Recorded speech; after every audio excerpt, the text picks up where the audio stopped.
You piece of rock.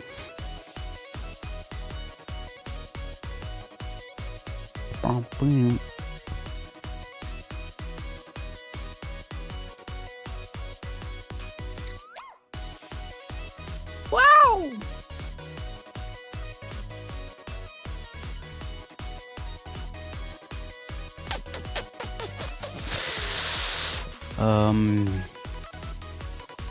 Media night.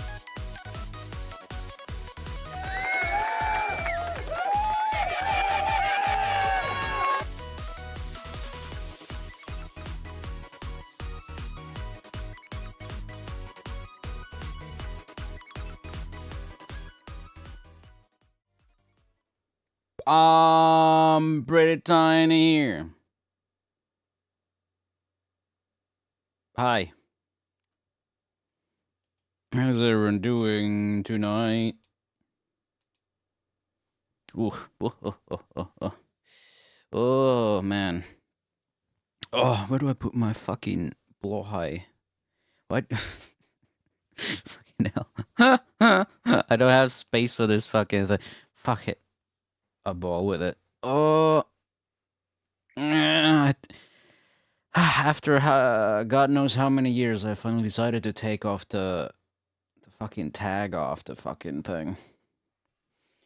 And of course, IKEA had the grand idea of putting the fucking tag, like sew it, like inside it, like a fourth of it. All right, but yeah, food. Also, bookbinding. I'll show you some bookbinding videos today. Ahaha.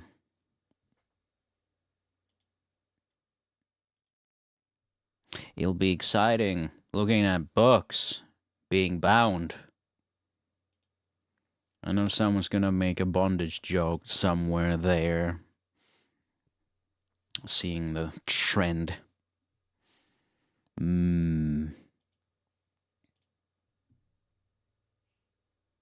I do. The comments on the T-Call shorts never cease to amazing me, such as, that game is disgusting. Well, yes, it is a horror game. I'm not sure what else to say to you. It worked as intended. I think the most absurd thing about it is that I'm barely shaken by it. Oh, oops, that's the marker, but oh, that's no. Right, fucking wrong scene.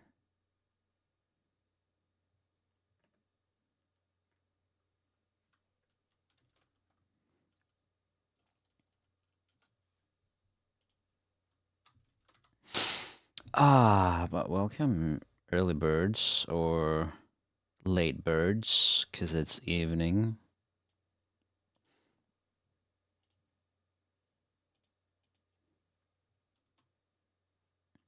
At the most cinema time. We'll call it that. It's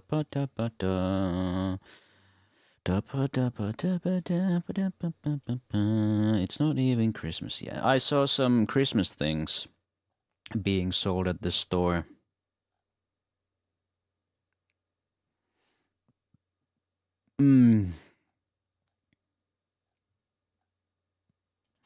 It's not even October yet.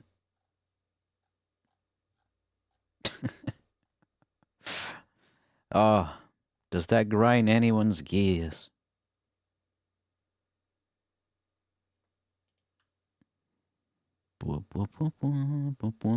YouTube, in its great wisdom, has marked a lot of videos as stolen from me. You know, those who don't know, YouTube has a copyright tool. in the studio. And it has marked like what, 1, 2, 3, 4, 5, 6, 7 videos from other people's live streams or VODs or highlight videos or whatever as stolen from me. And it likes to say with great confidence that 100% of their video, 90% of their video, 90, 100, 190, 90 is from me when they've just been playing Metal Gear Solid Delta. Wunderbar. YouTube is great. But nothing unusual here. Yep. Grilling with men, with the boys.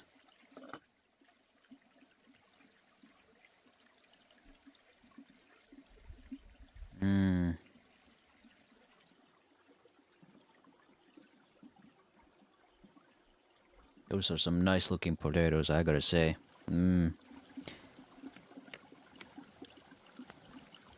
Hello, bug lover. Welcome. How are you doing? Well, that's a weather. Oh. Cooking in the rain.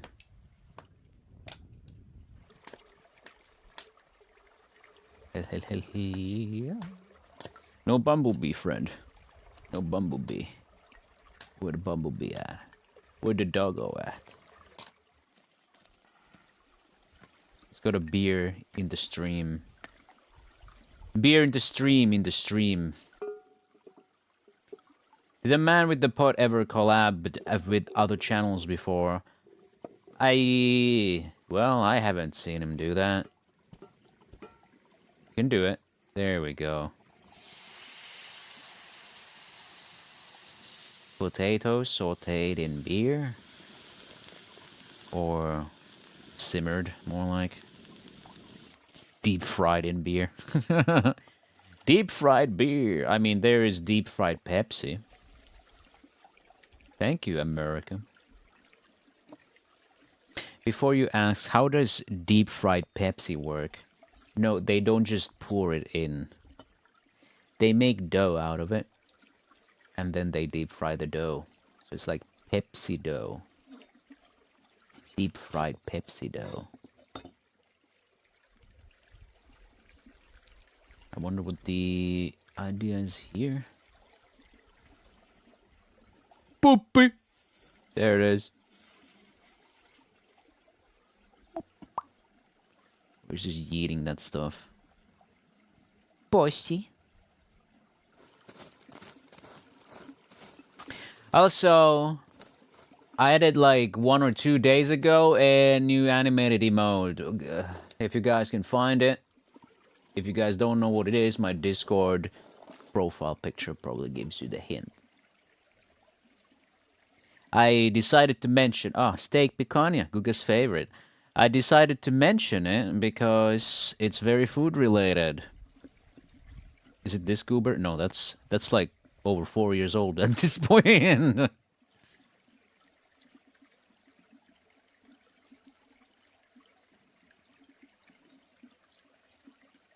There you go. Leave it to the priest. You can find it with prefix and then N-O-M. Nom. This is like the 3rd time I've commissioned Pacifix Blue. They are the artist. They had a nice sale, so I thought, why the hell not? I don't really need that. But when has it been about needing something? It's about, it's about supporting your local artists. My very local global artists.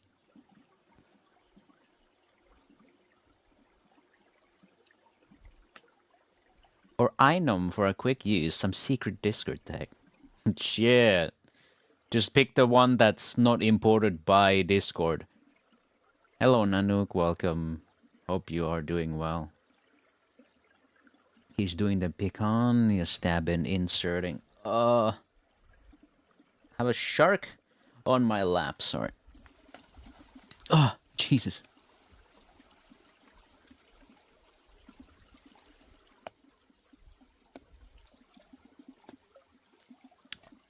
Something a bit different today, aside from the bookbinding, we have one video from Inferno Plus.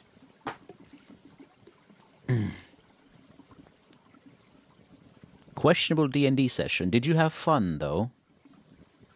Was it fun, or was it the shitty kind of trolling? Great fun. Alright. Good to hear. Troll them back next sesh.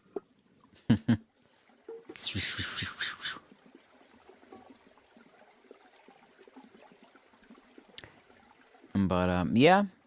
Suppose we now have an animated emote for media nights, since we are very food-oriented here.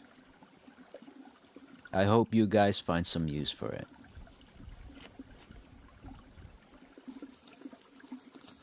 I think I still have one animated slot available. I do not think I have any other slots, unless they're like tier 3 emotes or something. But I do not think I have any tier 3s or tier 2s. Not that I'm fucking begging for those.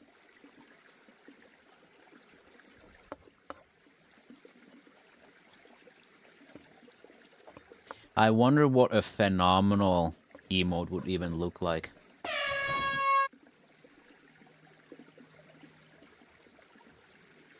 It's just gonna be like an air, like... Maybe it should be like a cultist holding an air horn.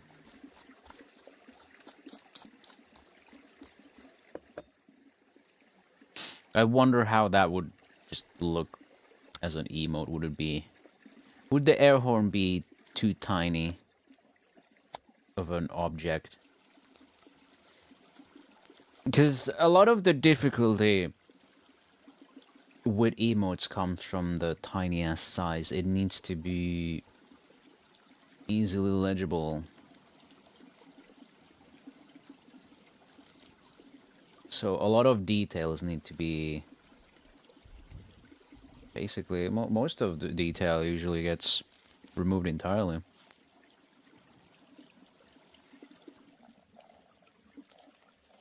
We got a stone plate with hieroglyphs. We could have read later along the line. My stupid ass said, I can read it maybe, I'm just having a stroke. DM rolls dice and 45 minutes we're spent reviving.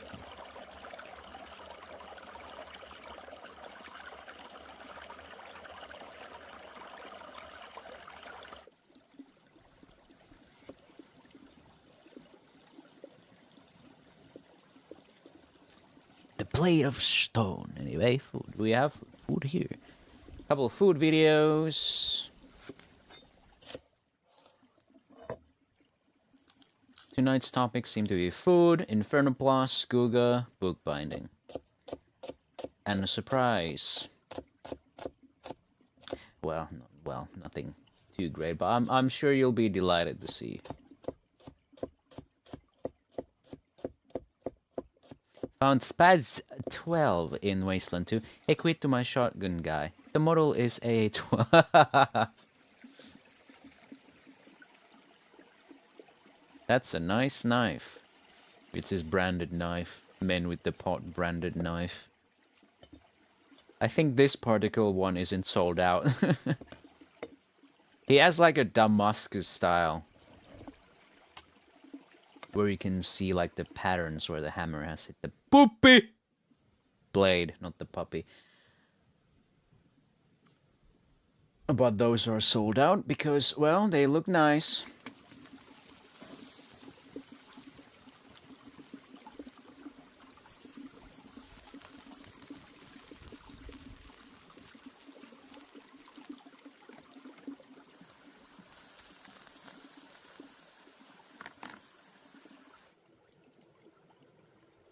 Damascus, more like Tobascus, haha. Isn't Tobuscus the one who got outed as like a predator or something? Or was he one of those who just quietly went away? Or maybe both. I do not remember. I always mix up a lot of that era's Let's Play YouTuber, aside from like Jacksepticeye or Pewds. Is always a good reminder to eat before hopping on media night. Like Bob Priest Johnny Boy said last time, the only way, the surest way to stay safe during media nights is to have food with you while watching. Accusations without any proof got cancelled, lost his mind and went insane. Ah, I see. That was the gist of it. Okay.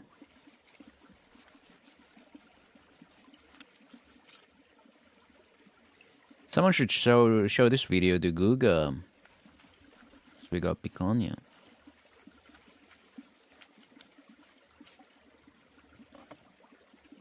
I wish there was a perfect way to hold this fucking blow high.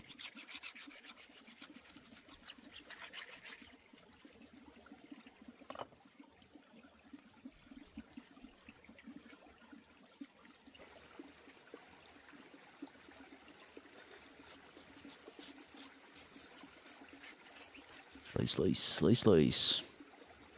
Wouldn't you have that?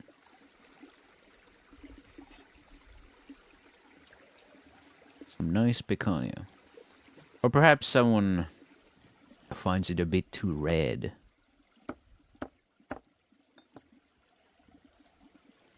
We do not cook the doggo, we feed the doggo.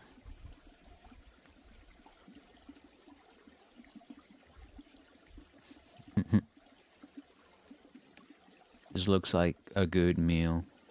Yeah. Yap or no yap? It looks like no yap. He yapped for like a few videos and then no one probably enjoyed that. Everyone's like, shut up! I'm trying to listen to the food you're eating.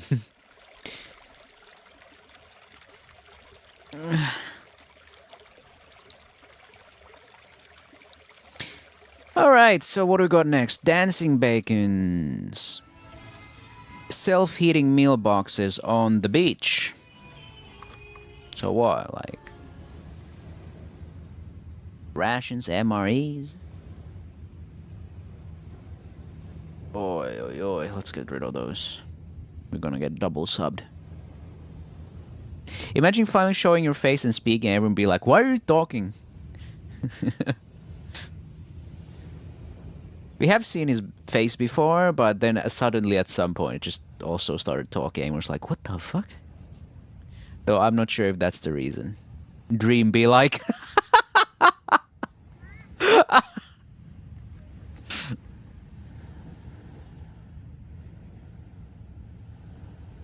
Oh, Dream. Imagine building your whole brand around a smiley face and then you're like, let's get rid of it. And everyone's like, why does that guy look like Trollface IRL?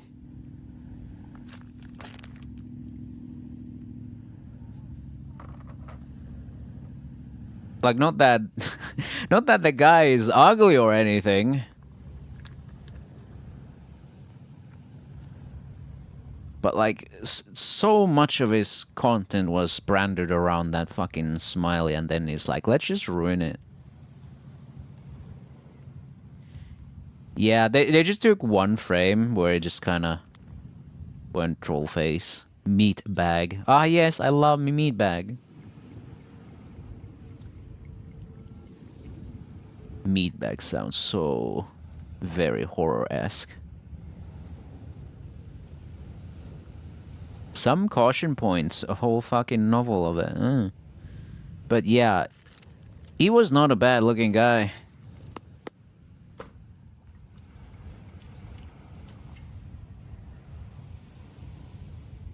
I don't get the need to show your face to everyone, but whelp.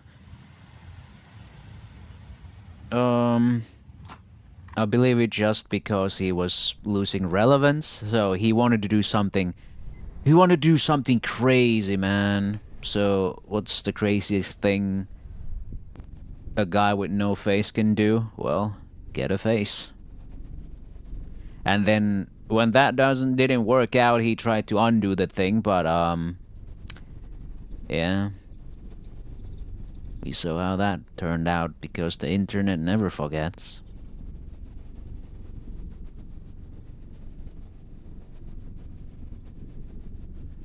Yeah, cry. I have not followed that guy.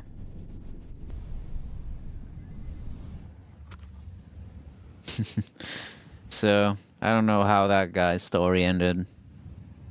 Or is going. Food is piping hot and smells good. What a cockholster of a man.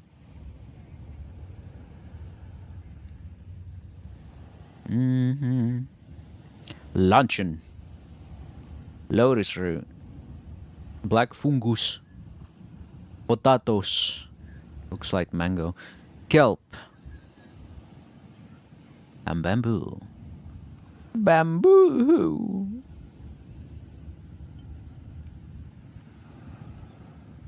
Sweet potato noodle. Okay, that's a crazy idea. I suppose it's taro. Yummers. One of the most spicy set I have ever encountered. You know when it's got that red color? That shit gonna be good.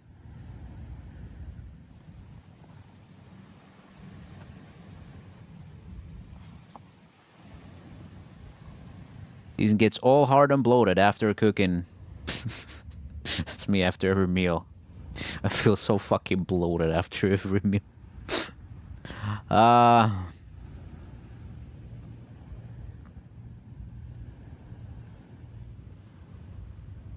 Drink that broth and pass out from spices. Real. Money shot. Speaking of another guy who spiraled hard. Money shot. If you don't know who I'm talking about, here's another quote. I have osteoporosis.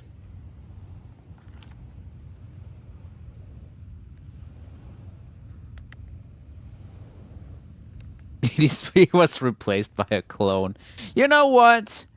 I want to believe that. Because holy shit. The feds, more like the fucking aliens. Was anally probed into submission.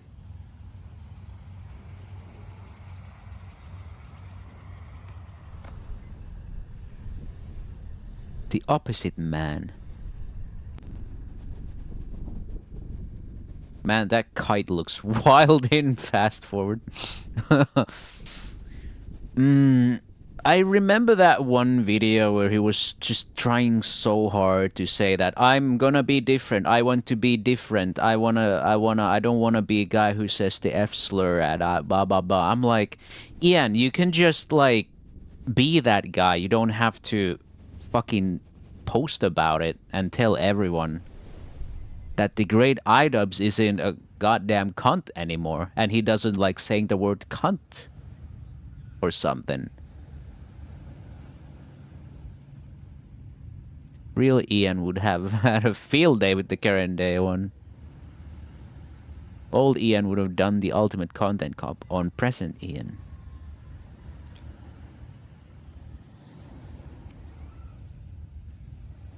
I will change drops a video on his friend defending sending human remains to him and calling CPS. Yeah, but they weren't actual human remains. You can't prove that.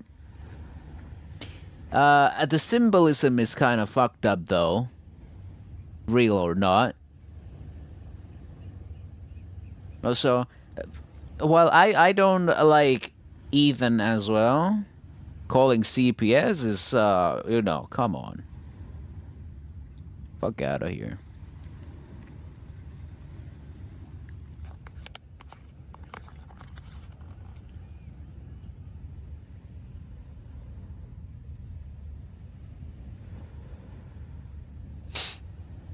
Ah, man.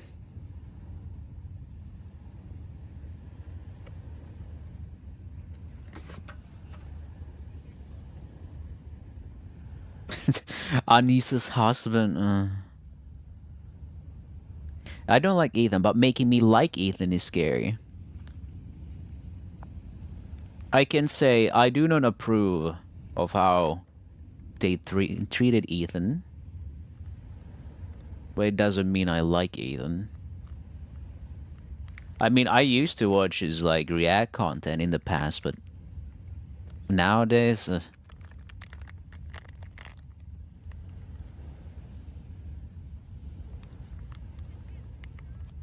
How is everyone? I'm doing great. How are you doing?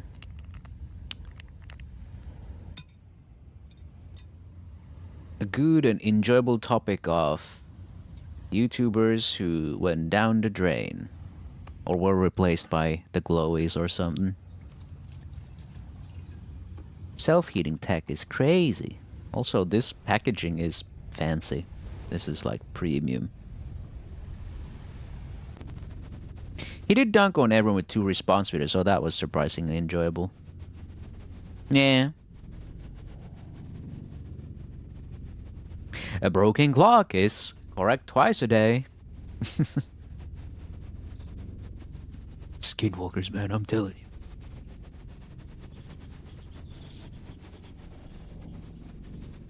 I feel like this would have been better if this clip was muted and there was like some kind of royalty-free music playing. The fucking flapping sound is weird. But,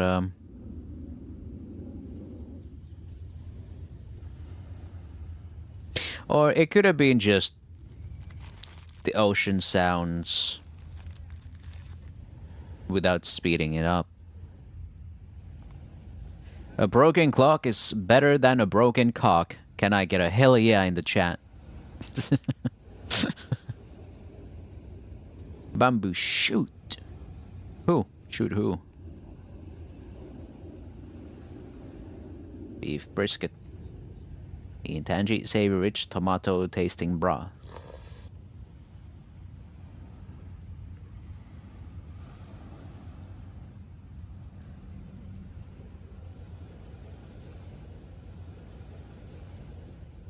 It's like 9 out of 10 times people showing close-ups of food have crazy shaky hands.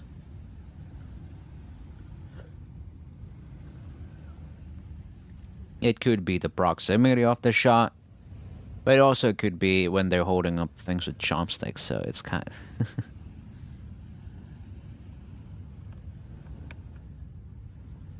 They were very hungry. Just wait until we start watching actual meth head cooking videos.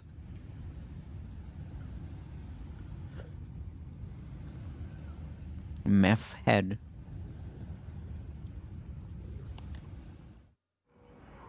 Next Dancing Bacon's video is automatic noodle cooking machine.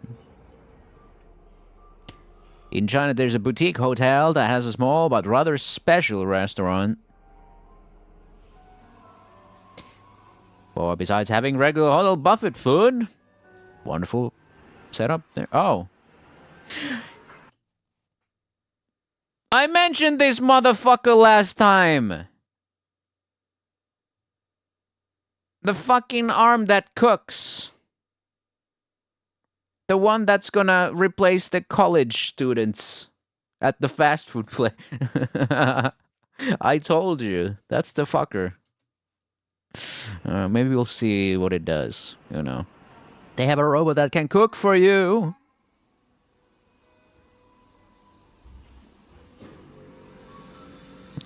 It's already happening. I mean, the only reason I said it's happening is that because I saw evidence of it. All right, here we go.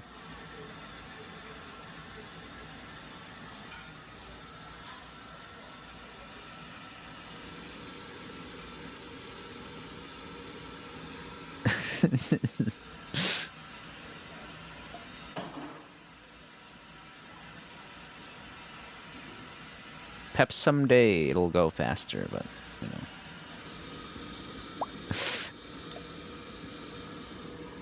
I was transported to the fantasy world and got given a power of the arm that cooks.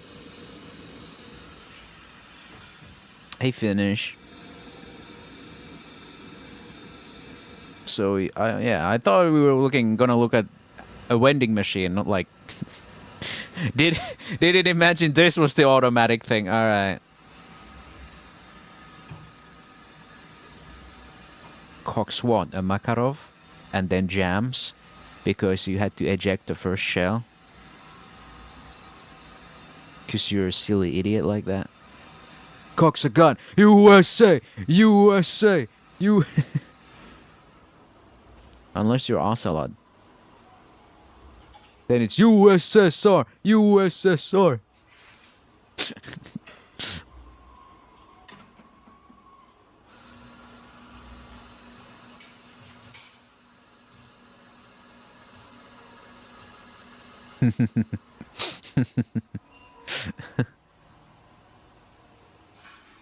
Please pick up. How long did that take? With this, I'm adding a spicy pepper sauce. Enoki mushrooms. Oh yeah. Enoki, I think wonderful taste, but too stringy for me.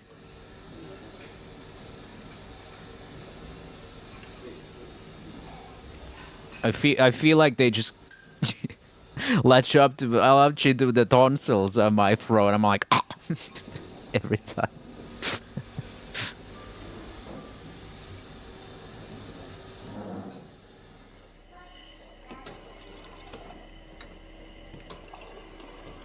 Oh yeah, I didn't tell. Some time ago, I ate some broccoli for the first time.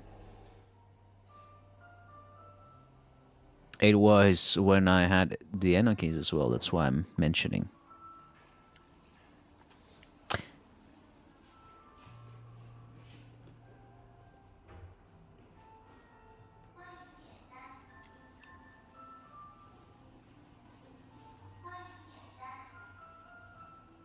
Oh, do you guys want to hear what I think about broccoli?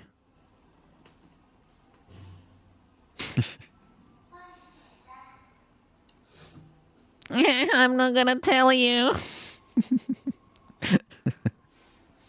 I cooked the second of the 2 Anarchy packages you guys gave me with hot wings one time, and I like to cook my wings for long, so the mushrooms like absorbed some of the sauce and then became crispy. They were so damn good. Some people even deep fry them. Bread them up and deep fry them even. Fry them. Do whatever the fuck you want. Take them on a date. Ferris wheel. Watch fireworks.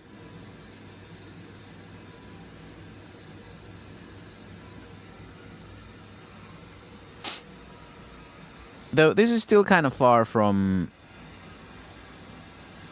you know, fully automatic. I mean, the noodle making is automatic, but it's not getting the ingredients by itself.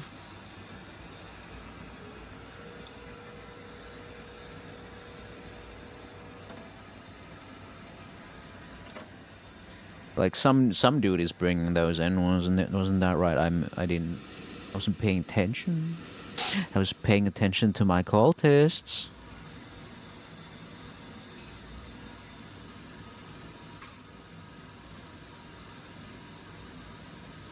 What a funky machine, though.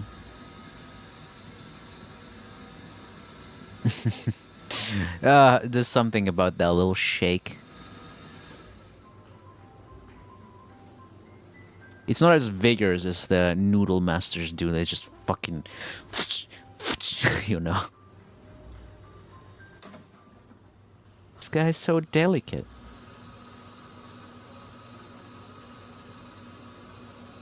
Remember to kiss the cook. It's trying to imitate life. Disgusting. See, that's where I disagree. It's trying to imitate life. How adorable, I think.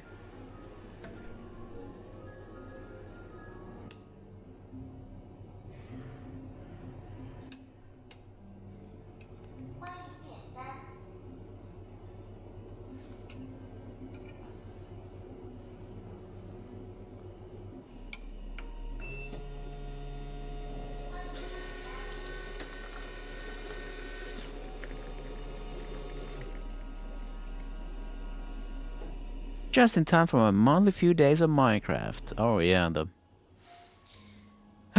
Copper Age update or whatever.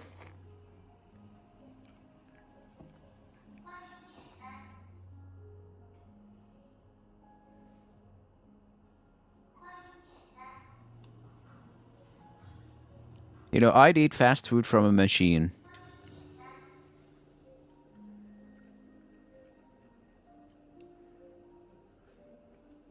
Because the last thing I want is someone's foot fungi in my fucking Burger King foot lettuce.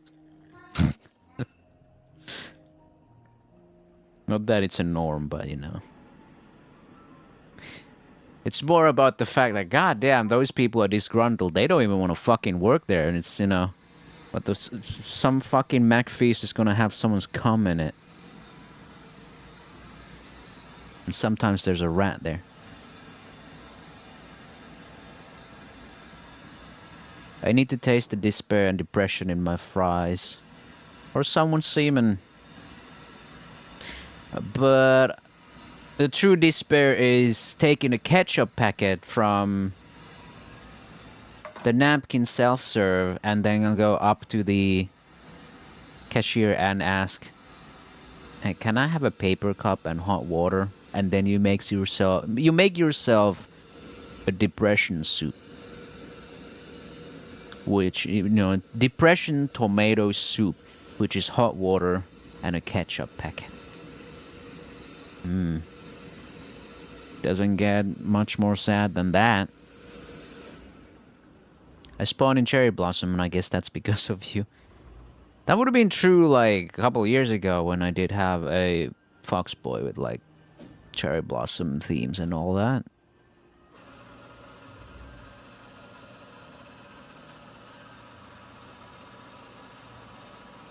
I mean, hell, I've dropped a lot of, like, the Japan referential things. Like, I changed my name. Even my nickname. Doing that suit would traumatize already miserable workers. I would never.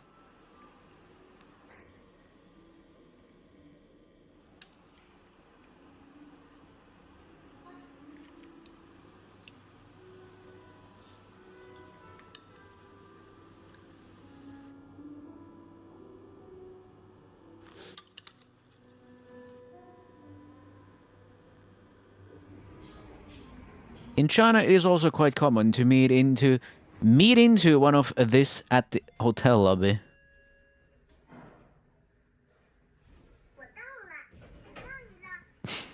This angle is kind of awkward. It is also a robot. No way! I thought there was a midget in that.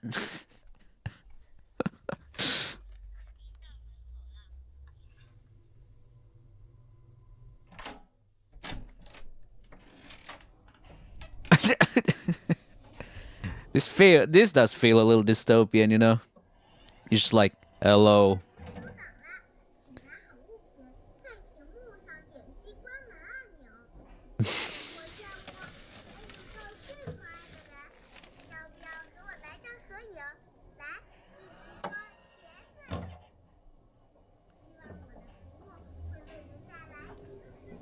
God, this, like, listening this thing yapping is like when you're at a self-checkout in one of the grocery shop chains here.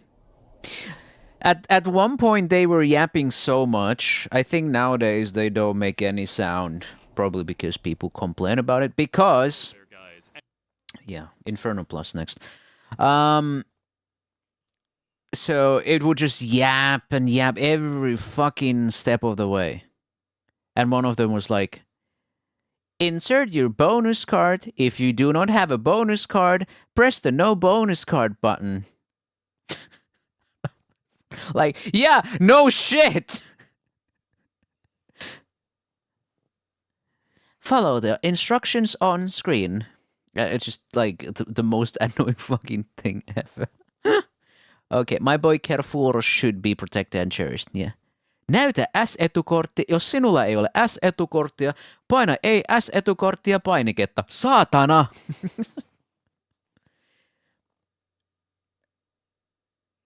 I think the precise wording was näppäin, not painike.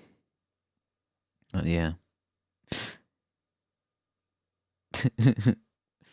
But anyway, this Inferno Plus video is titled I ported Morrowind to Elden Ring. This fucking guy. Hello there, guys, and welcome to Morrowind.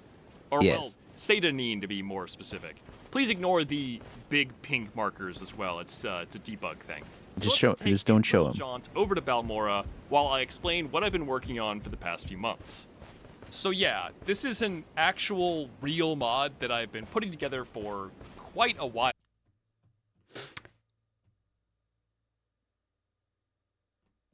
Well, that was weird. That was very fucking weird indeed. And I don't know how this is handled by YouTube. Let's see. Okay, I guess it's handled. That was weird. Okay. So the weirdest fucking pop-up came up on my OBS, and it just said ran into a problem, sending an error report or something. Might have been the Stream Elements plugin, actually. So it just closed my fucking OBS. Just fucking barely any warning. It was there for like a second, and it's like very cool. Okay. Anyway, yes, Morrowind in Elden Ring. But the gist of this is Morrowind running in the Elden Ring engine. This project is not finished yet, but I'd wager it's just about halfway done at this point, though that can be kind of difficult to gauge with a project of this scale. I've actually had this mod in the background for quite a while now. I was originally targeting the Dark Souls 1 engine, but found that it could not handle how dense the Morrowind mainland was. We then ported this project to Dark Souls 3, where it just barely fit within the world loading restrictions. Because of that, I can actually show you a side-by-side of what Morrowind looks like in both the Elden Ring and Dark Souls 3 engine. Moving the project to Elden Ring was actually a very recent move as well. The community tools for modding Elden Ring have advanced a lot in the past few years, and well, Elden Ring is just a better game than Dark Souls 3. No, I don't think so. No. I don't think so. And here we are in the beautiful city of Balmora. For the rest of this video, I'm going to break this down into like a Q&A style section, as I think that would be the best way to talk about this project. So here we go. Why not? Morrowind is one of my favorite games of all time. Well, there you go. God damn, is it dated. Wow, it looks fine. It looks perfect. So my goal here is to try and combine the world and lore of Morrowind with the combat of a Souls game. Basically...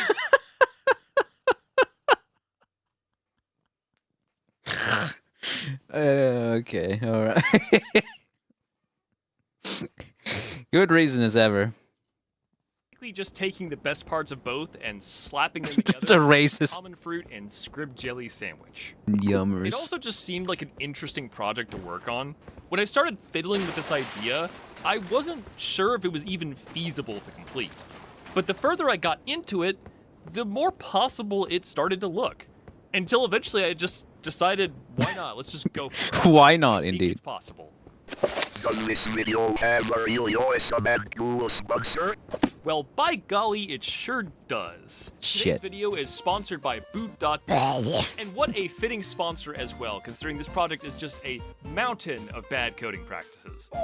And hey, would you look at that? Boot.dev Could be better than Python, which makes up a whopping couldn't have been worse 3% than of this a project. certain person. And the best part about that is I don't even know Python. I'm just raw dogging some code needed to generate dialogue state machines. So let's fix that.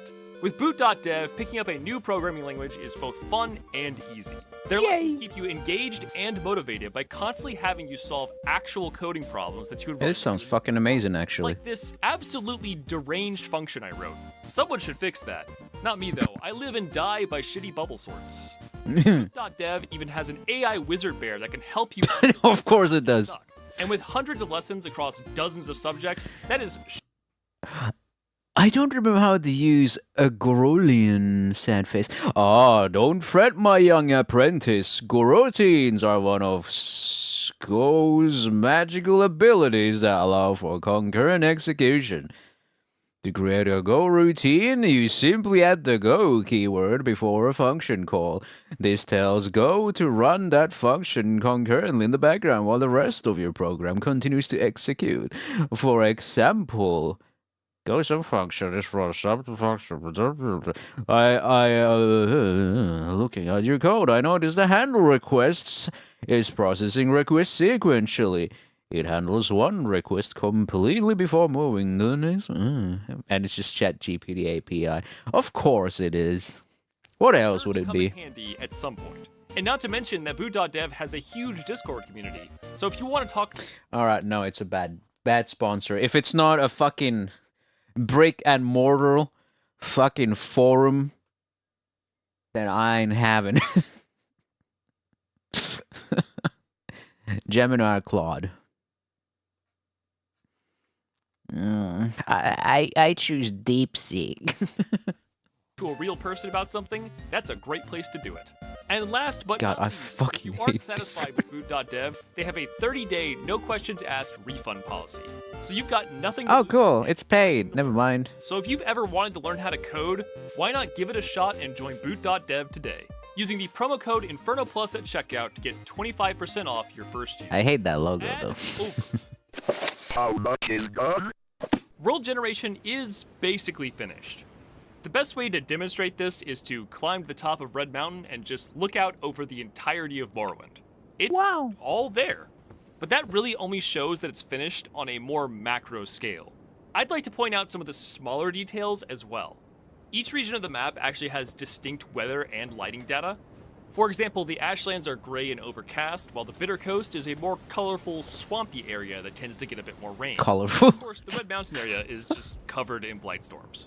I've also modernized the water for Morrowind, which was insanely complicated, but the results are wonderful. And this extends beyond just water. That looks better than the water in Delta.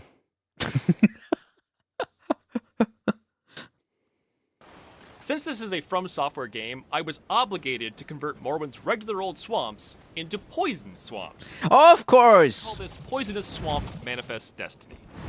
The lava was also regenerated, and it looks a lot nicer. Another thing Looks like that's cheese. mostly finished is Pizza. lighting and world FX. Currently, the lighting looks a little bit blown out as I am just converting the data 1-to-1, which is technically correct, but no. What do you mean? That looks fine. It's got soul. Leave it. It absolutely needs some processing done on it that I just haven't looked into yet. This World looks emitters like are Soul, especially man. slow Don't because do they are anything. Effectively half finished. Each individual type of world emitter has to be remapped into an Elden Ring FXR. Most of these are really straightforward though. Candles are remapped to candles, fire is remapped to fire, blue candle is remapped to candle that I tinted blue. There are a couple I haven't messed with yet though, like steam vents. The systems I've built are absolutely able to handle it, I just haven't spent the time organizing all that data yet. Interiors are also mostly finished as they use nearly identical code to the overworld generation. There is a goofy issue with load doors right now that I thought I'd share.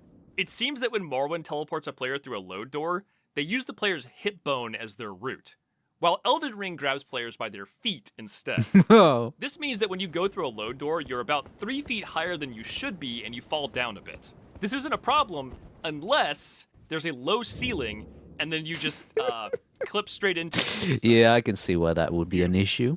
Obviously, this is a bug I can fix with like 1 line of code, but I found it while working on the video, so I haven't patched it yet, and I thought I'd share because it's entertaining. All right, Another you're thing spared. that's partially finished is dialogue generation. When I say partially finished, I basically mean that all the dialogue is loaded, but none of the scripting data is. So every Looks great. possible topic of conversation is currently present for each individual NPC. Ooh. Funnily enough, this means that if you Hell ask yeah. an NPC about Dagoth-Ur or Red Mountain, they're just like, oh yeah, you killed that guy, right? So I guess I've already beaten the game. Oh, he's going that far. Easy. I've also implemented the systems needed to have voice acting as well, But for now, all dialogue lines just play a sound effect of a page turning, as voice acting is one of the last things I'll be doing for this mod. I was just curious if it was technically possible, and it looks like it should be. You may have also noticed that every single NPC so far is just default girl woman, and in addition to that, every non-human NPC is replaced with a goat. I did this because I wanted to make sure the game engine could handle the bulk of Morrowind's characters, but without actually having to go and map out every single enemy spawn. This did prove to have some issues, which I will get into later, but for the most part, it does work. And that's I shouldn't be basically surprised where the after project is Fortnite dances Halo to guns put in it Dark as Souls few 1. words as possible, the world is there, but it's completely devoid of actual gameplay. Aren't you afraid of getting sued? Again? Ah yes, well, this part of the video goes out directly to the Bethesda lawyers that are watching right now. You can just go ahead and stop writing that very threatening email, because this project does not violate any copyright whatsoever. How do I explain this? Have you ever heard of a mod called A Tale of Two Wastelands? It was a mod for Fallout New Vegas that converts the Fallout 3 game files into an add-on for New Vegas, so you could play both Fallout games at the same time. In order to install it, though, you had to buy both games and install them both first. My mod works basically the same way. My software reads the Morrowind game files, does a bunch of math on them, and then outputs Elden Ring game files. The project itself does not include any of Morrowind's data in it. It requires the user to have that data in order to create the mod for them. And it is also open source, so if you want to go check, then be my guest. What about From Software? Are you worried about them? No, because they're based as fuck. Take note, Bethesda. You'll learn something. So when is it coming out? That actually depends on you, my dear viewer. Me? I like working on this project, and I would like to keep working on it. But I also need to know if this is what people want me to be spending my time on. YouTube is effectively my full-time job, and if I'm going to spend 6 months building a mod, I need to know that's what my viewers actually want me to do. I imagine you can all probably infer from what I've shown that this is not simple stuff. This is the result of thousands of hours of research and code work fueled by Adderall and caffeine. So yeah, if you want to support this and make this actually happen, do all those YouTube social media things. Hit the button, share the video, check out my Patreon, Scream. etc. Aside from that, though, the only things really holding this project back are that I need a couple of other modders to help me out with some specific things. What do you need help with? There are currently 3 big things that are outside my skill set for modding that I need assistance with. The first issue is something I call the C0 limit. In Elden Ring, every character has an ID that ranges from C0 to C9999. This includes the player character, which is C0, and of course, C0 is special. While most characters are just a single model, C0 is like Voltron. It's made up of multiple different parts, being armor and weapons and face data. So while you can spawn in 1,000 goats and have no issues, Elden Ring has some arbitrary limits on the number of C0 characters you can have loaded at the same time. The limit actually goes back as far as Dark Souls 1, as I ran into the same issue when working on the Remastist mod. One brain cell strikes back. This limit has to be fixed for this mod to work. Morrowind has over 2,000 humanoid characters, and in some areas like Vivek City and Balmora, it exceeds the hidden C0 limit, and some of them just fail to load in. This particular problem requires reverse engineering work, which I am absolutely useless at, so it's something I will need help with. Just ask I've talked with a ChatGPT. couple different people about this problem, and from what I understand about it, it's very likely fixable. It just requires a very specific skill set to actually make that happen. The second issue is another But I hope you reverse find engineering thing, nav mesh generation. My friend Nord has been poking at this for a while, and he's made some progress on it, but we've yet to get it to actually work. Nav meshes are basically just simple 3D meshes that AI Fucking use goat. to navigate around terrain. Every map in Elden Ring basically consists of 3 layers. A pretty visual mesh for you to look at, a simplified collision mesh to do physics on, and then an even simpler nav mesh for AI to do pathfinding on. The issue is we don't have the tools to build nav meshes, and without nav meshes, AI just doesn't work right. I am confident that it's No, possible that to looks fix this problem perfect. as well, but it's beyond my skill set to really help. They're roll slopping already. And the third issue is the complete opposite of the previous 2. I really need some 3D artists. One of the things that I can't directly convert from Morrowind to Elden Ring is the armor and clothing. I mean, I could probably do it, but it would just look absolutely horrendous. This Perfect. applies to enemies as well.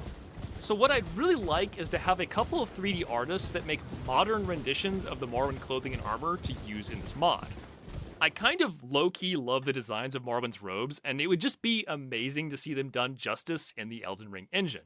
And for enemies, what I'd like to do is make reskins of Elden Ring's enemies and bosses to sort of Morrowind-defy them.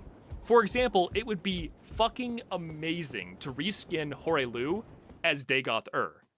And all you'd have to do is add a mask to his head, change the color of his skin, and recolor his pants. And then biblically accurate Dagoth-Ur could canonically suplex you into the ground.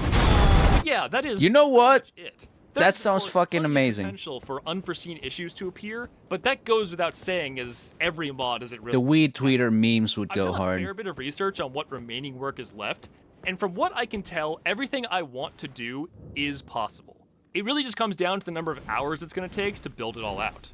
And if any of those 3 things I listed are things that you think you could help with and want to, there will be a Discord link in the description for like a collaboration space of some kind. Woohoo! So check it out. So what is left for you to do? Assuming the problems I listed above get solved, the first thing is going to be writing a sort of interpreter for Morrowind's Papyrus script to be able to cross-compile it into Elden Ring's EVE. It's fucking NPCs, That is man. going to be very difficult, but I am confident that I can do it. In tandem with that, I will also have to implement variable checks into the dialogue system, which is going to be equally difficult. After that, I will have to begin parsing and placing static items and container loot so that key items can be obtained and turned in for quests.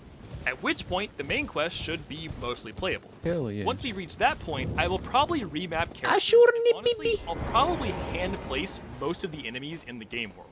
I could use the Morrowind spawn points. I would play but this. for things Imagine to if this play was well, my, I will probably want you know, to go through and plonk down the dudes and first bosses experience with myself Morrowind. one at a time.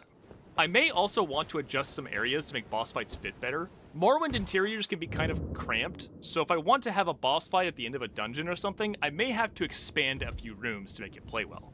Additionally, at the moment, I think the world scale is maybe a little too small. The entire project actually has a singular scaling factor, so I can change it pretty easily. I just haven't decided what scale to use yet. But yeah, once I finish with all of that, the mod would be playable in full. This is where I'd want to go through and flesh out mechanics more. I'd want to do things like add alchemy ingredients so you can craft potions, have shops in different cities with unique items to sell, and of course I'd also want to add some spells to the game like water walking and levitate, because it's really not Morrowind unless you have levitate. And that pretty much describes the whole roadmap for this project. It's a lot to do, but it's well within the realm of possibility. Oh, bro, that's not really a question, is it? So yeah, AXL. it's about time to wrap things Good. up. How are I'm you? curious what you guys are going to think of this project, and if you want to hear me talk about it in more detail, I'll have a longer video on my second channel where I go into like technical stuff. Oh, Oh, shit. and I can't forget, a big thanks to Drop Off, 12th Avenger, Hork, TKGP, VSwart, The Fifth Mat, Ivy, and of course, Nord. Because sometimes you need someone to remind you to put a .dds at the end of a file name. And yeah, that's all. I hope you all have a wonderful day. Yay. And we're back to food. Yummers. It's the Lucky Star food. Oh. Ingredients. Lucky Star mention. Mite, Timote, Timote, Timote. Lube it up. Do we have subs for this? Do we? Nothing shows. Okay, nothing. Yes, baby. Chocolate cornetos or whatever you call. Chocolate conch of wisdom.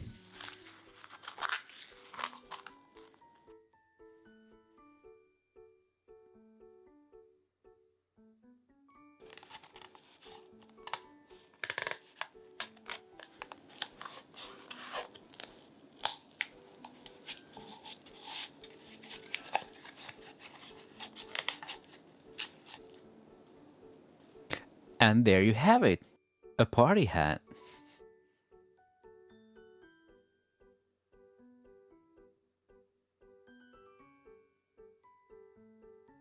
There's like a arts and crafts project going on here.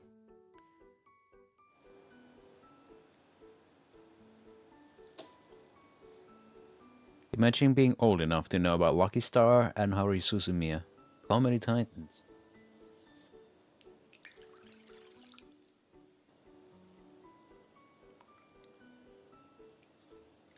Yeah, imagine.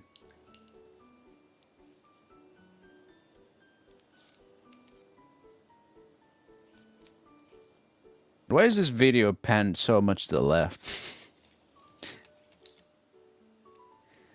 I thought maybe it was my headphones, but I look at the fucking mixer levels and yeah.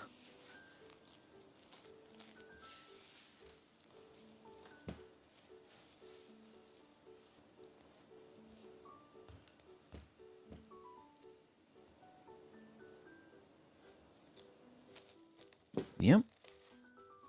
10-minute rest. Good idea.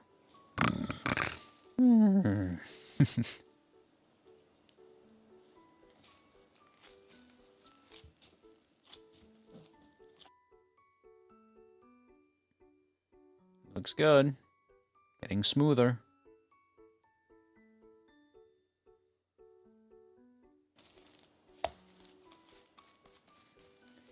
Blap, blap, blap, blap. Get bread, get bread, get bread. We ain't old. Kids these days are just too young. Oh, dear.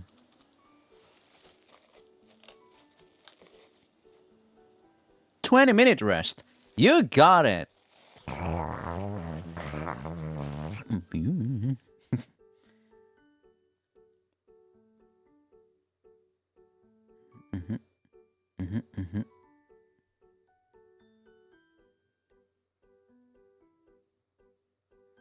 Keep thinking that's like Wendy's on the on the fucking towel.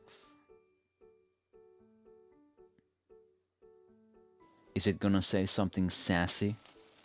And then all the Zoomers gonna be like, wow, this fast food brand is so relatable and epic and cool.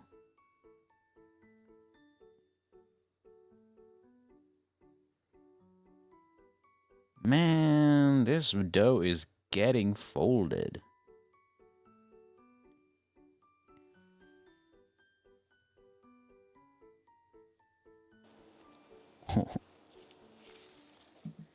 How many times will this be folded? Is that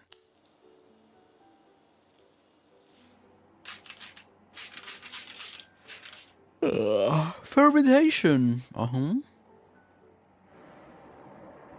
Folded harder than I do in DBD. Get folded, get folded, get folded. Glorious Nippon dough folded over 1,000 times.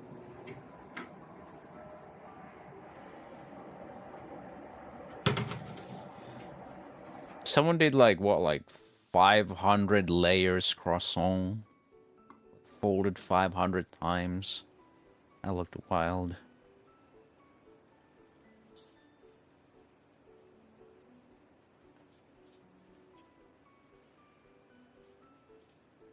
Croissant.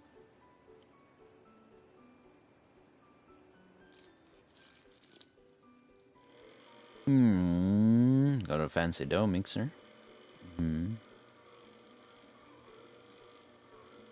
The fucking industrial size version of these are they're quite something. I had a pleasure of using one of those. At least a couple of times, actually, yeah.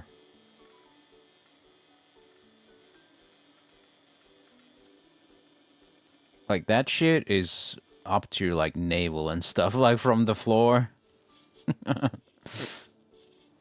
Oh, I'm talking about the bowl. The machine is, like, chest high, probably higher than that. Yeah, those mixers are crazy. Gets you so much bread.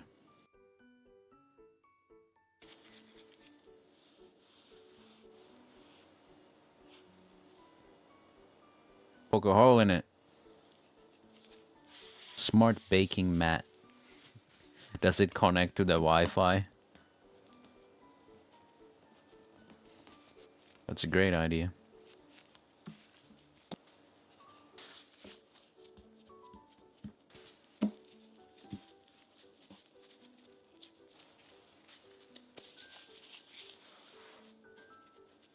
Nice. Nice.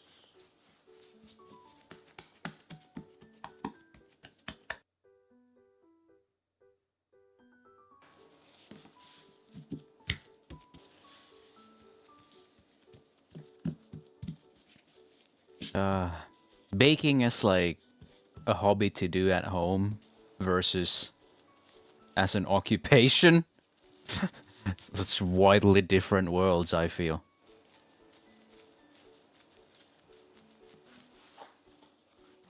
I remember working at a cafe, and upstairs was the bakery where all the students were baking. Every morning I would go into the cafe, and we would go pick up the baked goods. And they were already been there for a couple of hours, a few hours maybe. Fuck, man. Imagine waking that early. Like at fucking 4 a.m. and heading to school. Nah. That's... I mean, I thought it would be cool to bake and stuff. Honestly, I would have probably enjoyed baking more, but it's just that they gotta get up so early for that.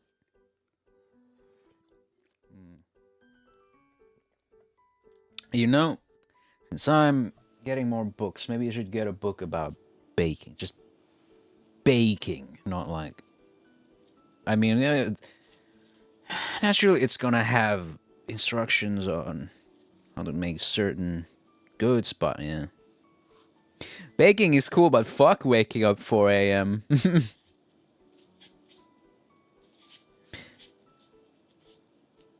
Truly.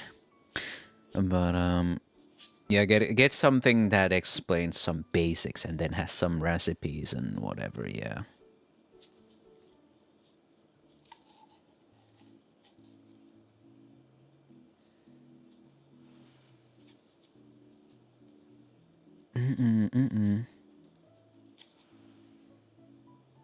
I have some cookbooks. Oh yeah, I got the Gordon Ramsay's book or some shit. Books about... Yeah.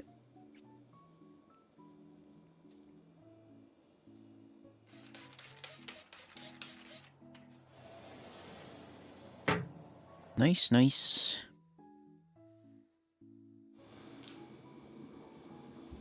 Baking is so strict on by the recipe. It's pain.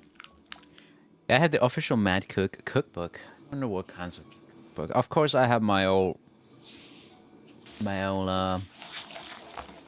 Pro Cook's handbook when I went to the catering school. Got some manly food recipes, and it's just like fucking bacon, meat, bacon. And a lobster recipe, but fuck getting a lobster. Those things are expensive.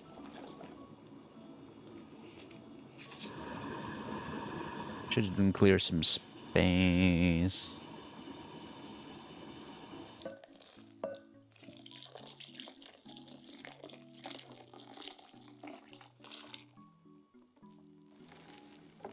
I wonder if I could gem like a fucking bookshelf somewhere near my table. Fuck this chungus ass room. There's no space in here.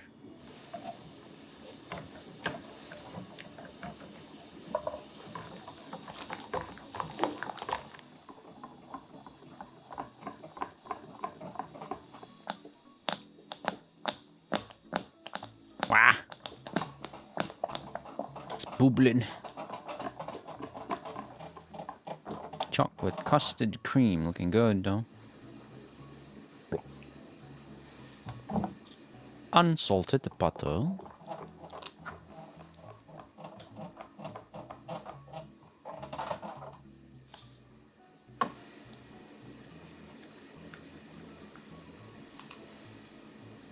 I hope that ball can handle some heat.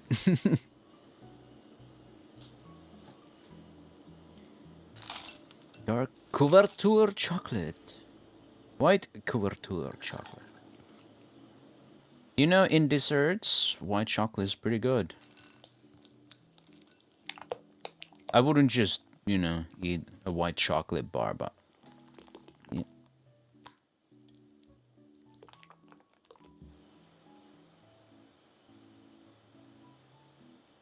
Oh, hello, BKK. How are you doing?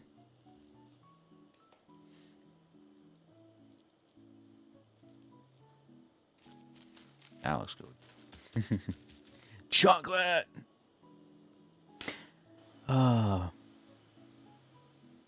Yeah, that's the thing. I like white chocolate as part of a dessert rather than by itself. Like if someone gives me a white chocolate bar for free, I wouldn't say nah. No. I hope you'll have a cozy day at some point too. But also, hi Wolf. Oh, those look good, yeah. You know, looking at some bacon. Before we dive into the Googa Hill. Did I tell you? Next up is Googa.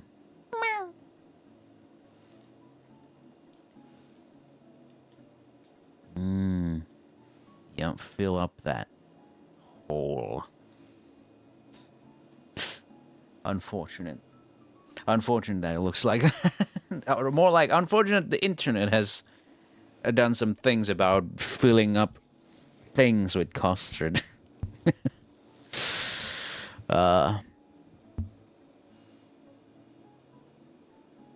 Me and Juan were real. Yeah, that's what I meant.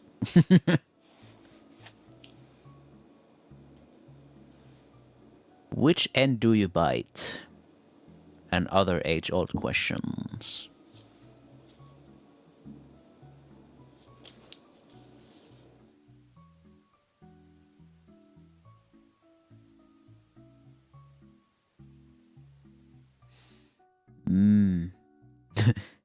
The answer here is just tear it apart.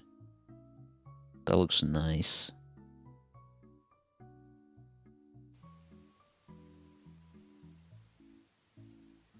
Are you gonna pull this one apart too, or...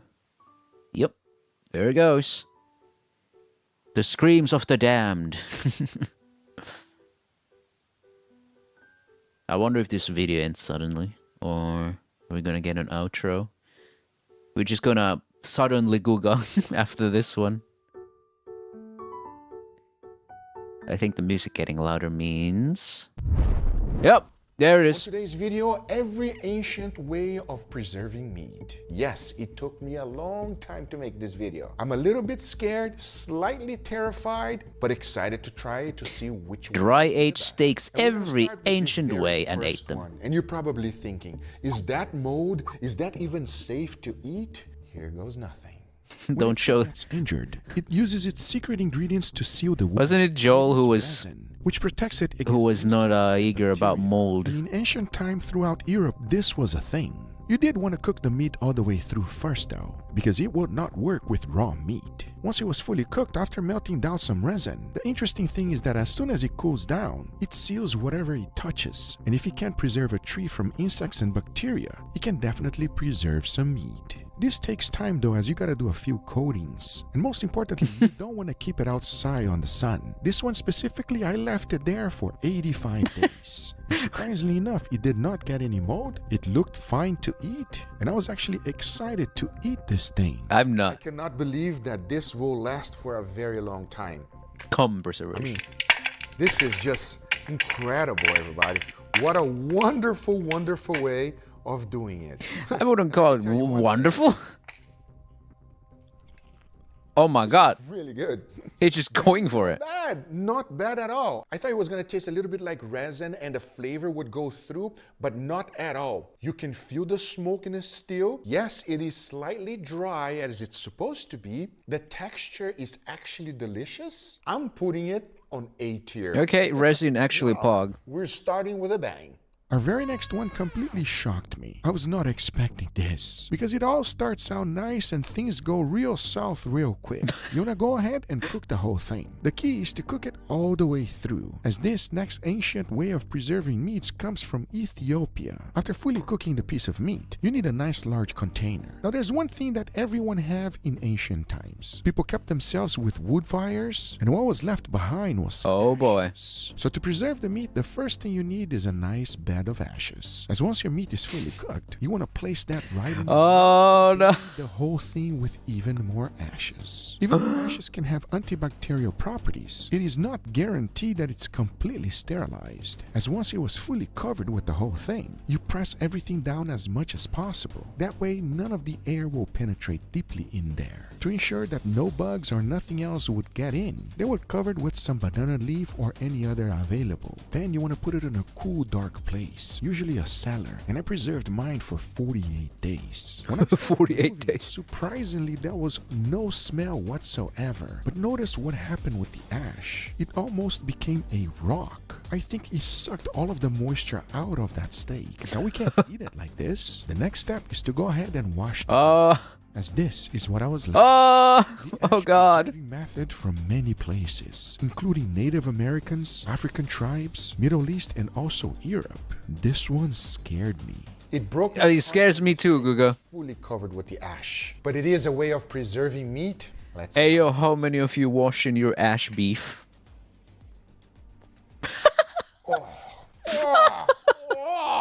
I know you want to know if it tastes like ash. No, it does not taste like ash. Not only that, it is extremely dry, and instead of actually producing moisture in your mouth, it takes it away. And the flavor that comes out of this piece of meat is not meat. You're eating dirt. That goes on F. This next ancient method of Put it in dirt, it tastes like dirt. Damn. preserving meat uses honey. Ancient Egyptians preserved fruits, nuts in jars full of honey, and possibly also meat. But the key was to cook the meat all the way through first. That way you would preserve it from spoiling. Often done by smoking. There was one other step that you must take, and that would be to heat up the honey slowly. As once that's done, it is much easier for you to pour. There's one other key thing to do, and that would be to submerge the whole thing, making sure it was airtight. Soul What I did sucking next meat, is to very set nice. this in a dark Instead of place sucking and the leave it meat. there for 45 days. Because once you are ready to eat, you take it out, clear up the honey, slice it nice and thin. If you are And- like me, you are Oh, it's got the wondering dull how strung this is knife. going to taste. If smell is an indication of good, this should be The meat that delicious. sucks Cheers. back. Oh, that is such a delicious bite. So originally I thought that it was going to be extremely sweet, but it's not that sweet at all. Because remember, it was previously cooked. So there's not a lot of penetration. The sweetness that you feel is more on the actual crust. This is an incredible way of preserving meat. And the flavor that comes out of it is actually craveable. It's not very juicy because this one specifically has been sitting I kind of on doubt any for a of these little are bit gonna over turn 45 juicy, but days. And obviously you have to cook it well done, which is something sacrilegious for Brazilians. But it is an incredible way of preserving meat, and I'm putting it on A tier. This wow. next method is used by a lot of Native Americans. Ah. Imagine after your hunt, you have a lot of meat left, and you want to preserve it somehow. And Actually, what happens with his guest that he doesn't like fucking kills him and cooks him. this one was quite convenient to do. A lot of times Native America would hunt buffalo, deer, elk, or very lean meat. To cut this piece of meat, Horse, I'm gonna keep it barn, lion, traditional sheep. by using this knife. This Forest is an obsidian gameplay. knife. It's basically a natural volcanic glass. It's shiny, extremely sharp, and often used in ancient times. Now the question is, does it cut? As you can clearly see, oh yes it does. It actually works extremely well. It is no problem at all to open this filet mignon. And if you're not careful, you will definitely... The filet mignon. But there's a problem. Of If you ancient hang this times. Outside, we gotta keep the bugs away. And for that, they made a quick spice mix. You wanna combine some juniper peppers, salt, black pepper, and sage. Blend that up real good, and you are left with Sage this, smells the nice. bug repellent. You wanna add a little bit, but not too much. And the key here is to hang it. You wanna let the sun dry this thing out. Depending on where you are, it might not take that long. Once it was completely dry, take a look. This is what we're left with. with, the ancient way of creating beef jerky. I'm very curious to find out what is this going to taste like. The sun is extremely powerful. This is not beef jerky. The sun is a deadly laser. It's very dry. It's brittle, you Well, see. duh.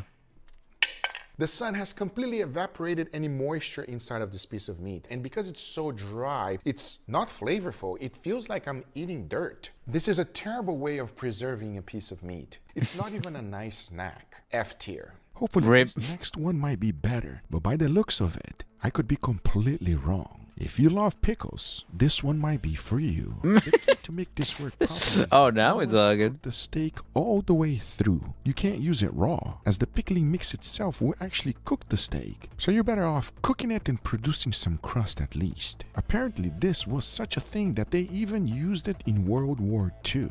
As once you have your steak fully cooked, and also your pickling mix, inside the tomahawk goes. It's a tight fit, but in the end I was able to put a lid on it. Now take a look at this, friends. Used by Eastern Europeans, South Asians, and Persians. In theory, this can sit here for a very long time. You do want to store it in a cold place though, as the longer it sits, it becomes more sour and tender over time. So I let this one preserve for only 17 days. Taking it out of the container was not that simple. But take a look. The ancient way of pickling. Oh, kurwa, blah. Just like you, I was extremely curious to see how this thing was gonna look. Pickled meat. And as I sliced them, I was really excited, as there was still a little bit of pinkness inside, but I was still concerned if this was actually going to be edible or not. I really like pickle. I have high hopes. So it is slightly dry, a little bit sweet, kind of grainy, and after you swallow it, the acidity overpowers your mouth. I'm not gonna lie, I love pickles. This one just was not for me. It's way Rip. too powerful. I taste no meat except sweetness, vinegar, and a grainy texture. I will not give it an F because you can still eat it, but it is not desirable. D tier it is. Now for the Greeks, D a long like time ago, it Dickles. was a lot safer to drink wine than water. Most of the time the water would be contaminated by the servants, so wine was always a safe bet. And they used it for a lot of things other than just drinking. One of them D was for to dill, preserve obviously. meat. But you didn't want to let it soak for too long. If not, the alcohol would overpower the taste. But there was one other thing that would preserve the meat after it was soaked, and that would be salt, as it would start the curing process. It was also extremely important to let the meat hang dry. That way you I gotta try buy more wine someday soon now that I have money. John, no! you're not gonna end up with any money. Mine was preserved for 32 days. Now, since the meat was raw, you still gotta cook it. And smoking it with some wood is definitely the way to go for me, because the end result would be something extremely different than fresh meat. I'm mostly excited about this one because I love smoking meat. Wine is a perfect pair with most meats, and the smell that is coming out of this thing is insane. Cheers.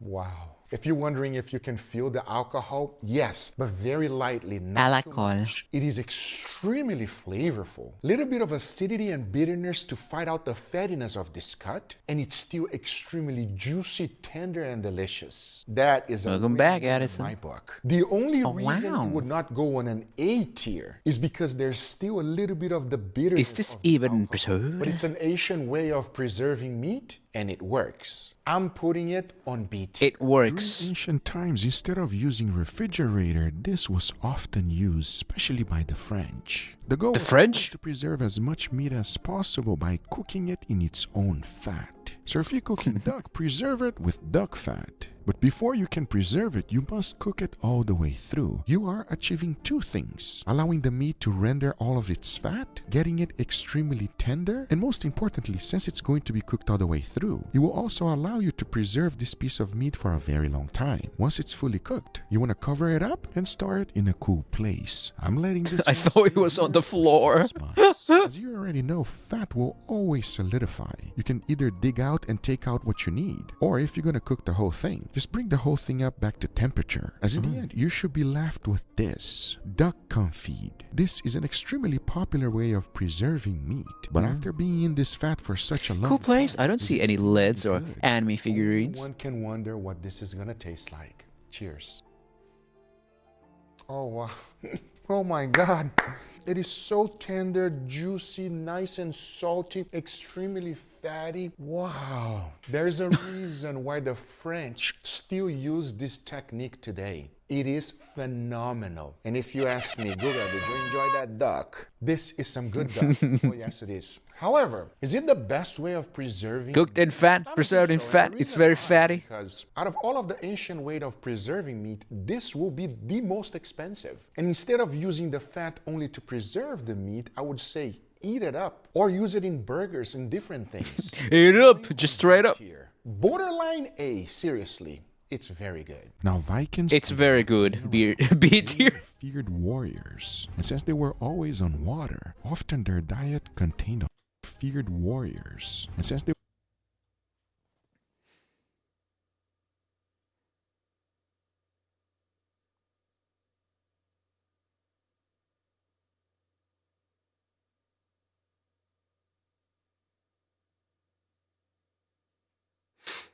No, I'm just wondering. they were always on water. Is this real? I'm just like, Go guys use so much AI lately that I'm just kind of like, Gork, this real? I mean, at least this looks passable. Often their diet contained of fish, and there was one really good way of preserving it. Alright, Crowley, enjoy shower. Salty, but that just wasn't enough, as once they came to land, smoking it provided extra flavor and also preservation, as it will last through their voyage throughout the sea, and very often they would trade their smoked fish for goods, so this had to last a very long time. Preserved does for look a little nice. bit over 2 months. This salmon still looks delicious. Cheers. Yum. Yes. It's missing a little bit of saltiness, but if Can you just love add it. smoked meat, you're going to enjoy this one. And the fact that it has a tremendous amount of fat, it is extremely juicy, and that's the reason why it is missing a little bit of saltiness. But this technique, it is still extremely popular today for that specific reason. It is It's missing saltiness, so it It's just a phenomenal way of preserving meat. It is definitely going just add salt, yeah. Did you know in That's- medieval times in Japan, rice was used as a currency? Samurais and lords were often paid in rice. The fuck are you wearing, Google? And who doesn't love rice? But there was one other thing rice was also used for, and that was to preserve some meat. And the way to do it was extremely unique, as you would combine rice and garlic together, followed by often being ground beef. Now, there's something very dangerous with rice when you leave it alone for a long time, as it has a bacteria that can survive the cooking process. It's called Bacillus cereus, the most notorious bacteria in rice. As once everything was mixed together, you wrap it in some type of leaf, then you let the whole thing sit and ferment for up to 10 days. As once you're hungry, you open the whole thing up and get ready for a weird smell, because this one took me by surprise. But since it was raw, now you want to cook it, and make sure to cook it all the way through, as in the end you are left with this, something that should not be done. But we went this far, so here goes nothing. This one scares me slightly, everybody, because the smell that came out of it as soon as I removed all of the banana leaves was very, very unique. However, respectfully, I'm gonna try it. Here goes nothing. Respectfully, Cheers. but not to my stomach. It's not bad. It's not bad at all. Okay. There's nothing spicy on this, but it feels spicy in my mouth when I'm taking the bites. That is Okay. probably the fermentation that actually happened. It tastes like a very strong ground beef with slightly funkiness. It's also extremely sticky and not my favorite. I'm not way sure of about preserving meat. describing In theory, if it's some preserved food in a as very funky. cold environment, it could last you for years. However, it's just weird. And for that reason, I'll put it on C tier. It's weird, During see. medieval times, the king would have a lot of knights, boar hunting was considered a royal sport. It was dangerous, prestigious, and a display of courage. When the boar was not fully eaten, It's an they interesting often tried way to say preserve it. courage. One of the things that they used quite a bit was salt, but also sugar. When you mix that up real good, in order to avoid any insects or bugs, oregano, parsley, and black pepper was often used. As you can see, after mixing the whole thing up, you're left with this mixture. Now, the whole idea is to leave it alone for 1 to 2 days. What if it gets lonely? As you can clearly see, there's a lot of salt left. You want to remove it, and you are now left with a cured piece of meat. It is ready to be preserved. You can get as creative as you like in order to hang this piece of meat. Since it was medieval times, they often just hang it on a tree. Now, what you don't want to do is to put it directly on the sun. The cooler the place, the better. That way, you can preserve it for a very long time. Mine was there for 8 days. Now you can slice the whole thing, cook it whichever way you desire, and obviously go for the taste test and see if this would be too salty or actually good. I mean, this is how the original bacon was ever made.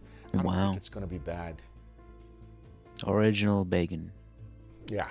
Oh yeah. Oh yeah. Super porky. I thought it was gonna be like bacon, but Pork is porky! oh, very, very flavorful. A tremendous amount of savory and saltiness, which I quite enjoy. Pair this up with a little bit of rice, you will be amazing. This is Porky a pig, delicious way no. of preserving meat, especially pork belly. It's gonna go on A tier. This next one God, is the something gonna be on oldest S? one of them all, because he uses one specific ingredient we all have, and that would be air.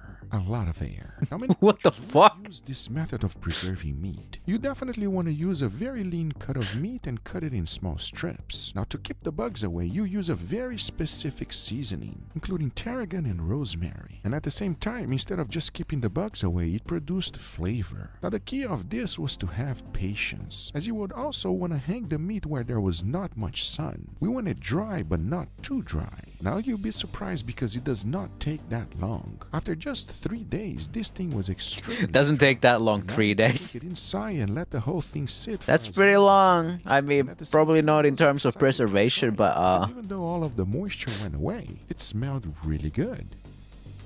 You hear that? no. It's like jerky, but it's still a little bit moist. Oof, moist. Cheers. Stop playing with your food, go and just eat it. Oh wow, the flavor is amazing. I thought it was gonna be paper dry. It's not. God, now I know it want might to sound this. weird to you that I'm enjoying this. Was that But I'll edit? be honest with you, it's like a snack. Mr. Beast! Snack I can have all the time. This one is my favorite. S tier. If there's one video that Okay, I've that learned was the it. most, it would be this one. And the fact that Asian methods are still being used today should tell you something. Meat is precious, nutritious, delicious. And if there's any way that we can preserve it longer, Nah, be we should taking eat it bugs seriously. I hope and you own learned nothing something and be you happy. enjoyed this video. Let me know in the comments down below which one was your favorite. Because for me, Dried the moose heart next time simplest she one of visits them again. all, air drying. Oh, hell yeah. Wonders. I hope you guys enjoyed this video. If you did, hit that thumbs up. If you're not a subscriber, be sure to subscribe. And we'll see you guys on the next one. Take care, buddy. Bye-bye. Thanks, Dalstrong, for sponsoring. Oh shit, it's a doll Today's strong. video, I'm gonna show you how I found a restaurant that sells one thing only. If you've ever wanted Wagyu for cheap, this is it. No, this is the most expensive. This is the meat in video the title. world, and it can be truly delicious. But they are selling cooked dishes here that are extremely reasonable with them. Let's see.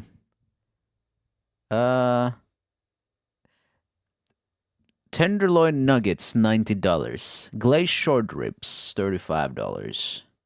Chili cheese fry. Oh wait, that's Wagyu chili cheese fries, $25. Chili bolt. Well, Wagyu fries. Wagyu hot dog. Wagyu chili cheese hot dog. Honestly, Wagyu cheeseburger, $25.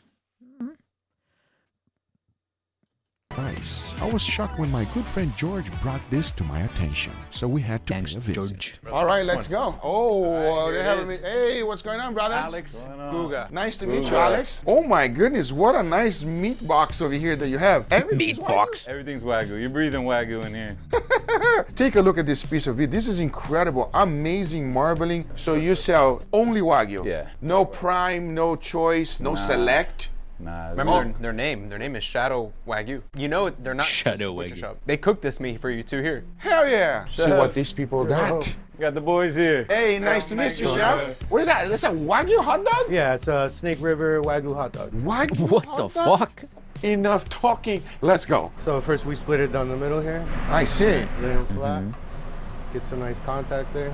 Can't believe they made fuck you into a hot Put it in a dog. press. Got it. So yeah, this is a hot dog like no other. You see right now the chef is toasting the bread. That is Japanese milk bread. And instead of using butter, he uses Wagyu tallow. He also told me that his entire fryer is full of Wagyu tallow. That's because they are a butcher shop first. Insane waste. I don't know if they just to go around. So after getting grind one into a hot dog. bread, as you can clearly see, the hot dogs were getting nice and toasty. Once done, he adds 2 toothpicks on each side. And I thought that the hot dog was done. Boy, was I wrong. All right, so now we got there. What is that? The Wagyu chili, it's made from Wagyu sirloin flap. I truly hope you heard that right. This is a Wagyu chili. It should be extremely rich, flavorful, and he puts a generous amount on top of Wow. the dog. Once that's done, That's a combination of $10. Several cheeses goes right on top. Into the salamander it goes. The cheese gets nice and melty. To finish the dog, some creme fraiche. What the followed dog? by some chives. Holy Okay, yeah, moly, that chef. does look like a Oh, $10 God. hot dog. Hot dog. Like I said before,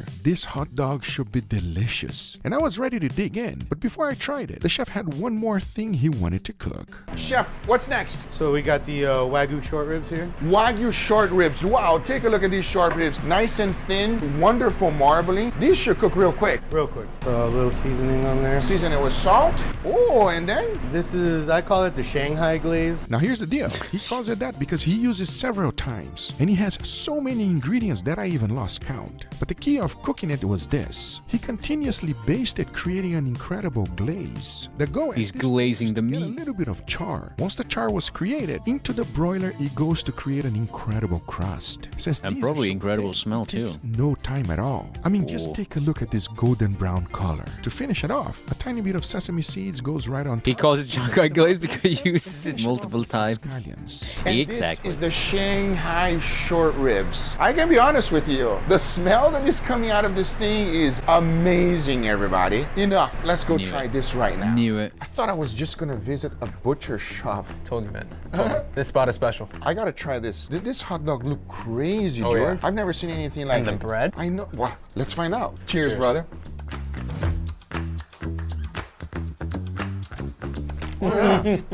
Oh, that's crazy delicious. The first thing that hits me. I gotta eat some hot dogs sometime. Right? It's like, oh, it's an average dog. No. No. Keep going. He wants to be average, but immediately you recognize this is not something regular. It is extremely gooey, and the chili that he puts on top, that is what comes out the most because that's mainly just Wagyu. Yeah. And the hot dog on the bottom, I didn't even get to the hot dog on the bottom. Oh, I did. I gotta go. There you go. It's so good.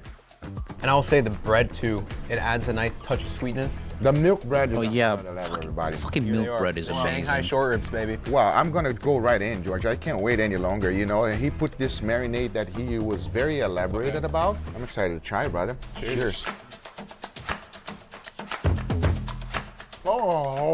Oh, that's good. What was Sorry, I'm that? gonna hold myself. I know. God damn. Marinade and also the My glaze man that went keeps fucking putting on top meat is a dumb wonderful there. flavor. Insane. I wanted to just take like a small bite to savor it, but it fell right off the bone. It is super tender and he cooks it really, really quickly. But what stands out the most is a little bit of sweetness, savoriness combined Big together. smoke-ass Making a grunt. delicious bite. Chef, that was an amazing chili dog. Is that why you're calling it? Because I cannot call it a hot dog. It was too good. It's definitely a chili dog. It's definitely a chili dog. Chili Then dog. You topped it off with that short rib. Incredible. But George told me about this burger. I gotta try it. What is this? This is a Wagyu burger. It's a blend of brisket. It's nothing, just A5 Wagyu. No seasoning yet, right? I do half and half. So I'll season it now, and then I'll flip it, and then season the other side. Here, we're just toasting the bread here. What is that, chef? It's American cheese. American cheese, everybody. That is the cheese that should go on a burger. Nothing comes close. Not really, man. Yes, chef. I like this chef more now.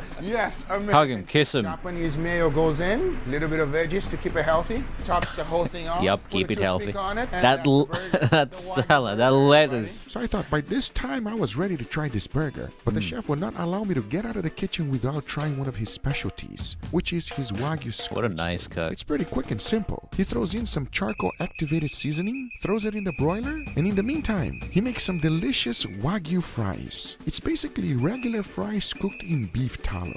The steak literally cooks in 2 Was that minutes. radish in the Once it's burger? done, he removes it. Might have been slices, and caramelized take a look. onion. A very interesting way of Maybe we'll cooking see a again thin soon, steak. I'll tell you. Using the broiler is a nice touch. You finish it up with some fries, and it was now time to try both. Yeah, that's onion. You should go eat this right now. At and least, I got you one know. more coming for you. One more? One more. In my opinion. I like this chef. All right, let's go try the burger in this right now. Cheers, brother.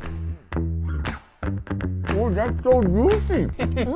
That's so goofy. It's fantastic. It's a classic, delicious burger, but to top it off, Wagyu. And the bread really stands out for me. That milk bread is magical, brother. Wow. It tastes familiar, like if it's like a backyard burger, but just elevated to the extreme. As I was going out to eat this, he says, you gotta try my skirt steak. I see that. Yeah, I was just like, you have to try my skirt steak. I was like, okay, He's chef, like- let's give it a try. You need to try What the do you fries. say? Try it.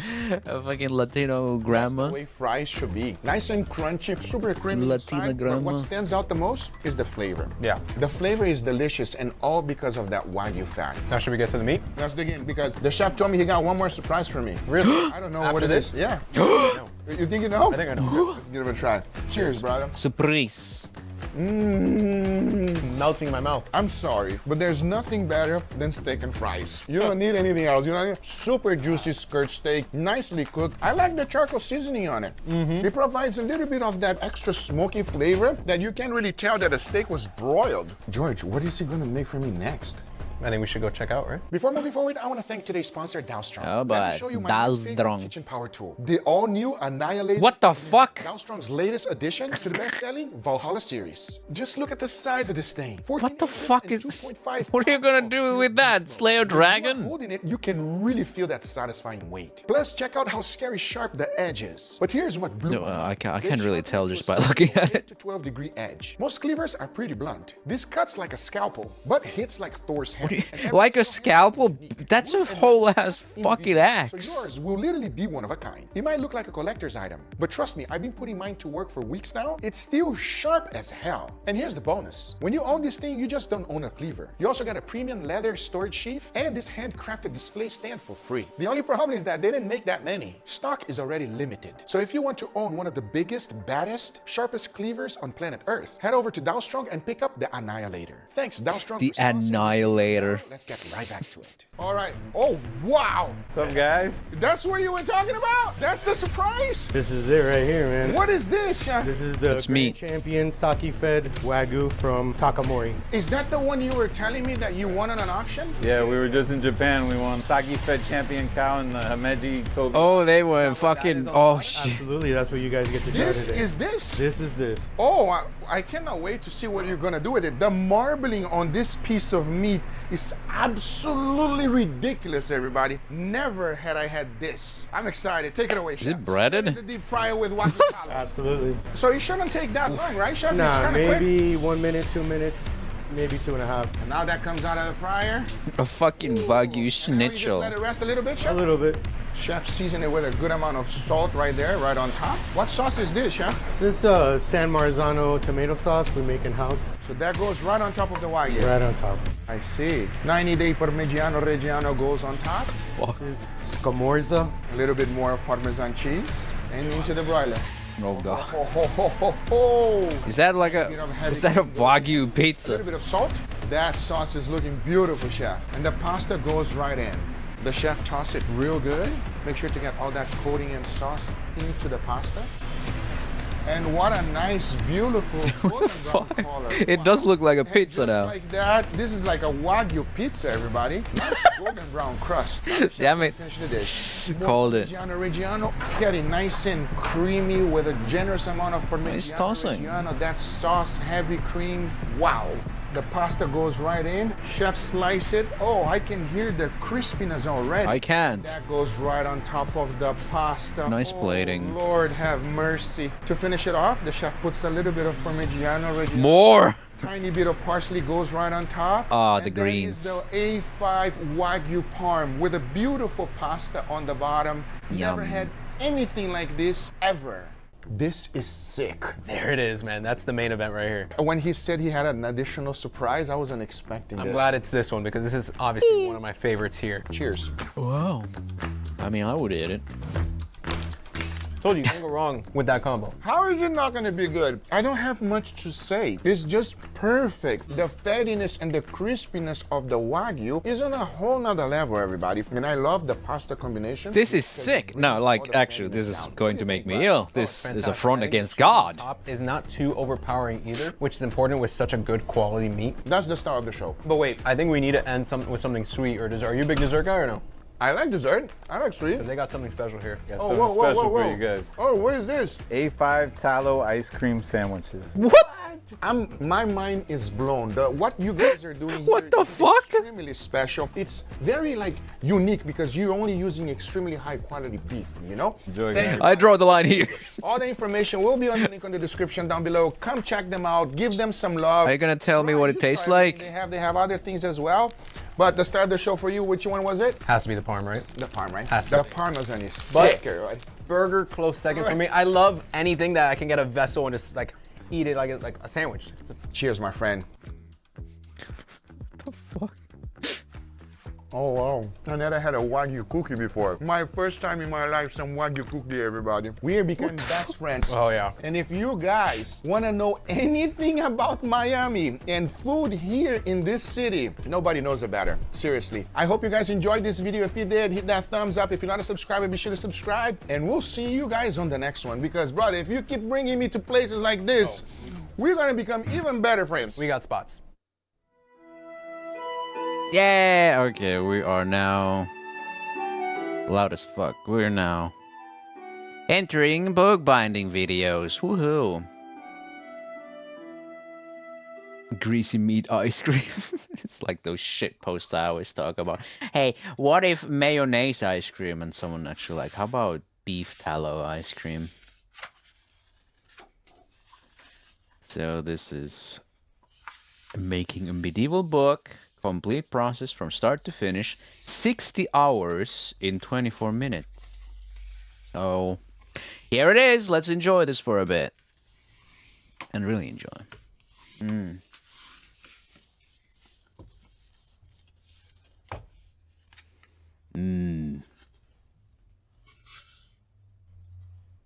I love this guy's workshop though. Really puts into perspective why books in olden times were so fucking expensive before printing press and all that shit.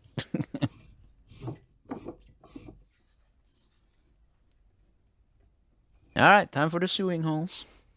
Sewing holes, huh?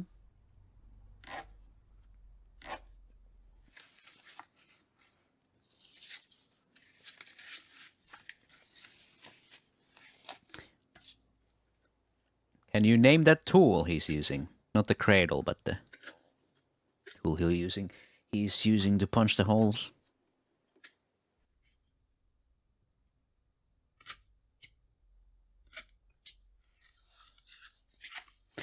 I think my dad has a couple of those, which I didn't understand in the past, but now after watching like bookbinding videos, I'm like, oh shit, that's why he has those.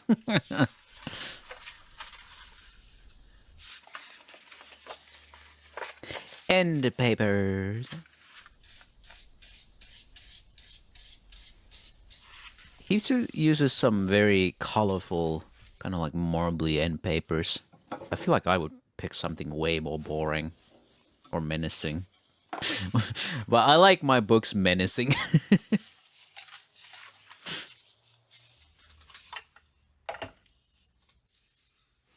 The sewing frame.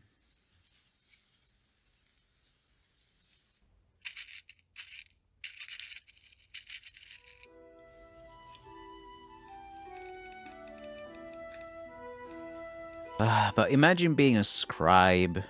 Like, imagine some Gen Alpha kiddo has to become a scribe, and then they have to copy fucking... I don't know, some fuck-ass book they'd hate. Because, like, just seeing people's reaction to something like the Coffin of Andy and Lele... It would be funny to imagine them translating anything else. Like actual fucking infamous literature. Man, fuck, like fucking, I don't know. You know, some Blood Meridian, the Lusty Argonian Maid. No, like, do like some actually disturbing shit.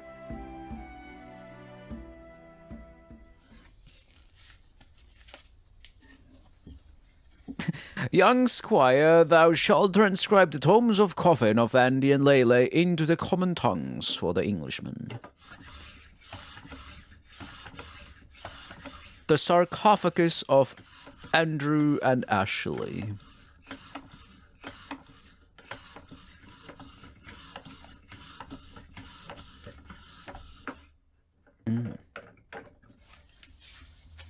Do not the sister...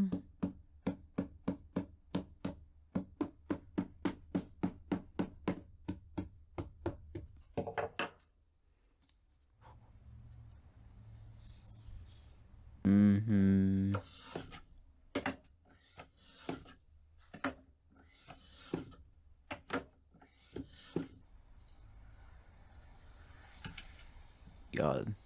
If you have the patience for this, this could be like absolutely insanely chill hobby. Time to glue.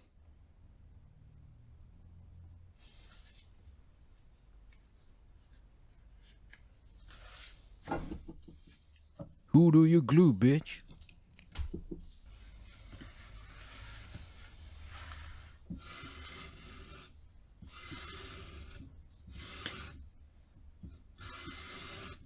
Hey, I didn't check if there was anything between the pages. Or is it just a blank book that just making for fun?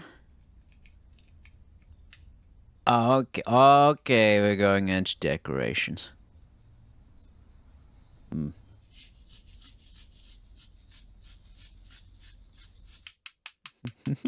Turun sinapi.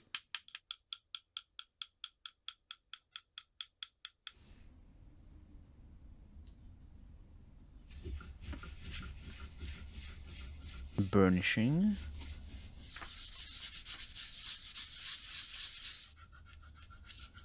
Just keeps on going. Look at how fucking even that is. Look at that.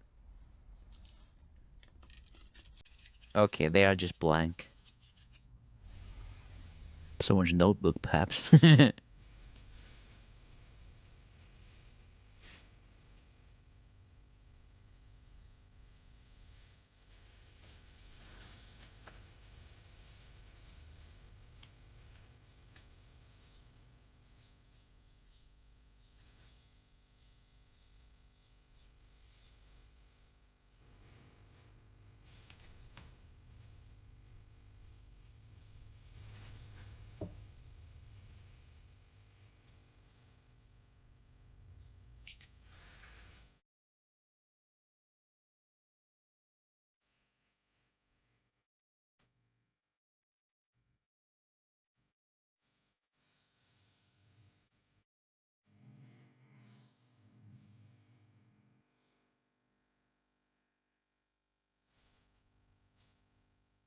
You know what I like? When the, you know, the edge details are just gold. Like gold color. Maybe we should find a book like that. You know, just one that just has edge details that are just gold colored.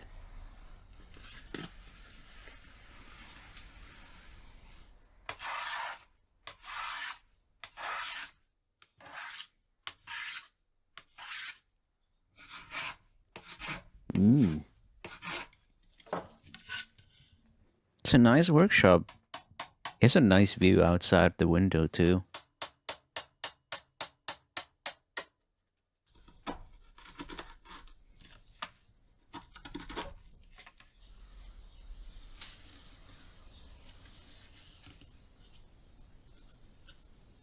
The thong attachment holes.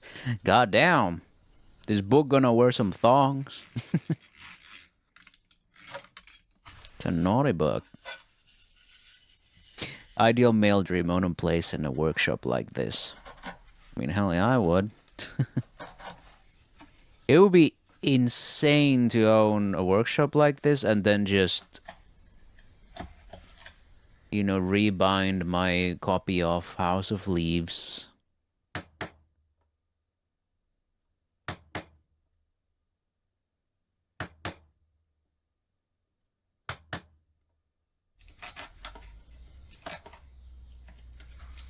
At the very least, I want my copy of House of Leaves being rebound. Like a personal custom rebound edition of House of Leaves would be great.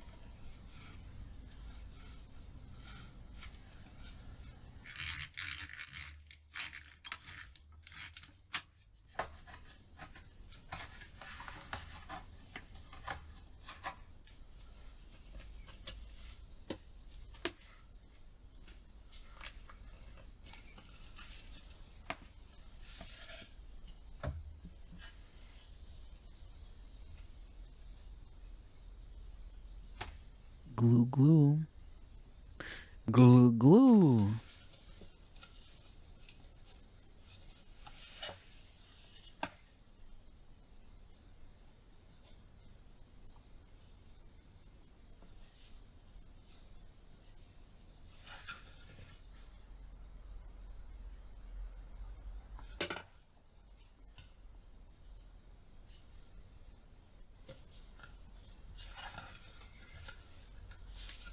I'd have the chops for something like that.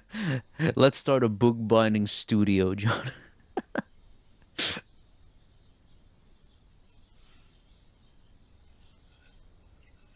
Although, man, what would you fucking do anyway? Who's gonna be like, man, I really did my book bound.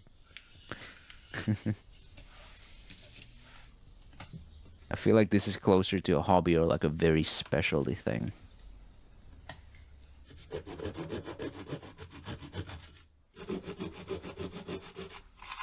Like, they don't teach bookbinding anymore in Finland. Like, the last, like, official course ended, like, in 2018. So cool, the art of bookbinding is also fucking dying here. Cool. And yes, this will be leather.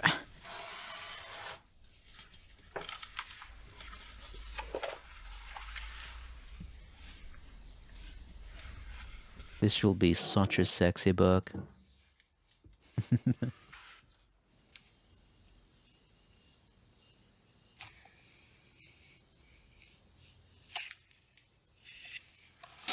So he's thinning it at the edges. Because when you, open the book and stuff, and you fold it over the edges and shit, it doesn't crease. Oh my god, is that Wagyu tallow?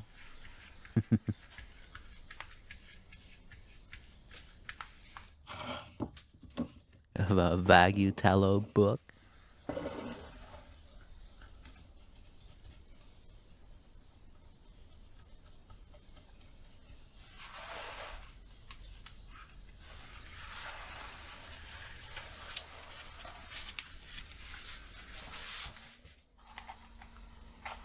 I wonder how many hours it has been.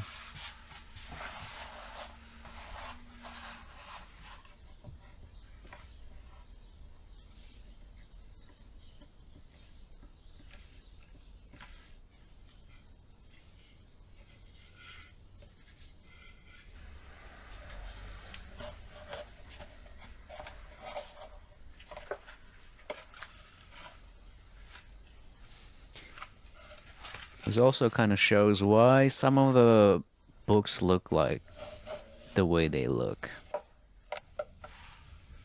Like what's with the spines having little bumps like that or whatever.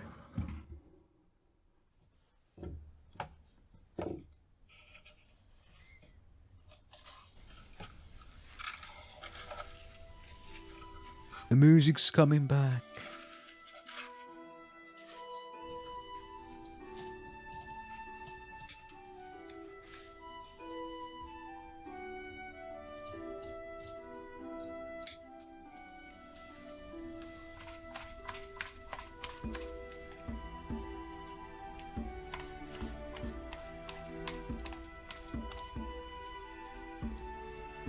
I seriously think my dad has like one of those poking tools, which is called an awl, AWL.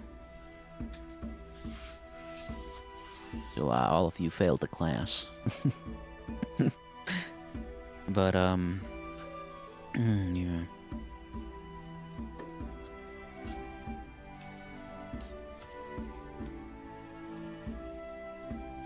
Not fucking 100% sure what my dad's profession was in English. Something like a typesetter. I mean, that would be the modern equivalent.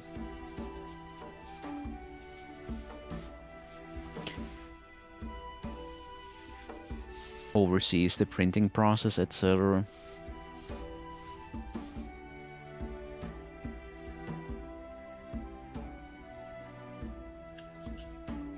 I feel like my dad would have an awl for a multitude of reasons.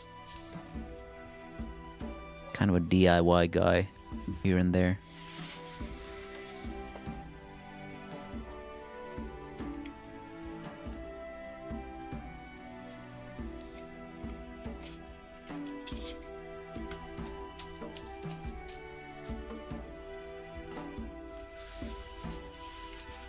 You know, like wood hardcover. That is so... I wish I'd learned arts and crafts instead of learning to fight. That's the beautiful thing. You still can.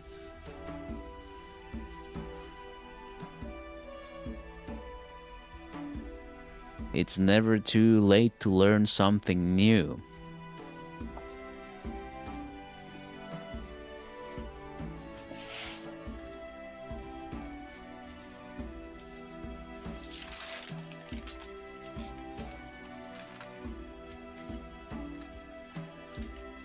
Man, I don't know. I would go for, you know, book binding lessons or something.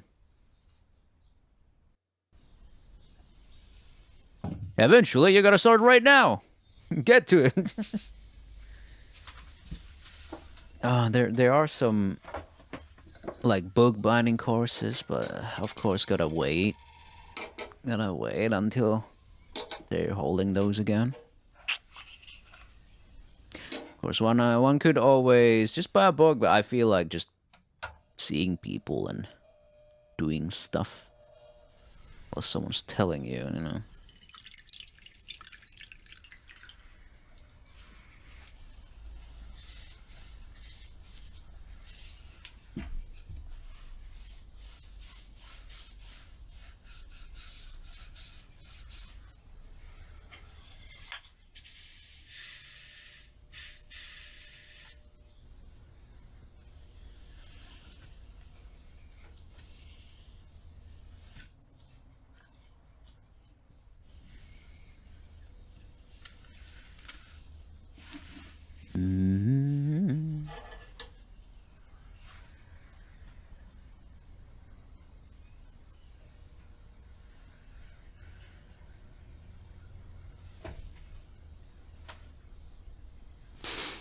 God, this guy is so skilled, though.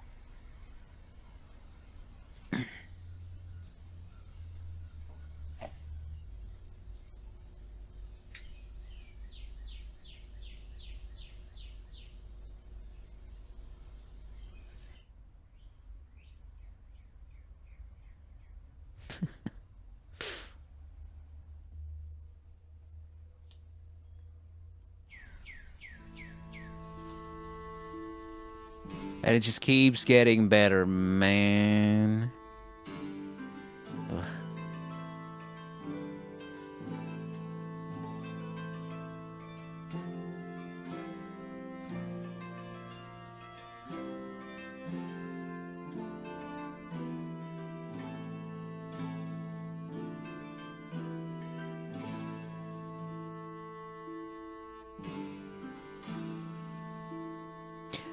Also, I think the best part about these is, like, there's a chance it's not gonna be perfect. And ironically, that makes it even more perfect.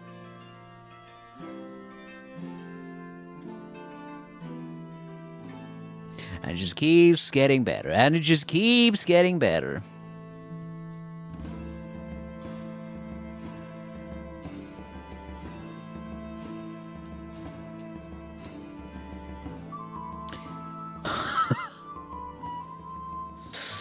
Ah.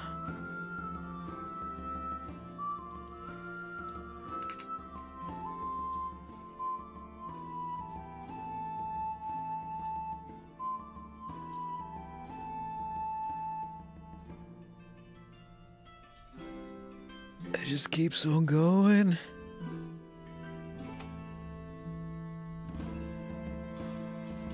And he just keeps getting nicer.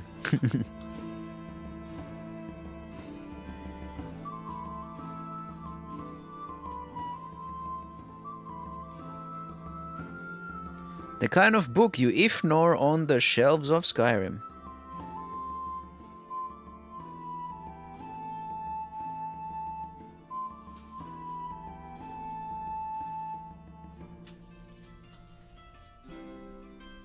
And well, you know what's the best part? This guy also has tutorials on this channel.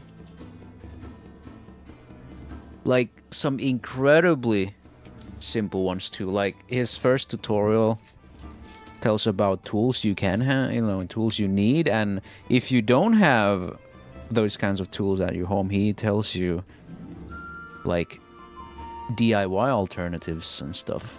Like if you don't have it all, stuff like that. And then, you know, the first thing he teaches you is how to bind a notebook. So it's just, you know, some pages and the cover, and it's just kind of, you know, sewn.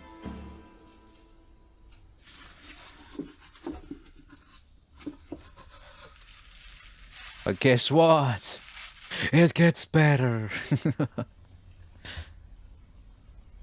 God.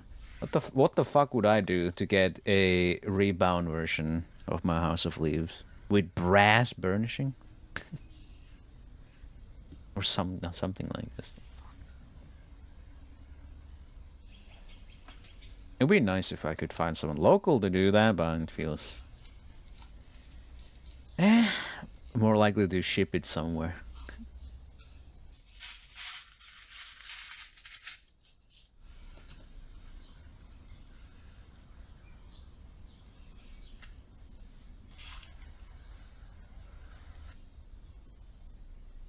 It kind of looks like a face.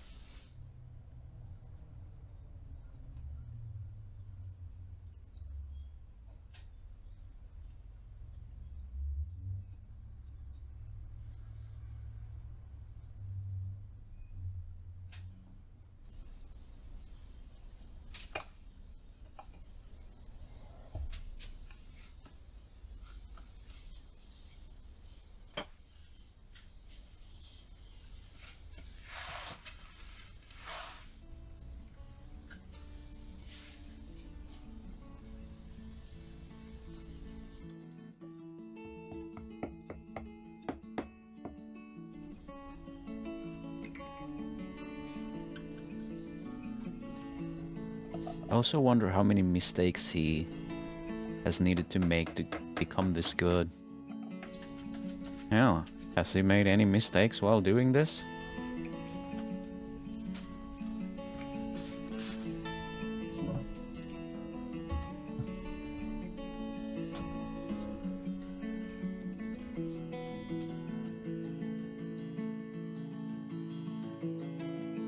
And I think it's done.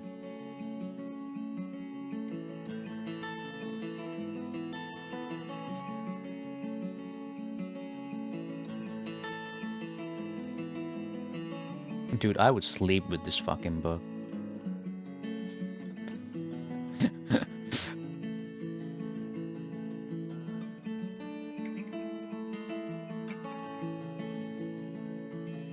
I don't fucking lie, you would too.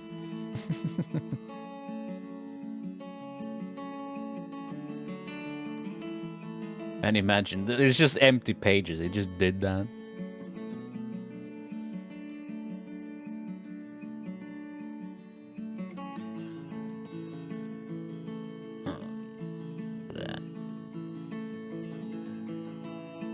Nothing beats handmade.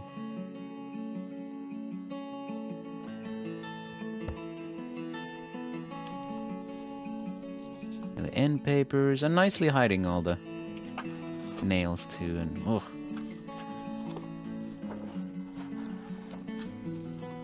I guess it's up to you what you'll fill that with. I guess your mad ramblings.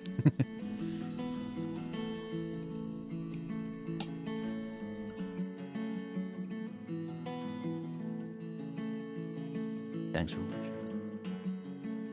Perfection.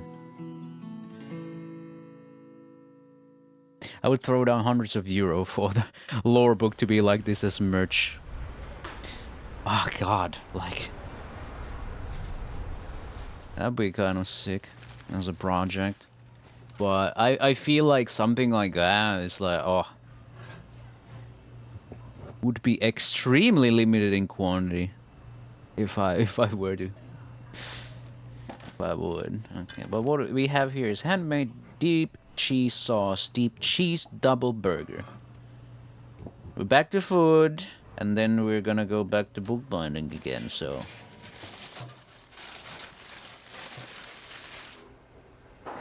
Food for the mouth, and then food for the heart. The fat!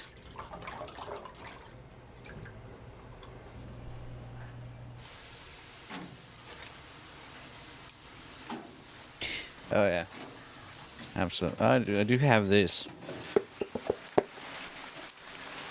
that I picked up. I don't know what it is. It is from a pulp writer named James Hadley Chase, titled "Want to Stay Alive?" Question mark.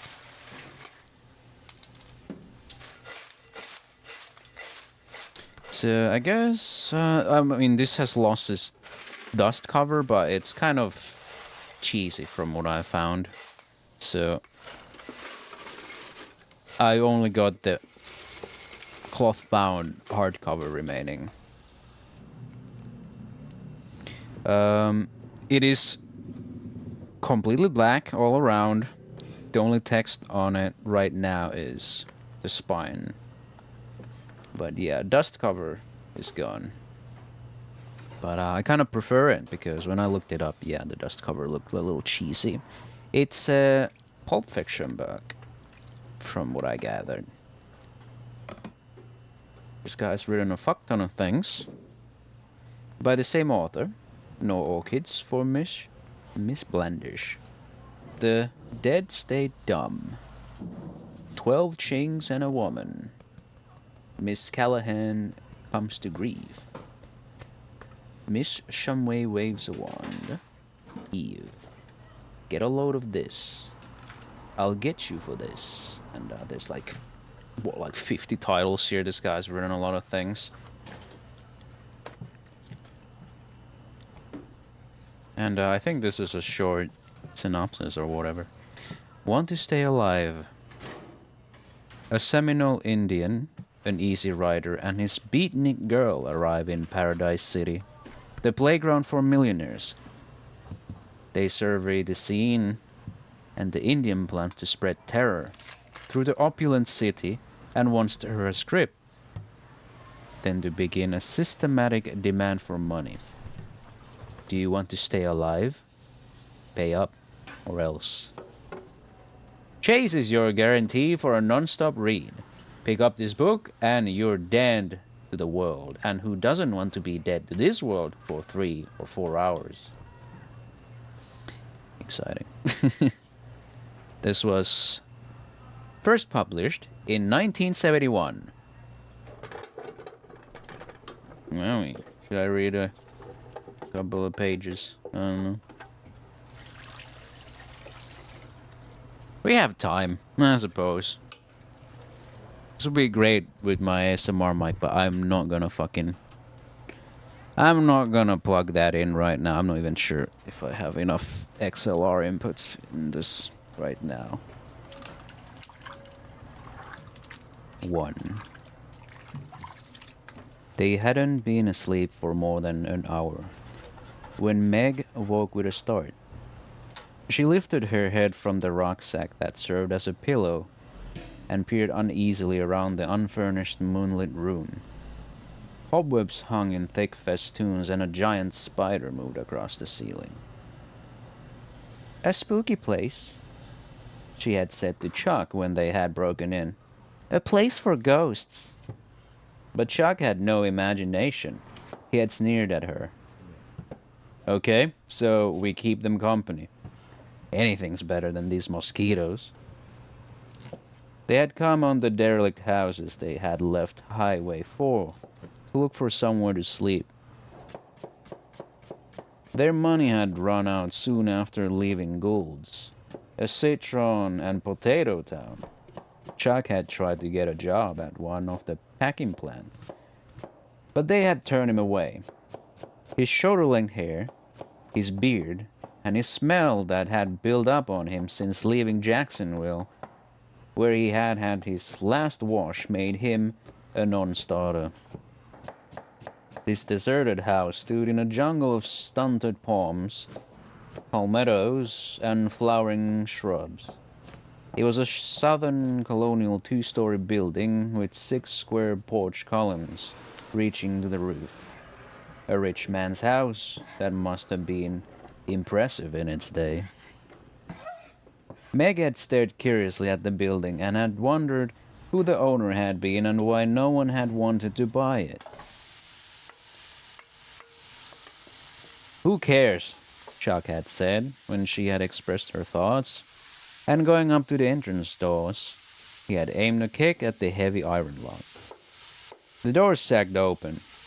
One of them came away from its hinges and fell with a clatter, raising choking dust. Meg had drawn back. "I don't want to sleep in here. It's spooky." "Oh, shut up."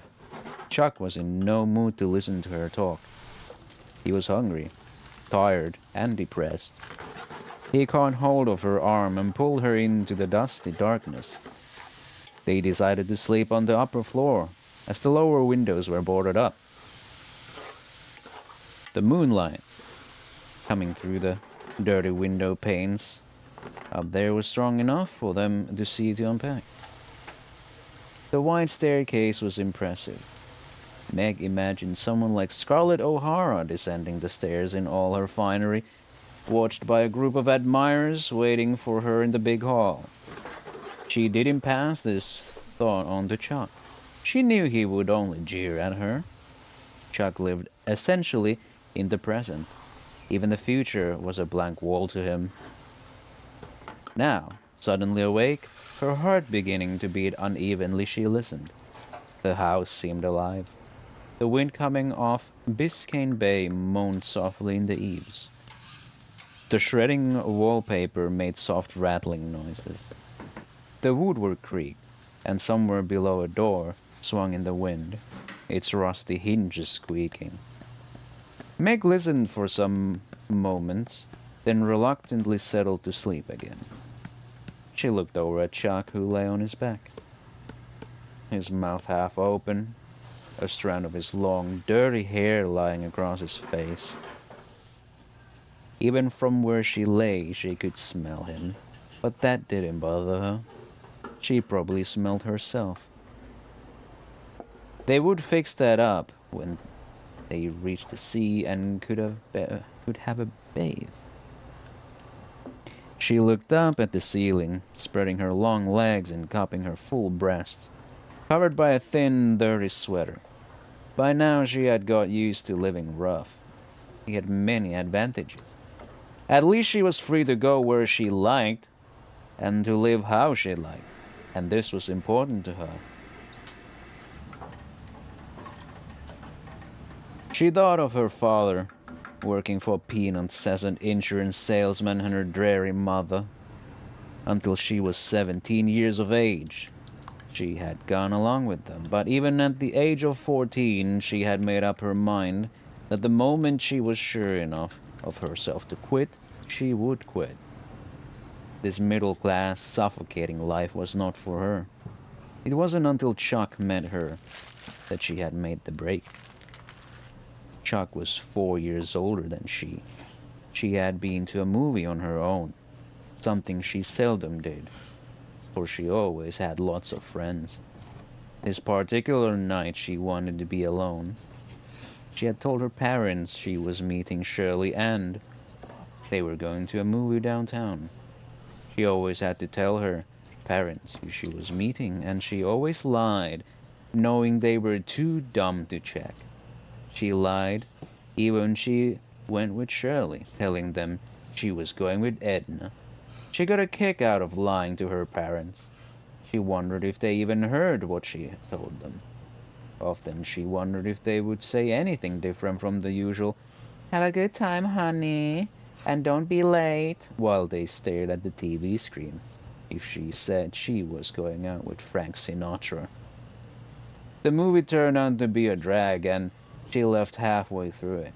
As soon as she got into the hot night air and realized it was only 21, she regretted leaving the movie house. She now had nothing to do except go home, and the thought of watching TV with her parents filled her with dismay. "Are you looking for company?" Chuck had moved out of the shadows and stood before her. She regarded him appraisingly. Meg had done everything a teenager will do with men except surrender her virginity. She liked the struggles in cars when she kept her legs tightly crossed and submitted to everything except that one thing. She had been warned so often by her mother to have nothing to do with strangers that the warning was now a bore and a challenge. Chuck had a certain appeal. He was short, stocky, and powerfully built.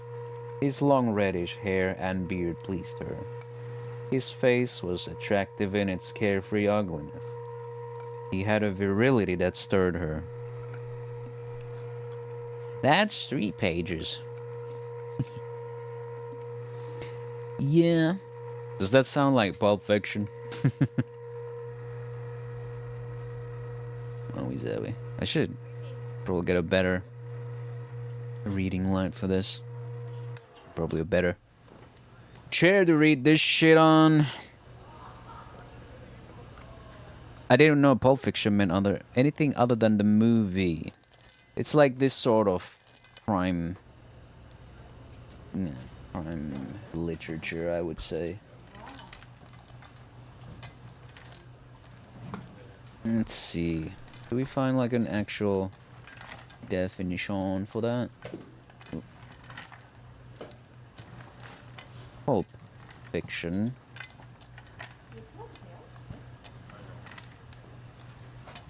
Let's see, Pulp Fiction.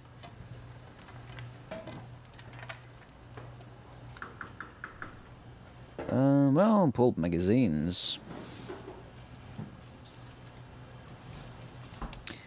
Pulp fiction may refer to pulp magazines, and from that derived sensational stories of varying length presented in that magazine format of pulp magazines. Pulp magazines, also referred to as the pulps, were inexpensive fiction magazines that were published from 1896 until around 1955. The term pulp derives from the wood pulp paper on which the magazines were printed due to their cheap nature. In contrast, magazines printed on higher quality paper were called glossies or slicks. The typical pulp magazine was 128 pages. And, 7 inches wide by 10 inches high and 0.5 inches thick, with ragged, untrimmed edges. Pulps were the successors to the penny dreadfuls, dime novels, and short fiction magazines of the 19th century. Alright, I'll skip to the last paragraph here. The pulps gave rise to the term pulp fiction in reference to run-of-the-mill, low-quality literature. Successors of pulps include paperback books such as hard-boiled detective stories and erotic fiction. Oh, yeah, I got some Pulp Fiction here. Again, that was James Hadley Chase. Want to Stay Alive.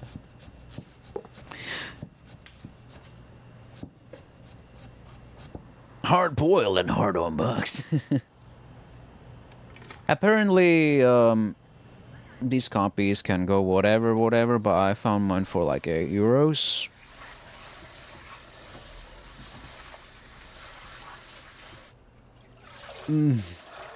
I usually look for the more interesting looking books rather than, you know, fucking paperbacks or whatever.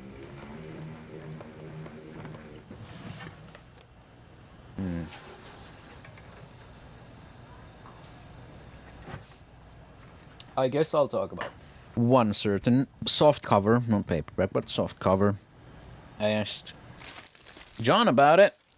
It was by, what was it exactly? I'll look it up. Farseer by William King, a 40k novel, which is now considered non-canon.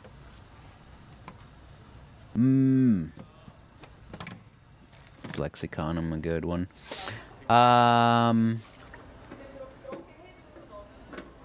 There's a 2002 edition, but then there is also a 2010 edition, which has a very nice cover. It immediately caught my attention because it has some variation of an Aldar sigil, but well, I don't know much about that. John probably knows. But anyway, so I found this edition of Farseer,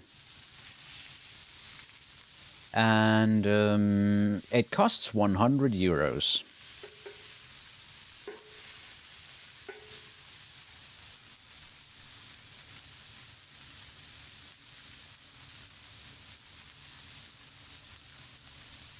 The 2010 softcover is a print on demand, so they do not print those anymore, so they are rare. So this particular copy of Farseer that I saw, €100 one, was on the cheaper side, because if you go on eBay you can find one for nearly €300.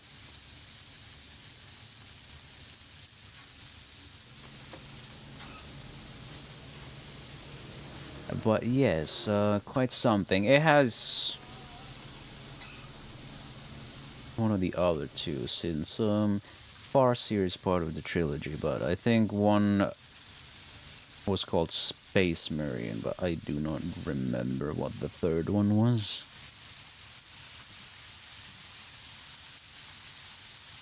The Black Library.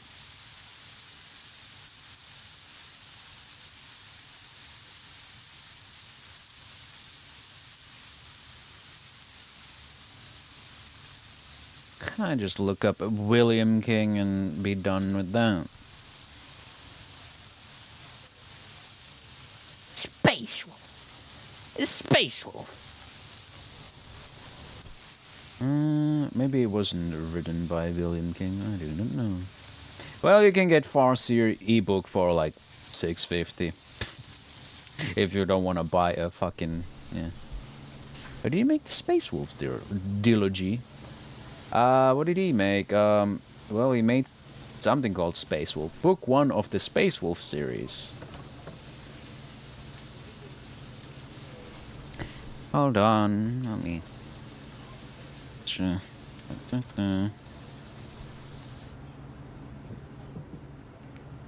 Let me just...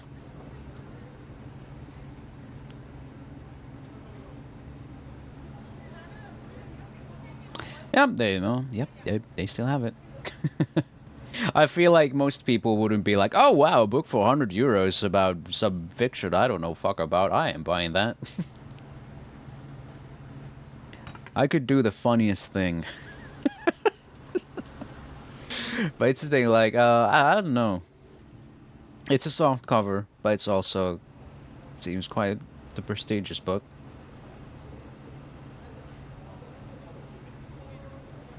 So I do like the amount of prestige it has.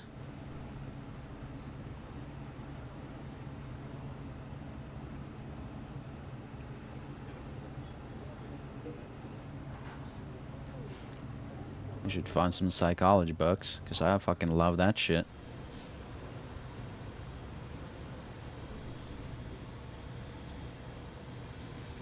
And those burgers turned out nice. Yeah. William Gosh Darn King wrote Farseer.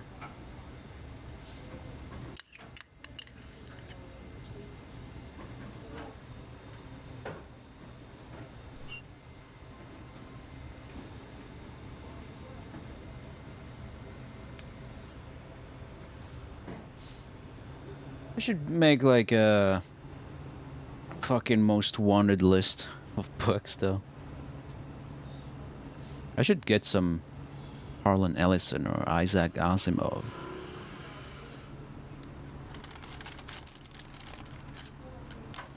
I feel like I should definitely get The Trial by Franz Kafka.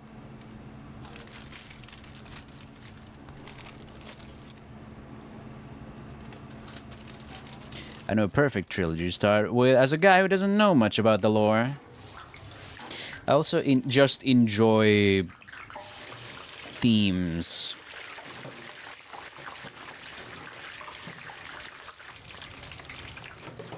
Themes as well. I don't know, I could go and grab my Kafka real quick. How much is there of this video? Not that much. I mean, fuck it, I'll grab it, hold on.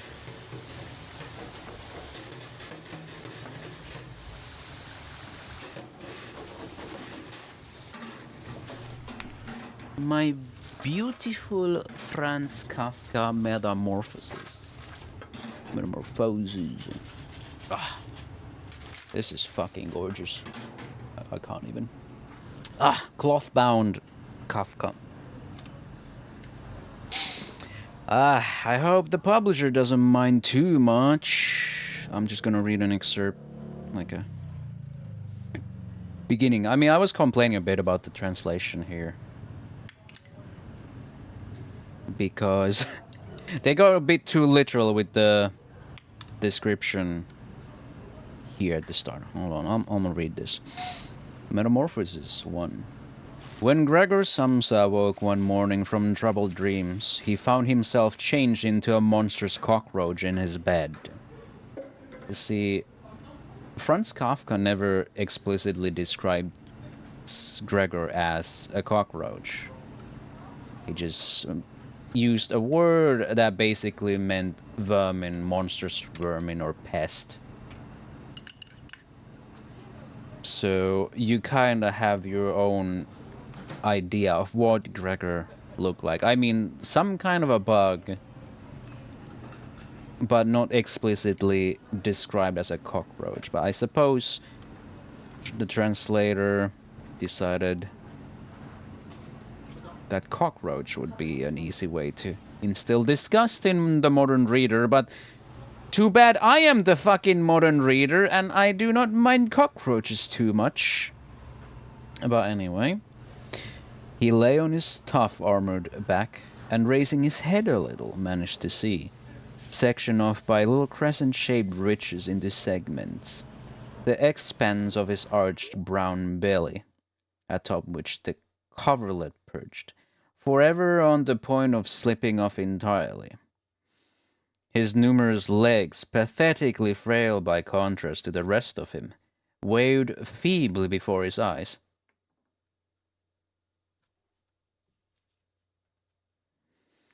What's the matter with me? He thought. It was no dream. There, quietly between the four familiar walls, was his room, a normal human room, if always a little on the small side.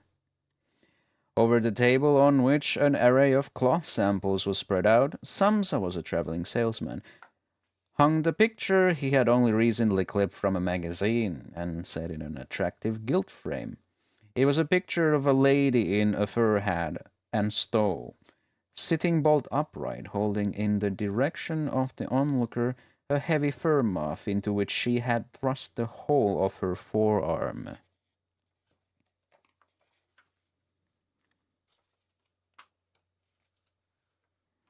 I'm saying explicitly describing what's so horrifying is usually worse than leaving it to the imagination. For example, the original The Thing, well, not the original, but the famous movie The Thing, was described as very violent and tasteless movie, very gory, and moviegoers described the scenes in vivid detail. However, many of the scenes they described were never in the movie. They described them as such because they weren't shown anything. It was their imagination in the end. So their mind had procured something much worse than what the director had shown them in the movie. So in this case, I feel like something like a vermin would have been a better translation, but I suppose the modern reader can't, conjure an apple in their mind. But if you're feeling sleepy, I hope you get some good sleep then, Crowlette. Enjoy and take care. Right, what is Gregor doing? From there, Gregor's gaze directed itself towards the window and the drab weather outside. Raindrops could be heard plinking against the thin window ledges. Made him quite melancholy. What if I went back to sleep for a while and forgot about all this nonsense, he thought. But that proved quite impossible because he was accustomed to sleeping on his right side, and in his present state he was unable to find that position. However vigorously he flung himself to his right, he kept rocking onto his back. He must have tried it 100 times, closing his eyes so as not to have watch his wriggling legs, and only start when he felt a slight ache in his side, which he didn't recall having felt before. Oh, my lord, he thought, if only I didn't have to follow such an exhausting profession. On the road, day in, day out, the work is so much more strenuous than it would be in the head office, and then there's the additional order of traveling. Worries about train connection, the irregular bad meals, new people all the time. No continuity, no affection. Devil take it. He felt a light itch at the top of his, whoa. Gabriella99, thank you for the raid. Welcome. Hello. You caught me in the moment where I'm reading a little bit of Franz Kafka. Well, I guess there's a little book binding in the back. Just chatting. Welcome. How are you doing? And how are Raiders doing? I hope you guys are having a wonderful day. I am the vessel, or a vessel, of an eldritch god. I'm a VTuber here on Twitch and YouTube.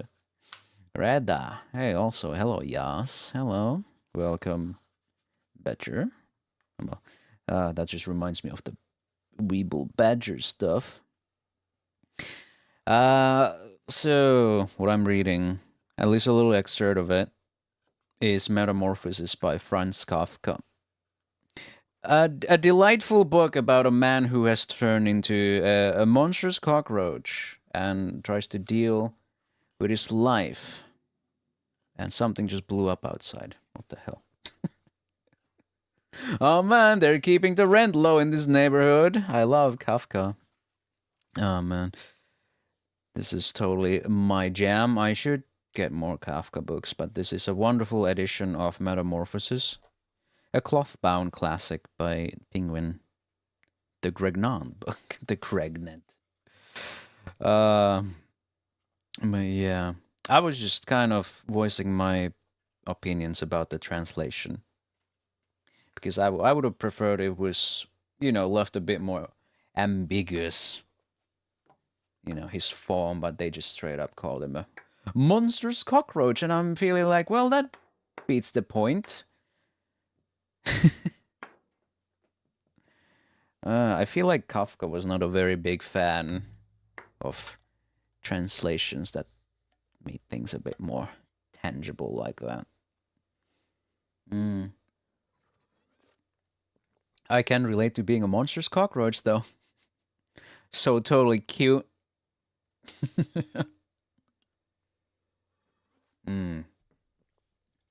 I started watching bookbinding videos, and you know, it slipped. What the? Yeah, that's the problem. Maybe someone thinks cockroaches aren't so horrifying. But yeah, Gregor being like, "Oh, I should go back to sleep. This nonsense gotta be over." Hilarious. Oh yeah. But thank you again for the raid. You mentioned bookbinding, and I was like, no one wants to, listen to me yap while someone's doing bookbinding in the background. And someone was like, "Oh no, I would love to see." And people absolutely love the other one I showed about this a wonderful man making a medieval style book. I miscalculated because Matara exists. Big blunder. Exactly. Wonderful lady that Matara is. Yes. But yes, I kind of entertained the idea of having my copy of House of Leaves rebound. Or maybe even doing it myself. But I feel like the most I could bind is a goddamn notebook.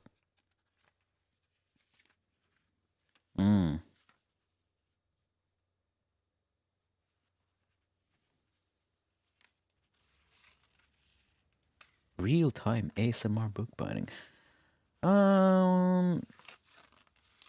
Yeah, he's binding something like a notebook here. I'm not entirely sure. But I like this guy's workshop. And this would be 4 Keys Book Arts. Also has a tutorial on bookbinding. If you were interested in that. Also, I have another bookbinding video coming. But then, after that, we'll have the last video for tonight. I think, would be pretty close to 1 AM in that case. Yeah, I gotta get some more disturbing books into my collection. If you hadn't realized, I really like the ones that are extremely disturbing. Or existentially horrifying. Stolen tongues, stolen tongues, stolen tongues.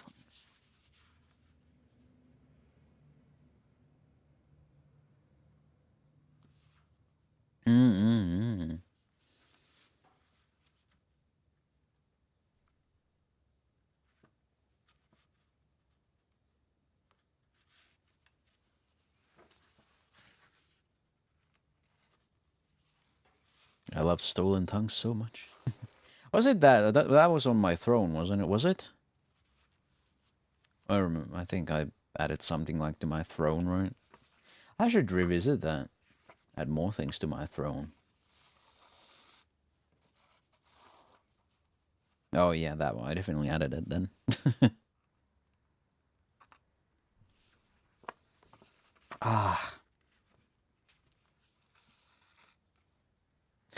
It's not a skinwalker, it's not a skinwalker. Close enough.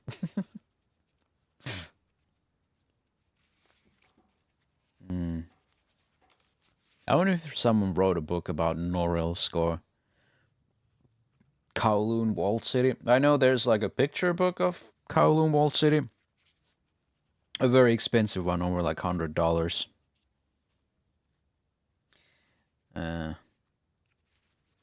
I feel like it would be an interesting one to have. Man, Kowloon Walled City. Now that's something.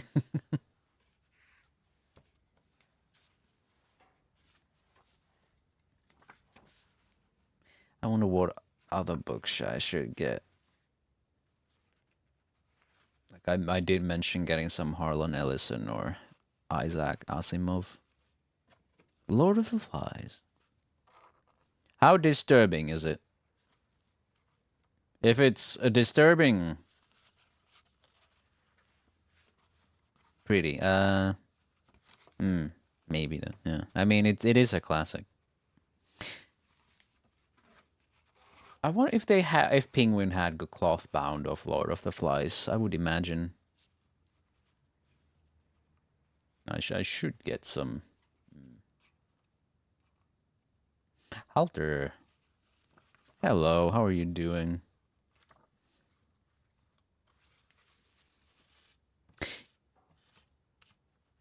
Do you find children being hurt in fucked up situation disturbing?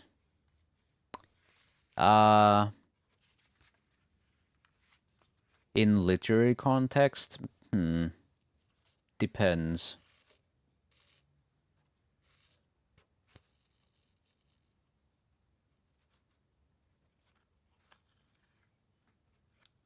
It's quite disturbing. I was in the same situation once.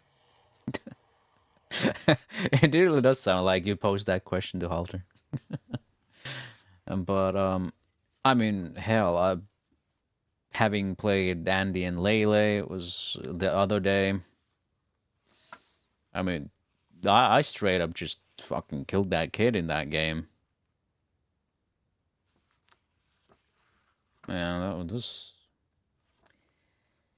I mean, I wonder what. I mean, I'm rather desensitized to the point that well, as long as it's an interesting read, I suppose.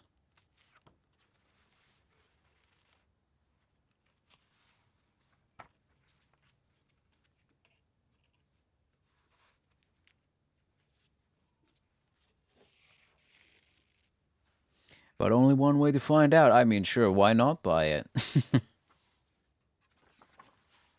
Even more reason if I find an edition that looks really nice. Because, you know, the contents are good too, but I also want my books to have that kind of flair and prestige.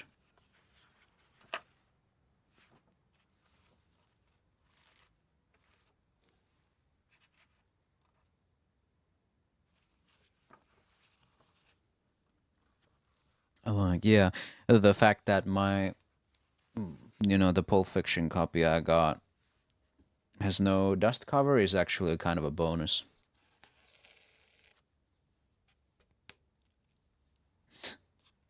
I'm doing good. How are you doing? Still looking at Nvidia?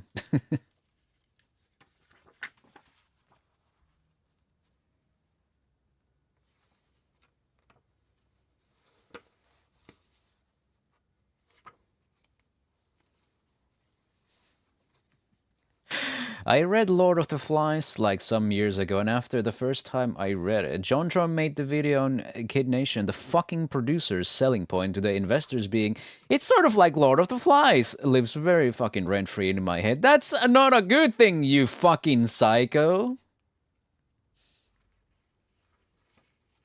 Nice, the weekend markets are closed. Alright, yeah. You would be right on that.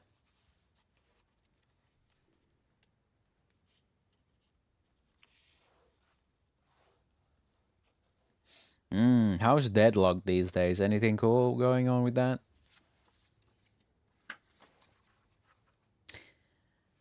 How long is Lord of the Flies?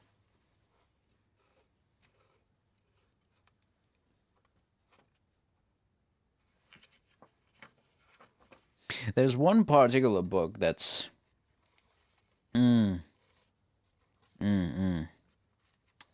well, people say, call it the book that shouldn't exist.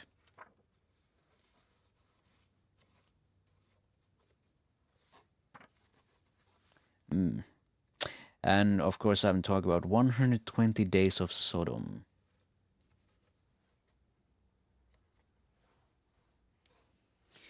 Let me pull up real quick.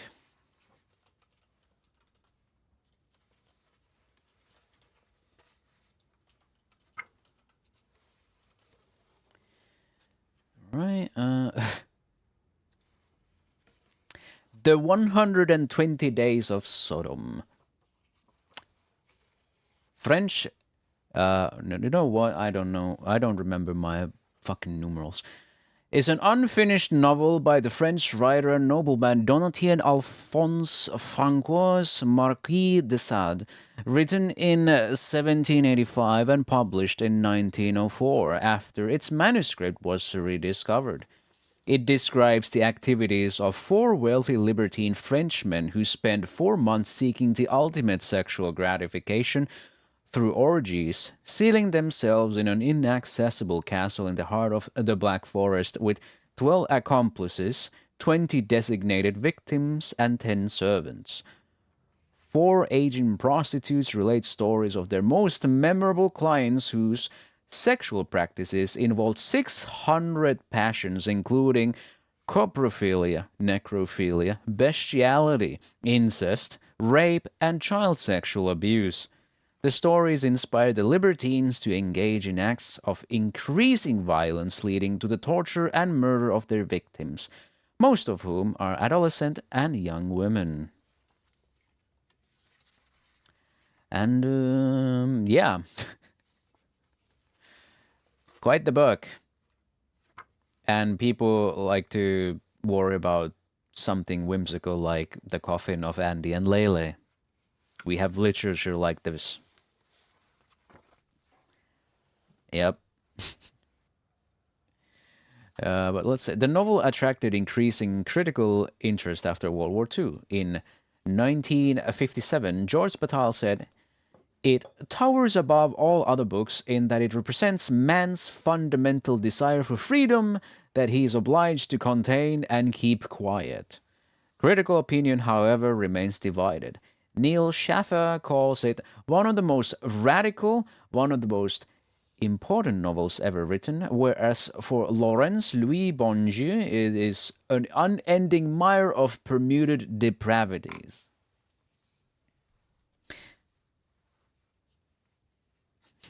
Wow, that's a lot of words. Too bad I ain't reading them. We'll go on Twitter to rant about Diddy Blood Game. And those are some very easy targets to make fun of or point out they're wrong.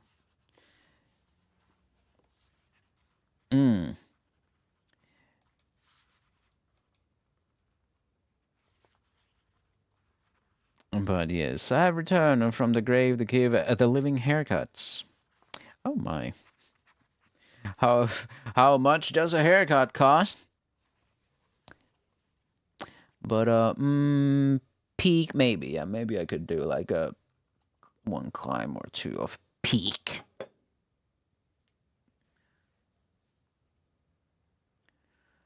But let's see. I like the subject being sadism and the genre being pornography and a philosophical novel. Yes. Let's have a wonderful reading stream where I read the 120 Days of Sodom. Les Journées de Sodome. What a fucking, yeah. Existing texts derived from an incomplete manuscript discovered after the storming of the Bastille in 1789. The novel consists of an introduction and 4 parts, along with notes, supplements, and addenda. Sade completed the introduction and first part in draft form. Parts 2 to 4 mainly consist of detailed notes. Sade did not revise and correct the draft he had completed, and therefore there are some errors and inconsistencies.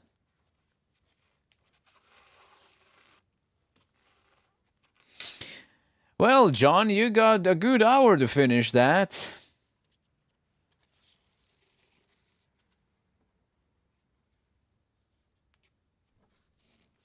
But imagine pulling up to like a bookstore owner and being like, "Hey, you got 120 Days of Sodom?" What do you think they would say? For the film based on this novel, see Salo, or the 120 Days of Sodom. Salo.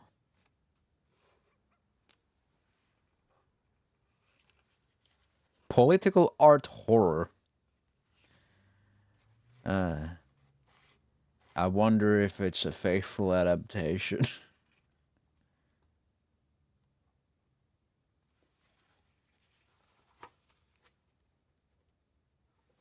They would say Pog. Oh, Pog, you want a book with, I don't know, coprophilia, necrophilia, bestiality, incest, rape, and child sexual abuse? Poggers. What a fucking book.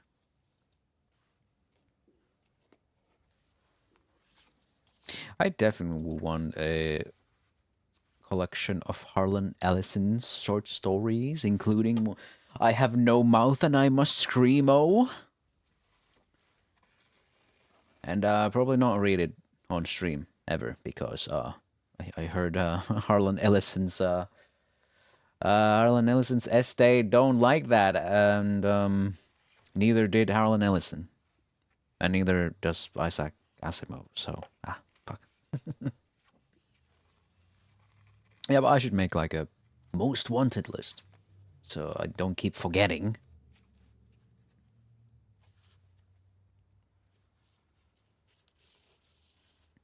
Oh yeah, look at that book. Volume. Is that, how long has that shit been there? Fuck off.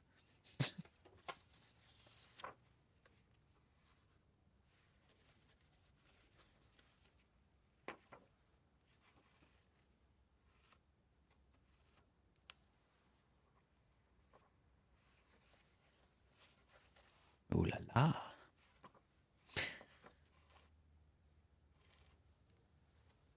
Hmm.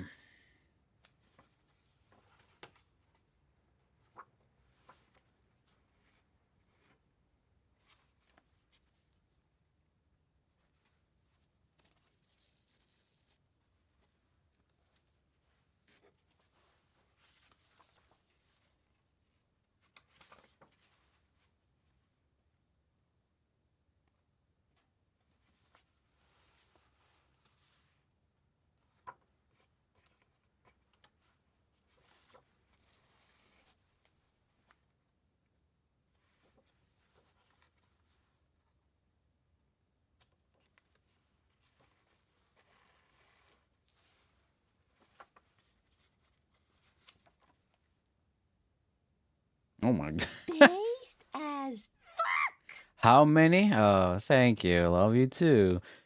Thank you for 10 gifted subs, yes. Whoa, my goodness. We're straight to Hype Train level 3. Well, now. Goodness gracious.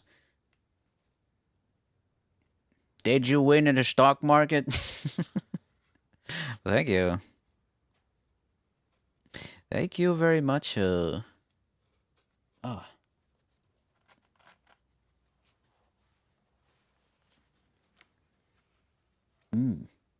Didn't dodge. Borsha got one.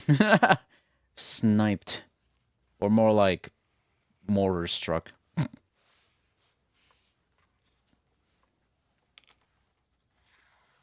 No, but I did get paid yesterday. Congrats. Oh my Tommy, and thank you for 5 gifted tier 1s. Oh my fucking god. Never mind, the STS run went to shit right at the last boss. Fuck!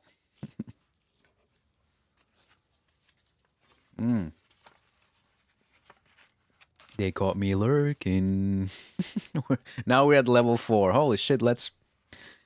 Oh my god, let's beat Neuro's record. Oh my god. Gonna orb the fuck out of this chat. Wowee. Oh my goodness. Well, we did get a new animated emote recently, but yeah. About to beat your last record. Keep up the support. Oh my goodness. Well, thank goodness Elle isn't here.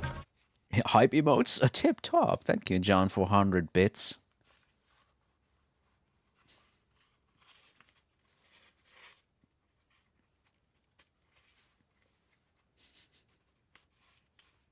I mean, that would be funny if it was, anything away from me.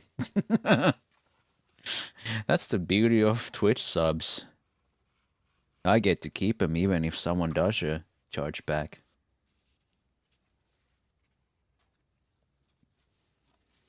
Which is something people don't consider when they're starting out.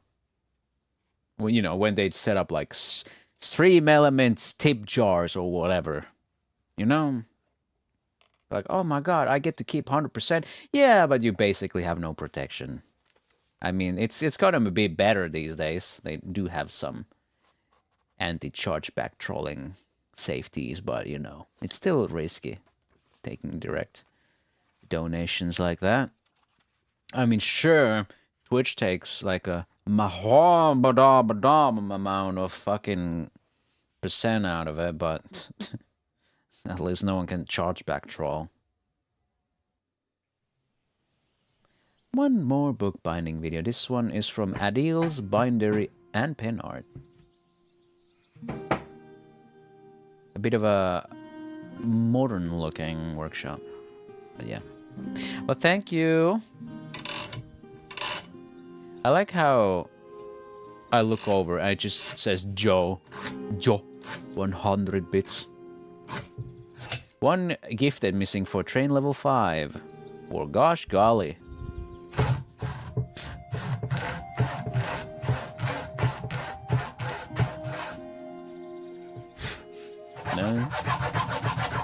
No pressure, though.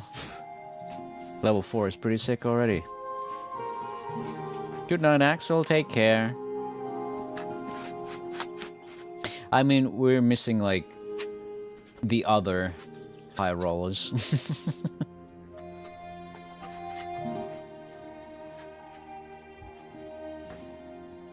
You know. I shall not say their name, lest they appear.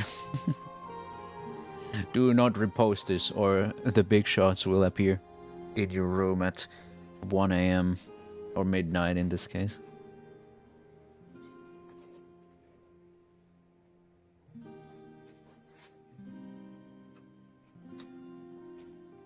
About to beat your last record? Keep up the support.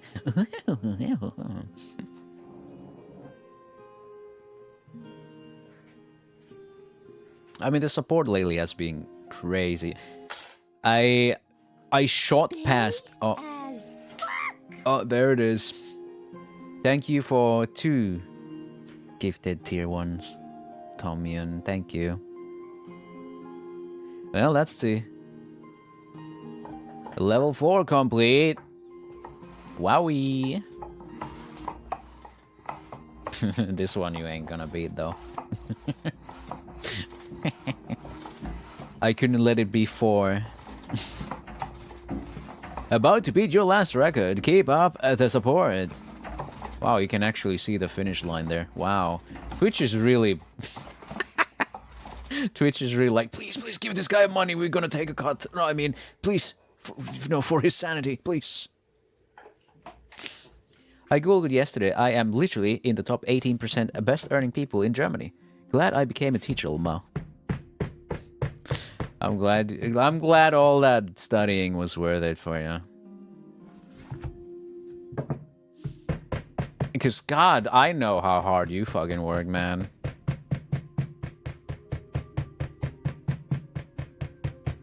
You earned that shit. Goddamn. I feel like all this time I've known you, you've done nothing but work towards that goal. Also, the government takes 30% of my money. Ain't that the bitch?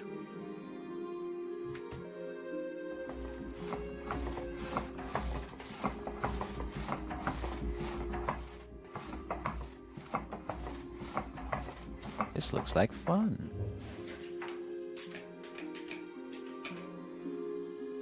Oh, he's doing edge decorations. Looks like blood splatter.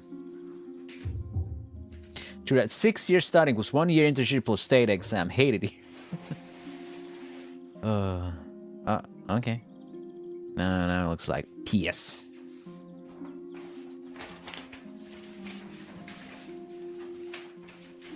I feel like I'd like just solid gold colored decoration, but you know, I'm biased. I just like the color of gold. Spraying it with the blood of the innocents. Important step. Oh, so it's just gonna be on Necronomicon.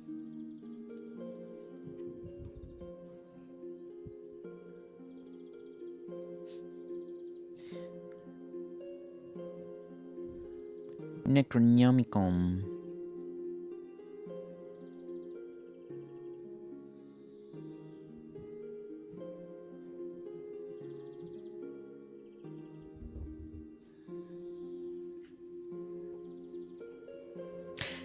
Well, anyway, I feel like this sub money is gonna go to, well, probably getting the character designer. I mean, I was basically gonna pay 100% out of my own fucking pocket. Cause I fucking can. What were some teams you were looking for? I might have book recommend. I've listened to a lot of stuff.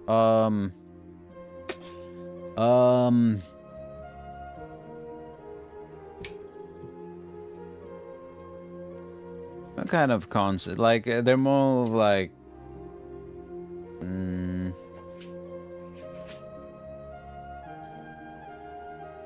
Let me have a think.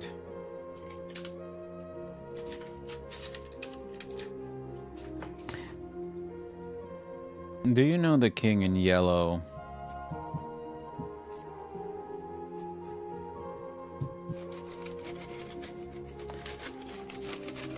That sort of what, or you know, like the concept is very enjoyable. Something like a play that drives people mad. Perhaps that is some. Perhaps I should get some Lovecraft. But also ergodic literature, which is House of Leaves. You know, the just the look of it. I mean, I got some on my throne.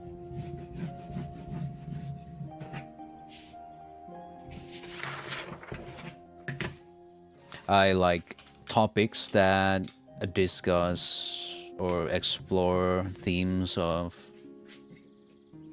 taboo themes. You know, much like The Coffin of Andy and Lele, 120 Days of Sodom.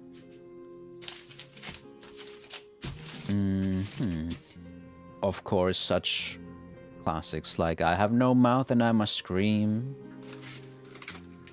I believe... Oh, did I...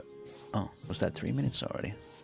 Lil Trickster emote. Yeah, sure. Choo choo. Thank you. Toot toot. There you go. Enjoy your little Trickster, lads. Those who did, This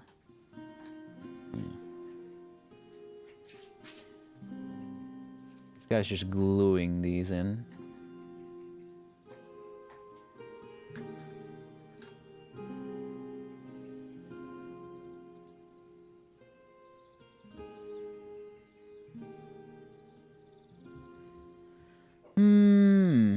Isaac Asimov has two, I think, short stories, The Final Question and The Final Answer.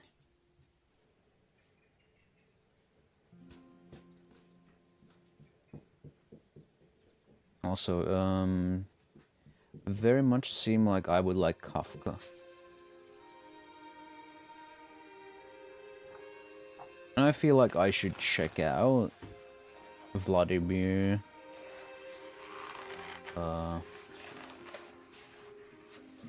Nabokov. You know, the author of Lolita. But also some other interesting titles.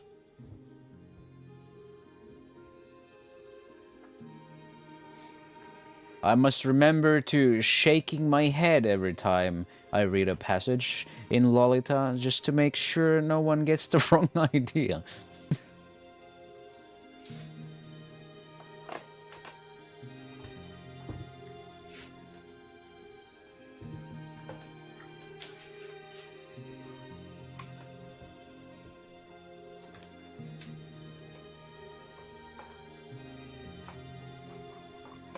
It's also funny how people mistake where the Japanese term loli and lolicon came from.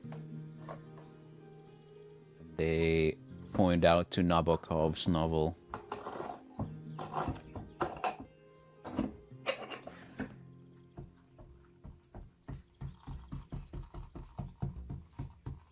Some argue it could have, but they have taken such different, you know, approaches to it that they don't relate to each other.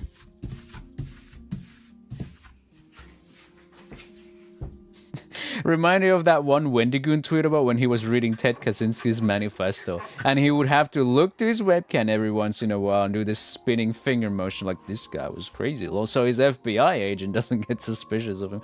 Yeah, there was something similar about, you know, the Lolita book. It's like you're sitting in like a train reading it, and you gotta like shake your head every time just so people don't fucking people don't get the wrong idea.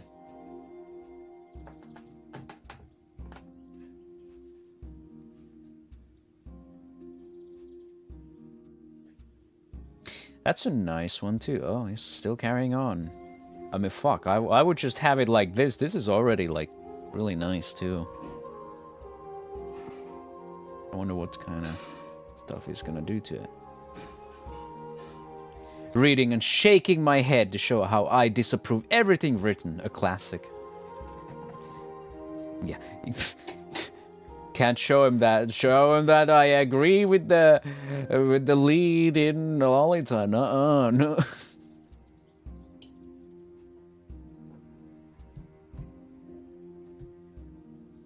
But there's some other Nabokov books that I find really interesting too, so I'm gonna read those.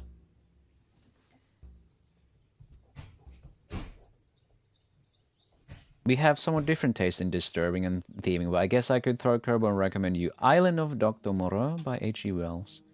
Or perhaps Hellbound Heart by Clive Barker. Yeah.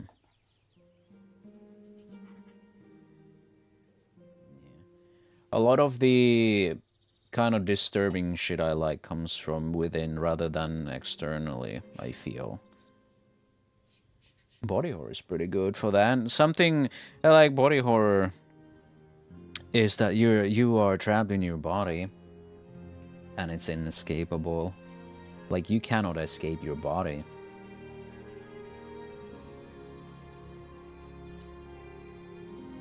Dude, I'd love to do some leatherworking if it was such a fever dream.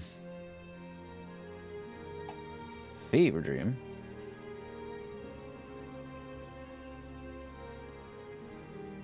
God damn! God damn!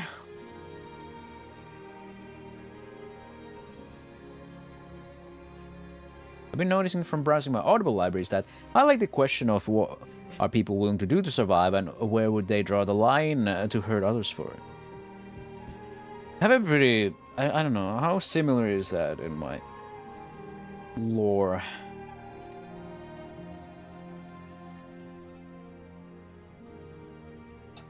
Like, the idea of painfully bringing someone back to life who died with regrets to revive another person. Just, I don't know. Would you do something unethical if it meant to stop an eldritch god from basically devouring a planet? Or more like basically devouring the humans of this planet. And perhaps stopping a very cataclysmic event that also includes much of other dimensions. Well, I mean, perhaps you could do something unethical if it meant to, meant saving one planet and all other variations of that planet. Probably, but it's still kind of fucked up. It's time to travel. A cat heaven, a secluded Japanese hot spring inn with 9 resident cats. This was the surprise. This was the surprise I left.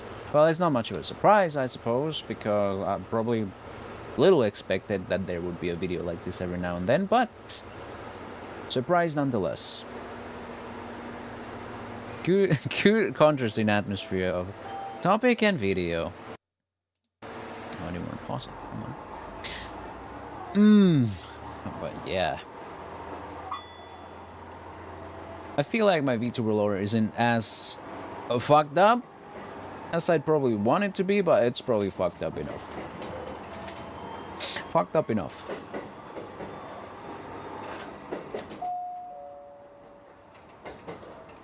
So I don't know.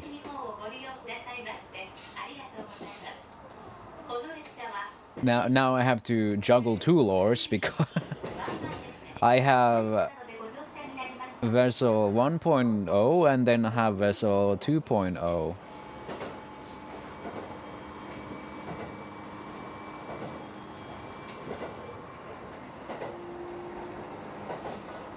But of course,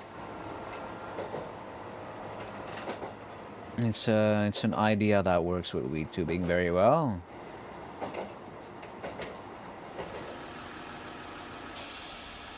Well, because VTubing, we have what people call the soul and the avatar, or whatever the Japanese wanted to call it. So we have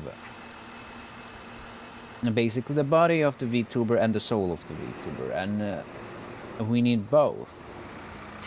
But also, in the lore we have the monolith and we have the vessel. While the soul slash the monolith is always the same, the vessel changes, and there can be many, so it mirrors that relationship. So a book that poses a philosophical and ethical question. There's a city called Omelas that is like heaven on earth. Everything there is amazing for everyone living there, but it's all completely dependent on the perpetual and never-ending suffering and misery of one child. What is the most ethically sound solution to this? Yeah, that's a bit of a tougher ethical question, because in the case of, you know, what happens in the lore, it's probably very easy to justify the unethical treatment of one dead person being, you know, to basically save the world and a lot of other worlds.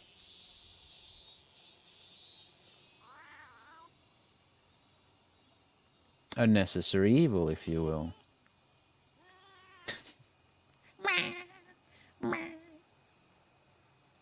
And suddenly there was another one. What?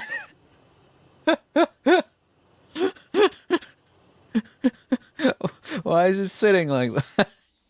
What a goober. This one feels more like a dog than a cat.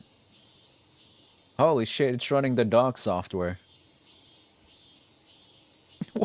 What is going on with these cats? This is great.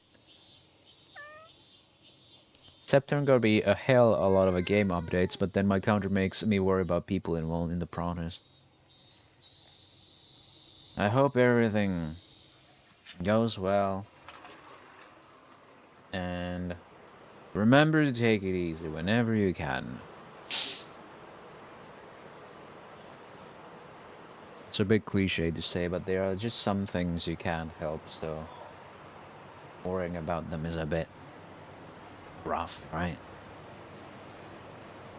I'll repeat it, but from one horrible counter survivor to the other, you'll make it big, man. You'll make it big, man. You'll make it big, man. God. The lack of comma fucks me up. You'll make it big, man, or you'll make it big, man.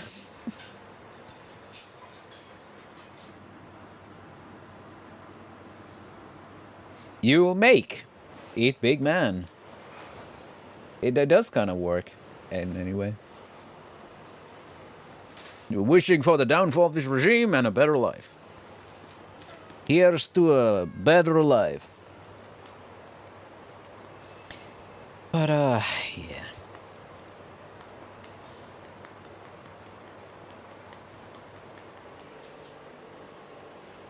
You know, ironically, I'd recommend you the Warhammer horror series of books. That setting has lots of room for eldritch existential horror and men driven to insanity. My favorite is A Perdition's Flame.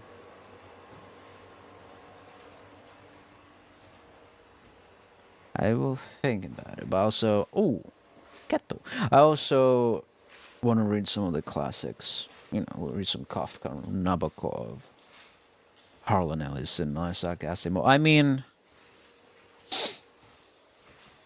All I need to do is write this shit down. There's so many books. The trouble is just, you know, just kind of picking one. I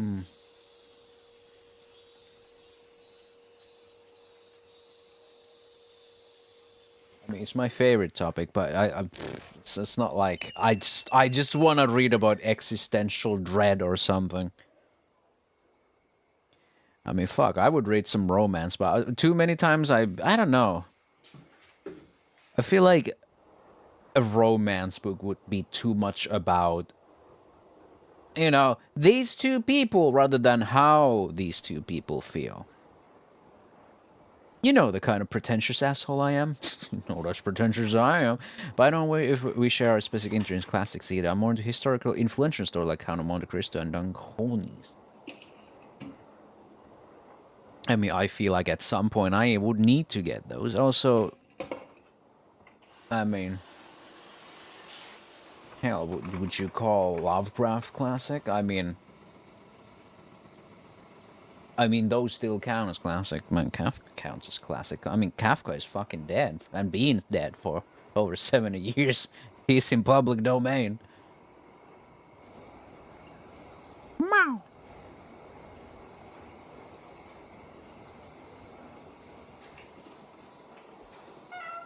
Michan came to say hello. But yeah, it's not like I want to read only this thing or that thing. I want to read good books.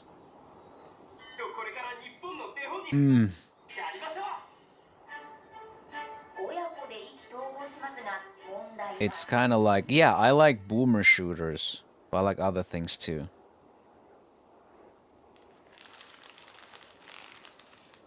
I like one romance. This is how you lose the time war. It's about time traveling lesbian. Oh, I think I've heard of that one. I found about it on Twitter from some trending meme about some anime characters. Cock!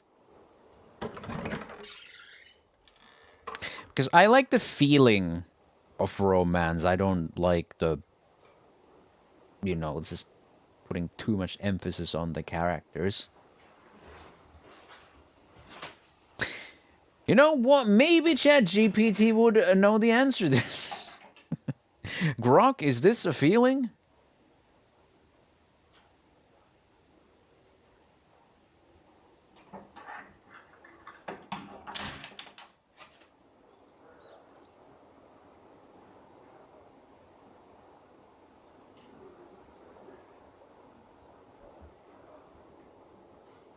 Such a cute, cute, cute cat.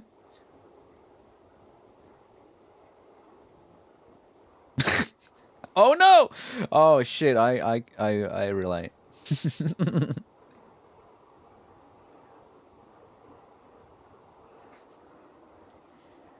Ah, that's the Yeah, this one was sponsored. I can't do that with my iPhone. I have like one of those pop caps on it. For my tiny fingers.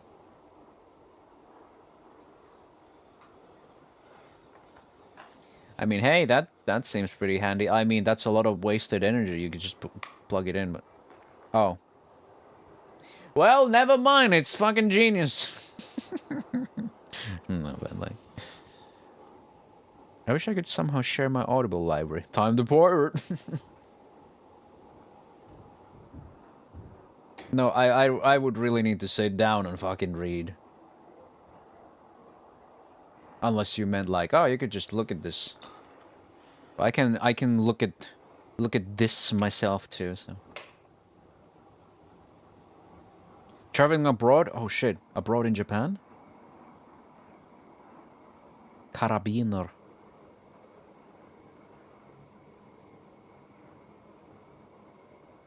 Oh no, not.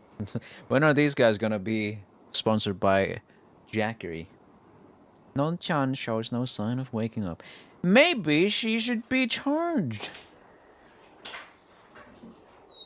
So we'll leave the door open and head to the hot springs. You know, I was like, why for a second? Then I was like, oh wait, this is Japan. Of course they can just do that. I miss Jackery ads. There was one, Tomian. I was in one video, but I missed it dearly. At least from what I ever saw, there was only one Jackery ad, and which was closer to an infomercial rather than an ad spot. God. As a video, it was obnoxious, but it was funny as a concept.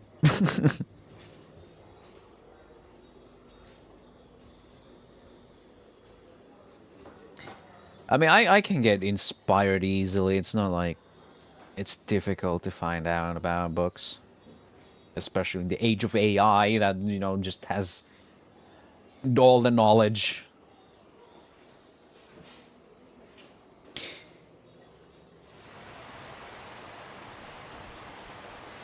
It's been great at recommending me music as well. Well, it gives me like 10 different recommendations. At least one of them usually hits pretty close home if like 9 of them kind of miss the mark for the mood I'm going for.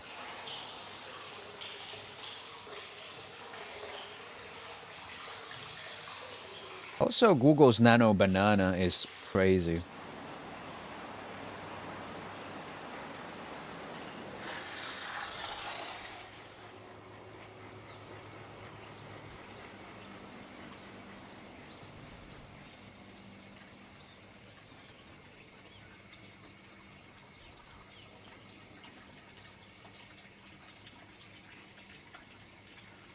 I wouldn't say AI is an age of knowledge. They're actually an ongoing issue of fake peer reviews being written by AI or fake studies also written by AI. And now, but I'm more interested in the classics, you know, shit that was written ages ago. You know, I was looking for Kafka's Trial. And fuck, I decided, I can't look these up on Amazon because everything was like fucking AI generated cover art. I was like, this is like the last thing I want in my shelf. Now that is fucking disgusting. They're good as surgeons and that's about it. Yeah, that's... Yeah, I consider that a problem of the academic system. Over here, you know, a lot of AI is allowed. Like, when I went to the trade school, it was okay to use something like ChatGPT as long as you disclosed it.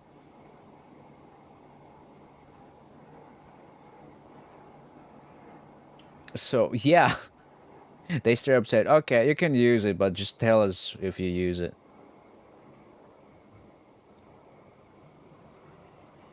But also, it's very useful when I want, you know, I have a question like, hey, I like this author, this book, and these things, and these themes. Can you recommend me more? And it's like, wow, here's a list. But it's not like I have to take its word. I can just plop that into a search engine and do more research myself to see if that works.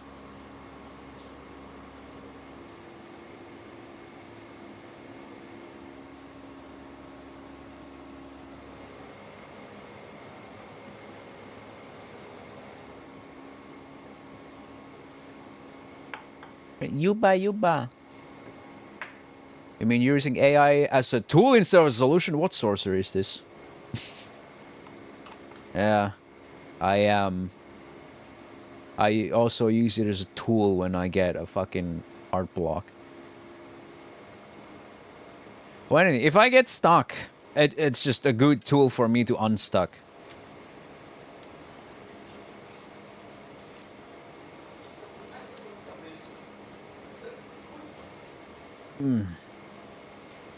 Like, that's how I use it in trade school. Like, sometimes I had to just fucking write an intro. I was like, what the fuck how do I start this? Where do I even begin? And it's like, hey, ChatGPT, how do I begin? Don't write me anything. Just tell me what I should talk about, and it's like you could, talk about this and this and this, and and it's like okay, oh, yeah, that's good. So I never even like straight copied anything from ChatGPT. I just basically asked it, I have an art blog. What the fuck do I write? And it's just like, here, bulletin points. And I'm like, ah, yeah, that makes sense. I can do that.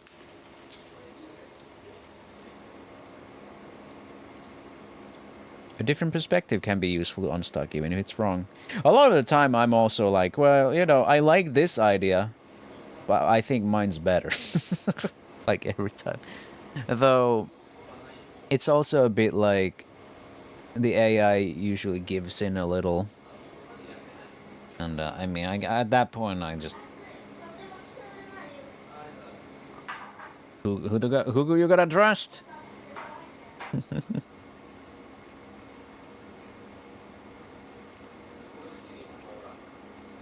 But yeah, I mean, sometimes it's just for fun, right? It's just sometimes just fun to talk about your creative ideas, just for no other reason than to just, just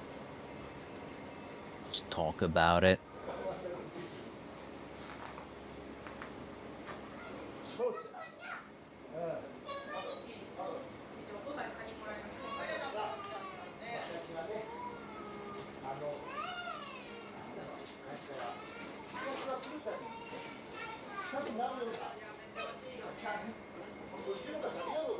Oh shit.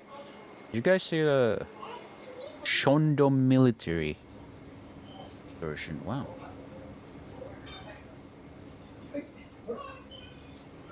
Wow, those t-shirts are fucking sick.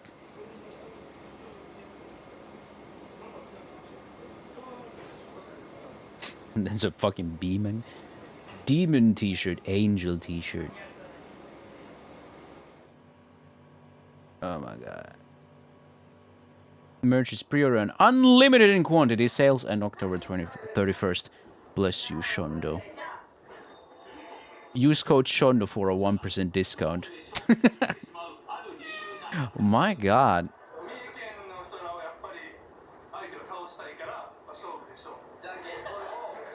Oh my goodness, that looks great. I didn't even see that. I mean, okay, well, it started 4 hours ago. I was kind of busy with stuff. Dude, those fucking designs are great. The t-shirts. Oh my god, I should get those t-shirts, man. Fuck. Jesus. Now that's sick. As in, fuck yeah, those are sick. Not as in, I'm gonna be sick, because, I mean, what the fuck's gonna make me sick these days? Military Shondo is cute.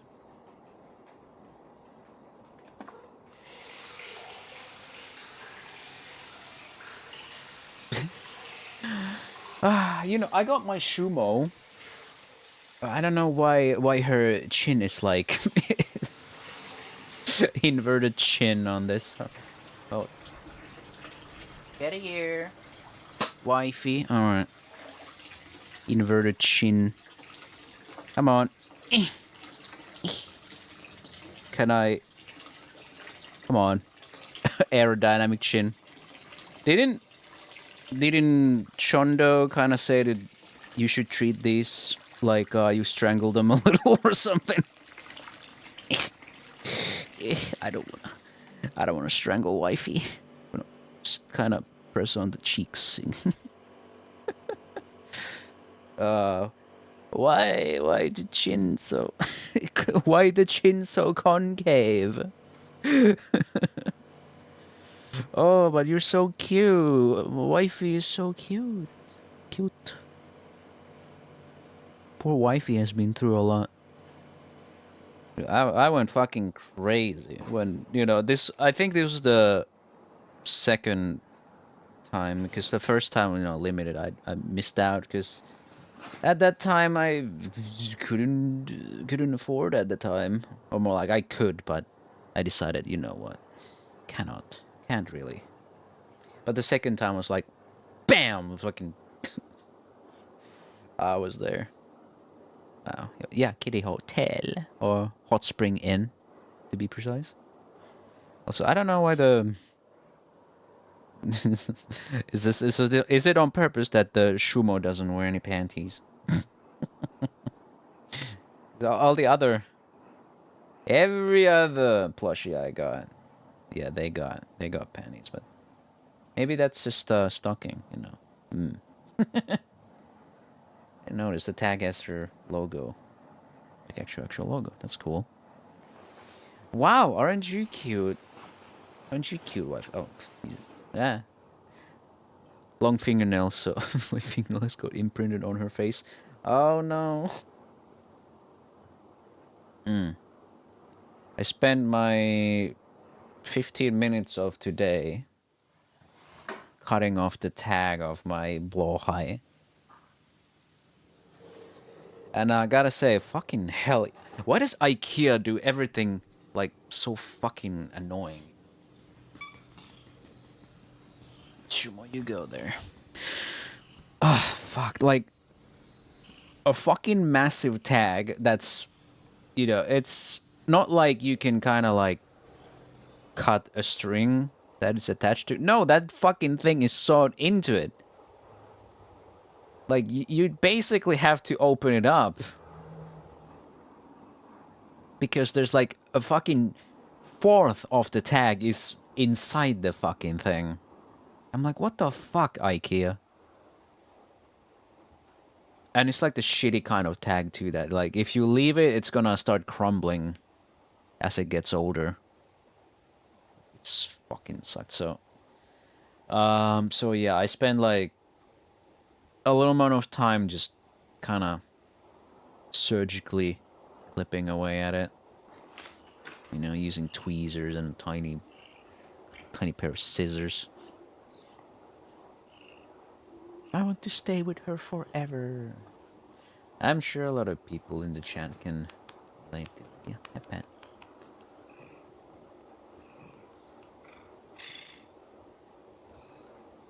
I feel like my most prized possession. I still got the Shadow's House pair of figures of Emiliko and Kate. Oh, I wish they'd make a third season. One can hope. One can hope. Probably one of my favorite animes. It's so aesthetic.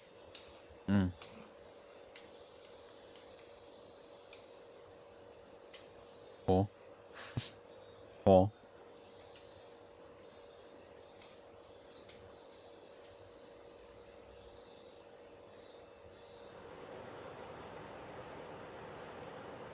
It's a little hot at night, but we slept well.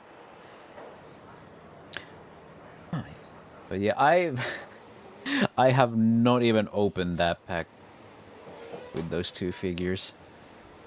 Everything else I've just unpacked and placed in the cabinet. And the glass looks nice. Except for my one ReZero RAM figure. It's on like my quote-unquote nightstand. So yeah, I can look at a bunny girl RAM every time I turn on the other side. I'm like, wow, bunny. She guards my phone.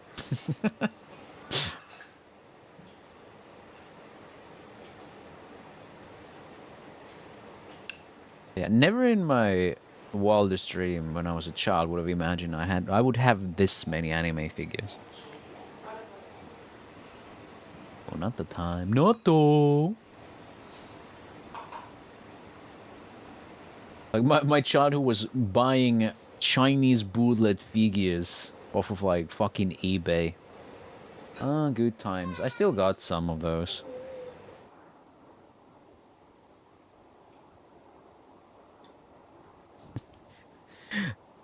Yeah, I remember when I got like a phone stand, which was like, it had a Chibi Yazawa Nico from Love Live. Like, there was the phone stand, and next to it, she was like being all cute and peace posing. And yeah, At one point, my mom wanted to see it when it arrived, and she was like, "Oh, can I see that? Can I see that?" And I picked it up, and I don't remember if she was trying to grab it or what, but it slipped. The thing fell. The fucking figure got decapitated. She felt so awful about that, and she gave me money to buy another one, which I could. Because well, I don't know, they still had them in stock, even though, usually we wouldn't have those in stock anymore. Like you pre-order and then it's like it's gone, and then you look for secondhand. But yeah, she also glued the broken one back together. But yeah, she was really sorry about that. Yeah, but considering that was not even all that expensive back then, but it was a shame because yeah, I'm big fan of Yasawa Niko. Big fan. Like all my first real figures were like Yasawa Niko. They're so old that there's yellowing on them because I kept them on the shelf and the sun would shine from only one side, so oh man, they yellowed from one side. It's especially apparent on the skin. But not everything lasts forever. Yeah, I would love some figures, but they don't have my favorite girls merch yet from 100 Girlfriends. My wife who does not have a figure. I don't think she even. Maybe she has like a keychain or something, but maybe. Can badge. The best I could get of her back in the day was a can badge. And even then, it was kind of like not in her usual outfit.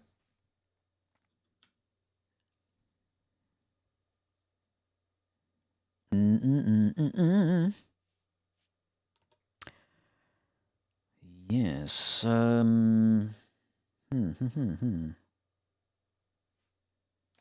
know what? I'm checking Keymailer real quick if I have got anything out there. I gotta go.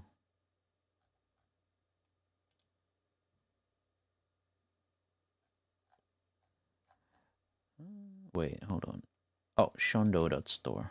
I gotta leave that open on a tab and check if I can finance this.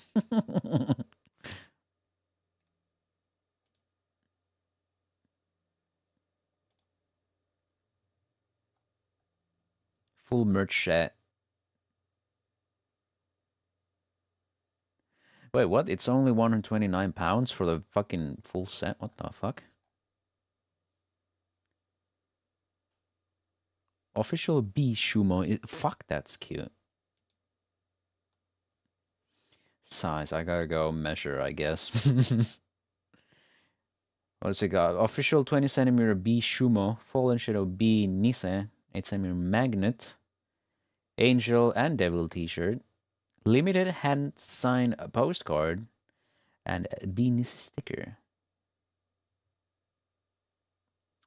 As well as the included bonuses, the price is also rounded down to a discount to thank you for your support. Wowie.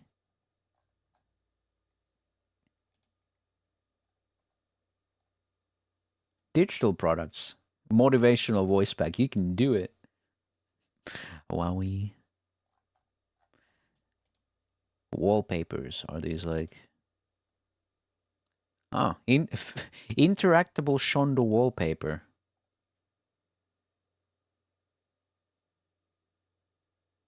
How does that work? Is that a wallpaper engine? No. I do like Shondo's ASMR.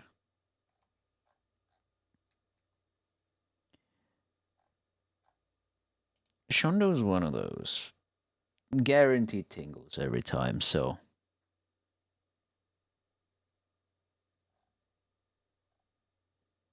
Shondo desktop Wi-Fi.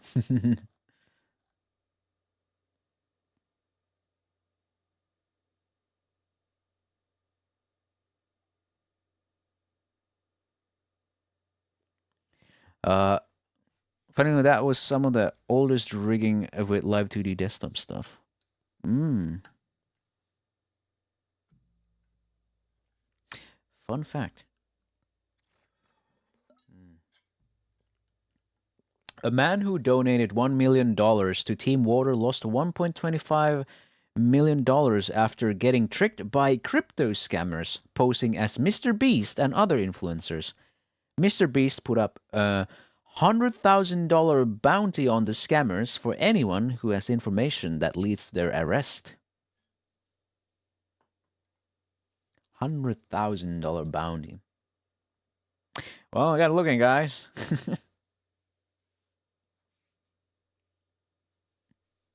Someone is saying, all psyop.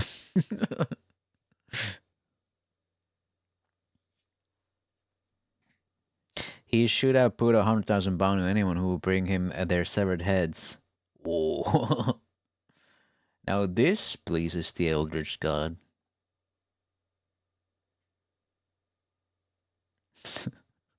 There's something about Mr. Beast I don't like.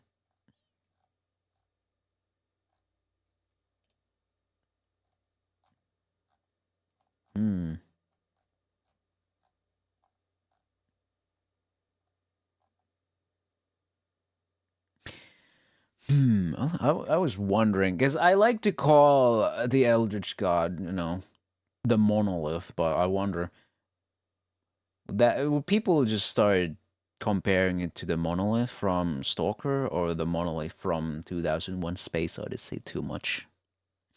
You can never escape. The idea was just that, you know, the monolith, because it's a fucking monolithic piece of obsidian. Or it's not obsidian, but comparable to that. The monolith. The monolith. I mean, it's descriptive, you know. But I feel like the monolith has been used to describe so many fucking things.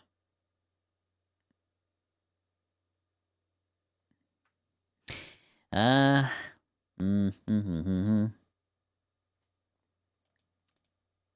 it wouldn't be difficult to just swap it out at this point anyway. But maybe I should just not give a fuck.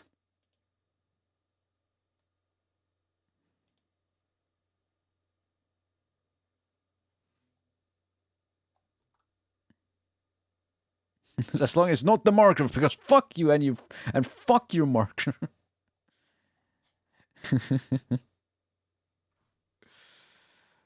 Oh man.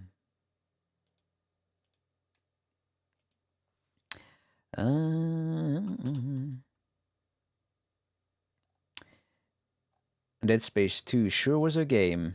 Still pretty fun. Quite the game, but still.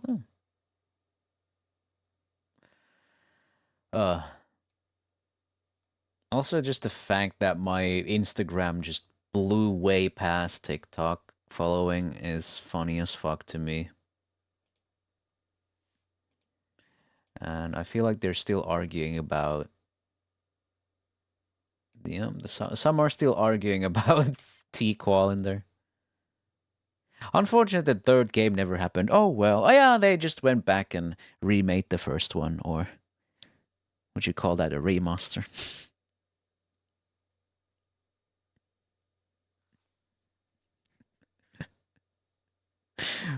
Someone wait, is this this is not the full comment. Instagram is fucking difficult to read comments off of. I don't know what the fuck, man. Go here, click on Reels. Like, I don't know. Why is YouTube the only place where I can read at least most of the comments? Someone just replied yellow.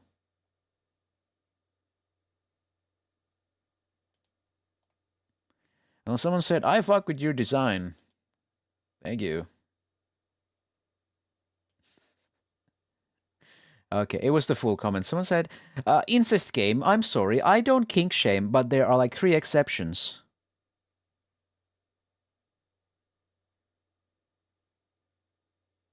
Okay, you know, cool. Sorry to hear that.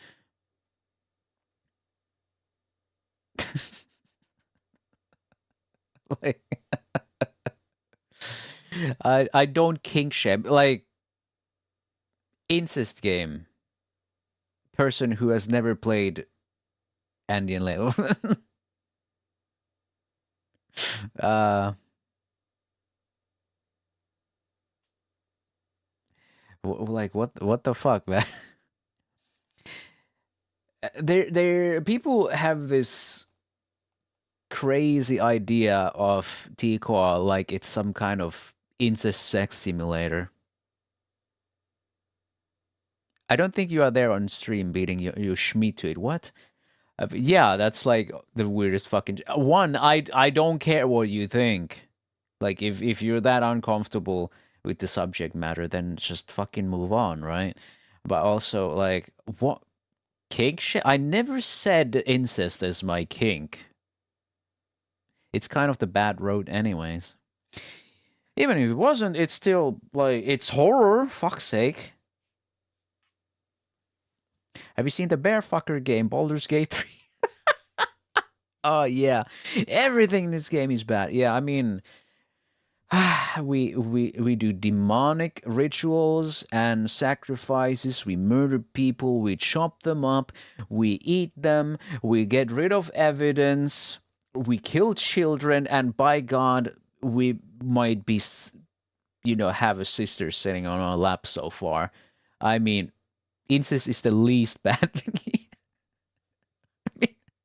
The last time I played it ended where I just fucking murdered a kid in the fucking campsite parking lot. Like,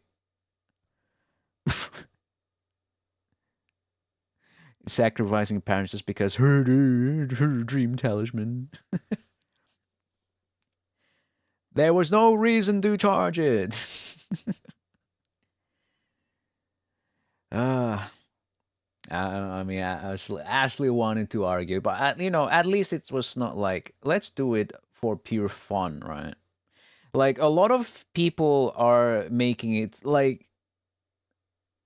For me, before I even went to Coffin of Andy and Layla, I thought they just ate like their neighbor or did these things for fun, but not good reasons, not foolproof reasons, like. But at least it wasn't like they just did it because lol. Like they cannibalized their neighbor because they thought the dude had died and they were fucking hungry. Like there's at least some reason for them, even if they're kind of fucking loony, both of them. But also a bit of reason why they would probably want to sacrifice their mother because she was kind of treating them shit. Still not a good reason, but it is a reason.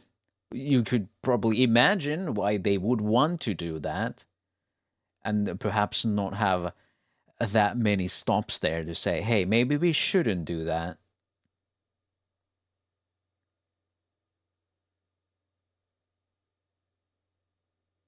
You quite literally go from understandable killing woman in the beginning.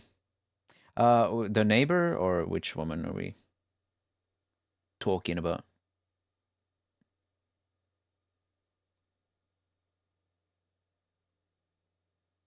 The neighbor. I mean, if I'm understanding killing woman, I mean, again, not the best reason, but that was Andrew's fuck up because he let her go for a moment, and then what was it? She tried to reach out for the nail gun.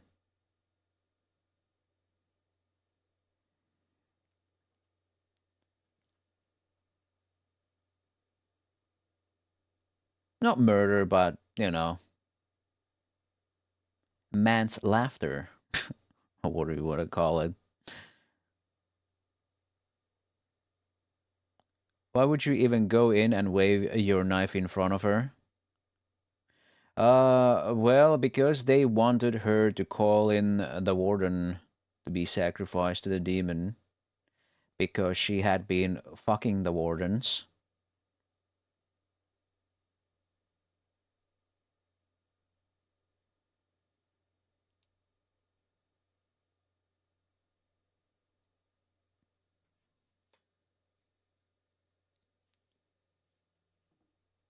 So the idea was that for them to be able to escape from the quarantine, they, I don't think you needed to threaten her to that degree. They didn't even try because they're both creatures. I mean, that's the idea. They're not good people. Like, they don't have their fucking faculties. They just had eaten, cannibalized a person too. I don't... How fucking sane were they?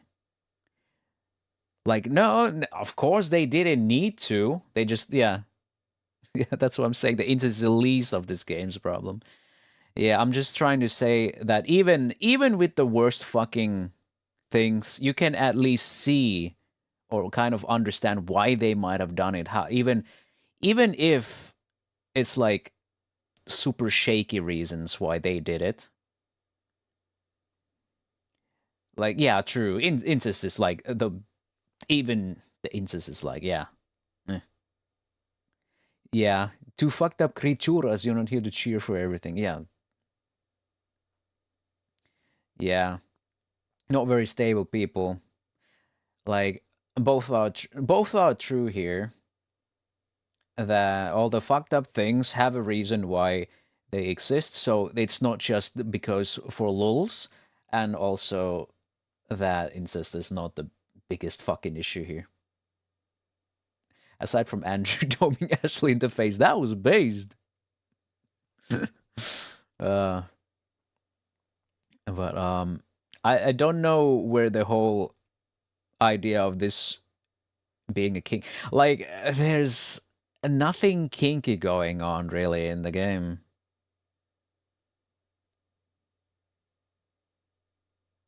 Like, the kinkiest thing is like the fucking sexual tension every now and then. And that's, yeah, media literacy crowd moment. Can you even call it media literacy when they haven't even consumed it? They just go by what they've heard, which is like even worse. Like, even I wouldn't call myself like super media literate, but I can see why they would do these fucked up things. Like, very difficult to justify, but at least there is something. Terrans call themselves righteous all the time, so it checks out. But still, it's such an enjoyable read or play, whichever you wanna. I mean, I guess more play than a visual novel. But it is enjoyable the way it's written. And like, people are making it out to be like the worst thing fucking ever, but meanwhile it's on the side of whimsical in terms of horror.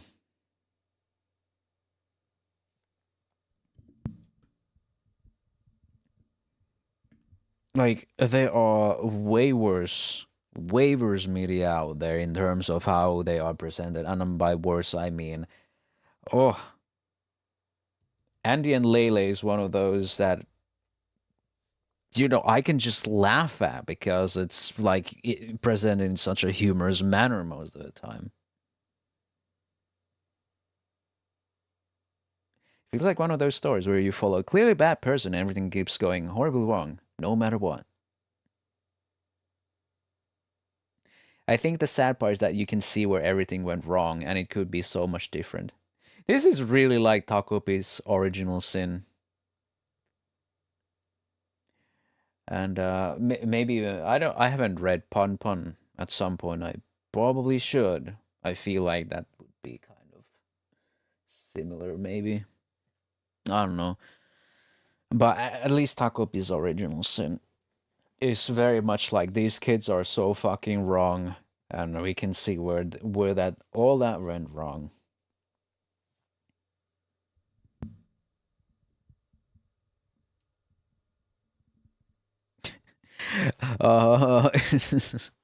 I ain't gonna read that out loud because, well, I mean, it's true. People have heard that shit, but man. Media literacy, But yes. Yeah. I've heard a lot of things. I also heard that video games cause school shootings. Wowzers.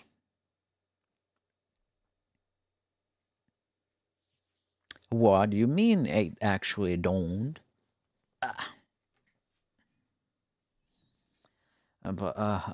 Yeah. And yeah, there was this comment. Yeah, I think I mentioned it earlier. That game is disgusting. And it's like, yeah, no shit, it's psychological horror. Been a while, hasn't it? Hey, Soul Steel, friends with Grimy. It probably has. It probably has because I'm trying to remember, unless it's a new username. But you're probably forgotten, but it's fine. Yeah.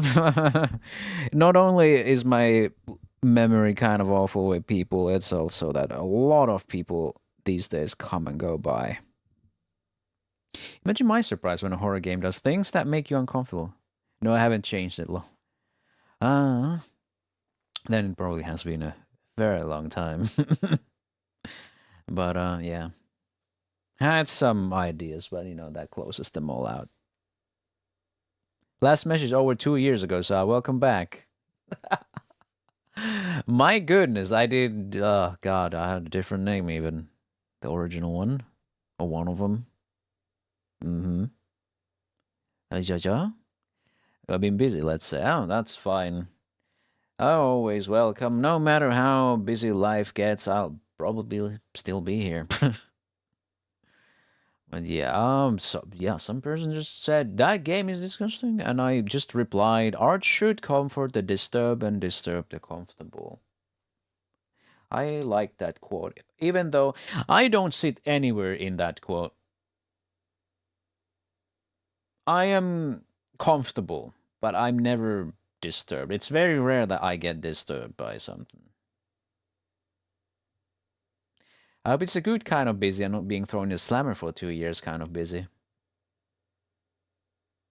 Welcome back, your local TF2 series. Studies and such. Yeah. I would still say it's good.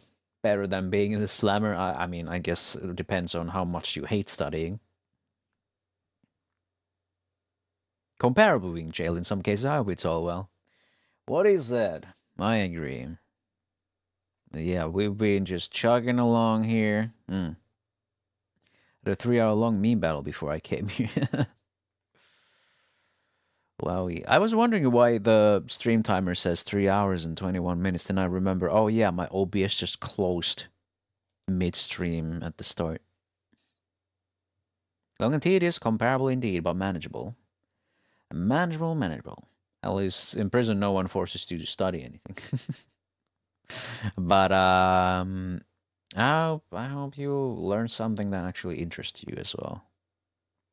It's a bit shitty when you're trying to learn things, but then there's nothing that interests you. You're just forced to do it. Also, let me check the clip generator thing. Right. I guess both of my streams are still in like one continuous VOD because I can't find the other. I wonder how that works. I mean, technology is amazing, but yeah, I gotta get that Shondo merch.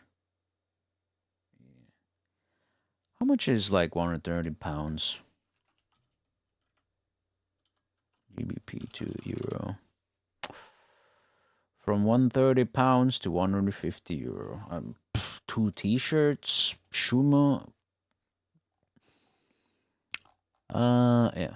Okay, sure. I'll think about it. But those shirts.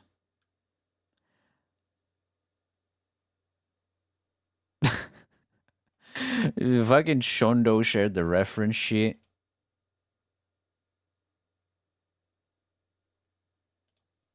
Okay, I want to look at it, because fuck, that's nice.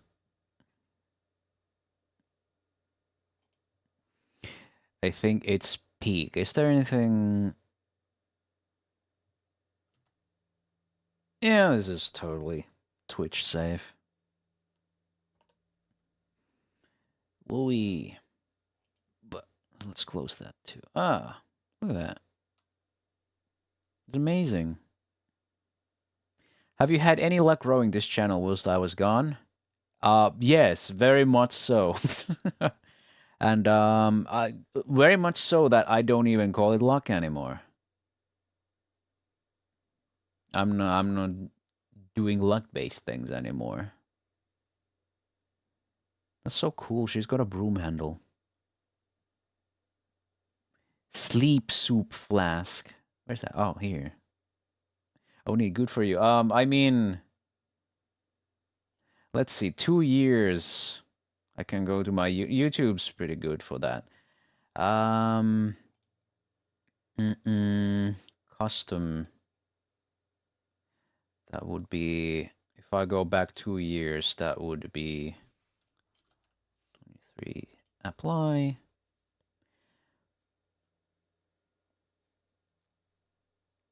Let's see. So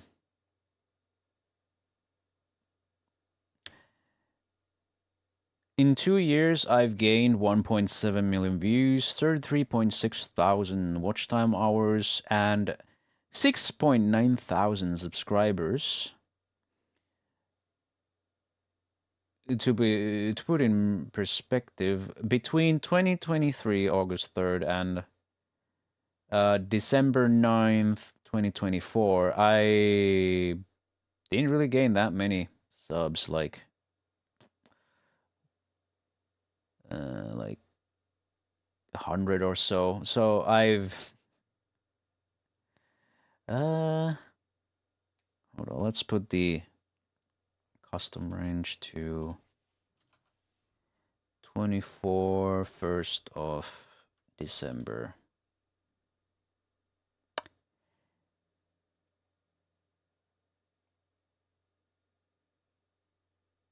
Oh, not January, you fucker.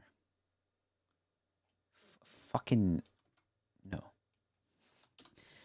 Yeah, the month becomes first because fuck you. All right, so since December 1st last year, I've gained 6.1 thousand subscribers. So I've got 6,000 subscribers in less than a year.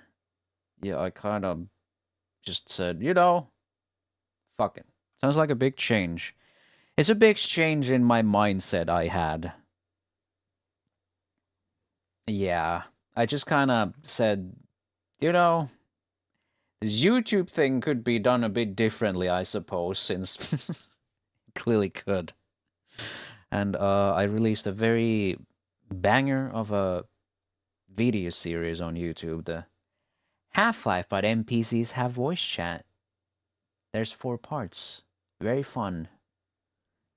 And now I've just basically been doing YouTube shorts twice a day. And at least until I fucking stop being so busy and demotivated and just edit more long form. But yeah. I mean, shit's working, so. I mean, this month alone, I've gotten 965 subs, so. But anyway, I was supposed to yap about Shondo here and not fucking YouTube analytics again. I also love the Ruffle Void, full of mystery. I love it. Damn, that sounds stressful. Not at all, not at all. No. If it was too stressful, I would have just taken a break, but here we are. 2 years. I have not missed a single stream yet. Soul's design is a diabolical detail. In a good way. Yeah, this is very detailed. How much was this crap? Like, I feel like this artist ad over there. Super cute. I wonder how much they're asking. Also, here's the other page. Big cloak, very comfy. This looks so good.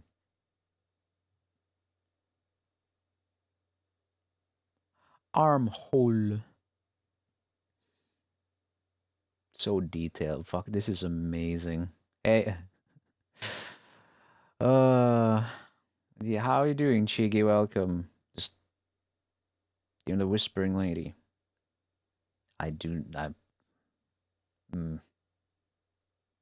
just gonna say no.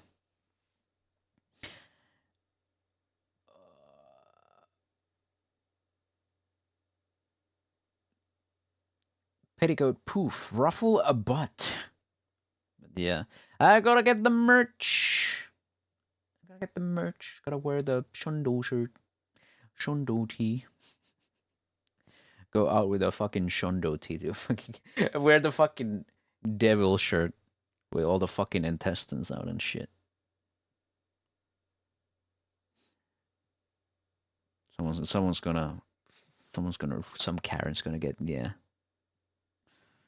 Yeah. Gloves, palm side. This is fucking peak. I love it.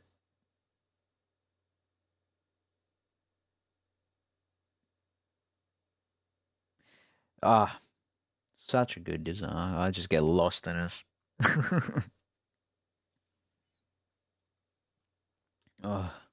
Yeah.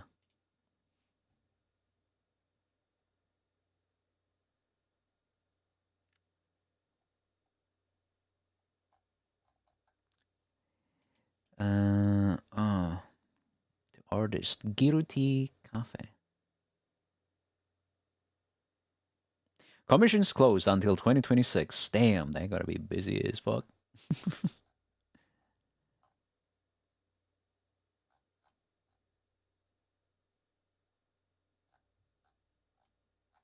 Very cute, very funny. Ugh. But anyway, I guess I gotta wrap up because someone wants to play pig with me. And yeah, I still got a short to do. But it's been a wonderful week. I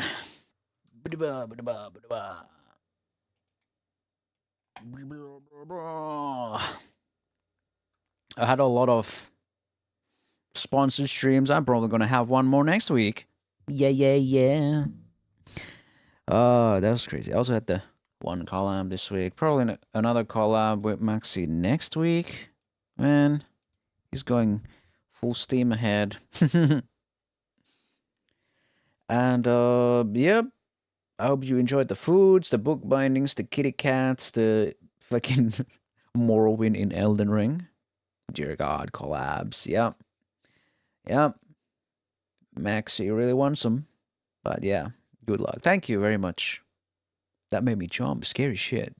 Collabs? Oh, man. But yeah. Also, thank you very much for the hype train. Thank you, Raiders. Yay. It's been rather eventful here on Twitch side. YouTube's been a little quiet, but we had people. We had your local TF2 series. Thank you. I mean, it's a given that YouTube's going to be a little quieter side, but you know, it's good to have options. But also, you guys don't have to tell me that it's lonely in the channel, whatever. I do not concern myself with that. If you are alone in the chat, that just means you get all the attention from me. Isn't that wonderful? But seriously though, you know, I just don't like it when people point out that there are no viewers. Like, okay, what do you want me to do then? It's like, okay, I guess I'll just end the stream here. But I guess I will. So I hope you guys have a wonderful rest of the day and wonderful rest of the weekend. I'll see you again next Wednesday. Thank you for watching. Bye bye.